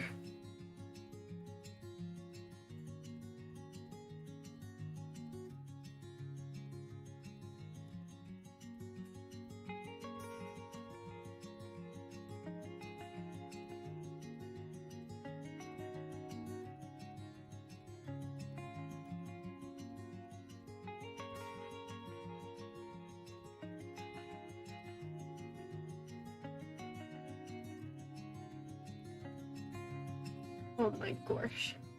What does it look like with these other? It's so like okay.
A VTuber, that would be pretty cool. A VTuber teacher, you should talk her into doing it once and playing off like it's not happening and just roll with it. I basically said the same thing. I was like, just see how many of your students are paying attention and just show up as a VTuber one day and see what they think. You'll know real quick if they're paying attention. What are you talking about? I've always looked this way. Pay attention, please. I have always been a cute robot girl. What are you talking about? Exactly. Whoops. I wasn't paying attention. I was too busy laughing. Oh my goodness. It wouldn't be hard either. V2 Studio's free. It's got a virtual camera and everything. I have a bunch of rigs. I have so many rigs. Are you kidding me? I did the thing. I was like, I'm gonna use the free version of this until I want to eat my own face.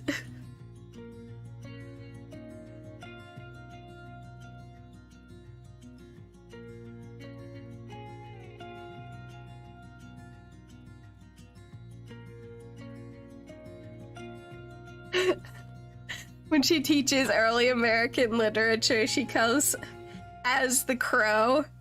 Not the crow, as the raven from The Raven. Oh my gosh. A thematic literature VTuber, could you imagine?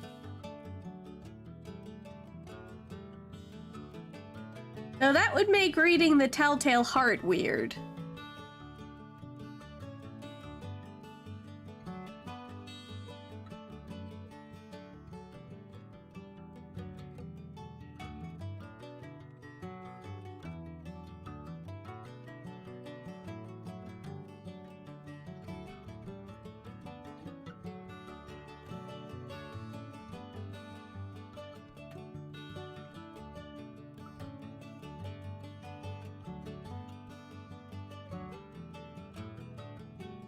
Oh my goodness. My hair is looking so good.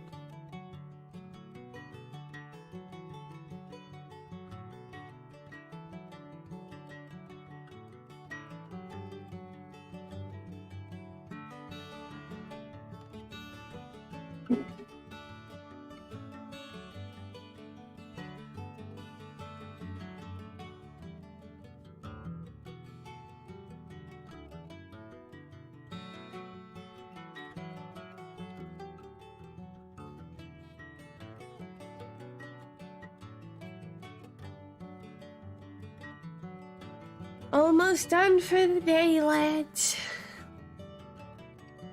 I'm gonna miss you. Well, we got a lot of progress done, too. Like, I know it doesn't seem like much. Oh no, my bottle is a bird. The only lyric says, go!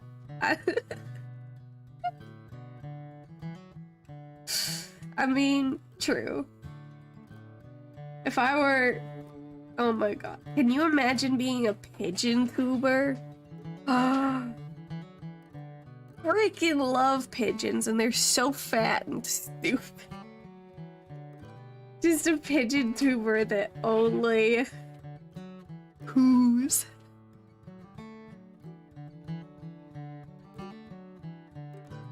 Oh my gosh.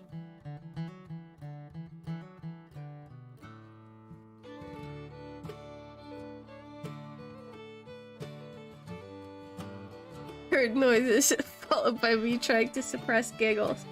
Honestly, that's sort of playing like a Kenku in D&D. You know? Not far from it. Oh my goodness.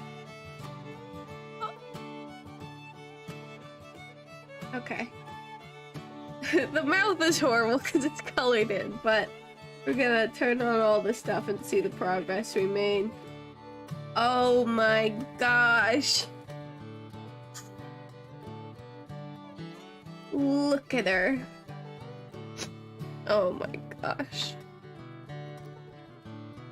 Yeah, we're gonna call it there for now.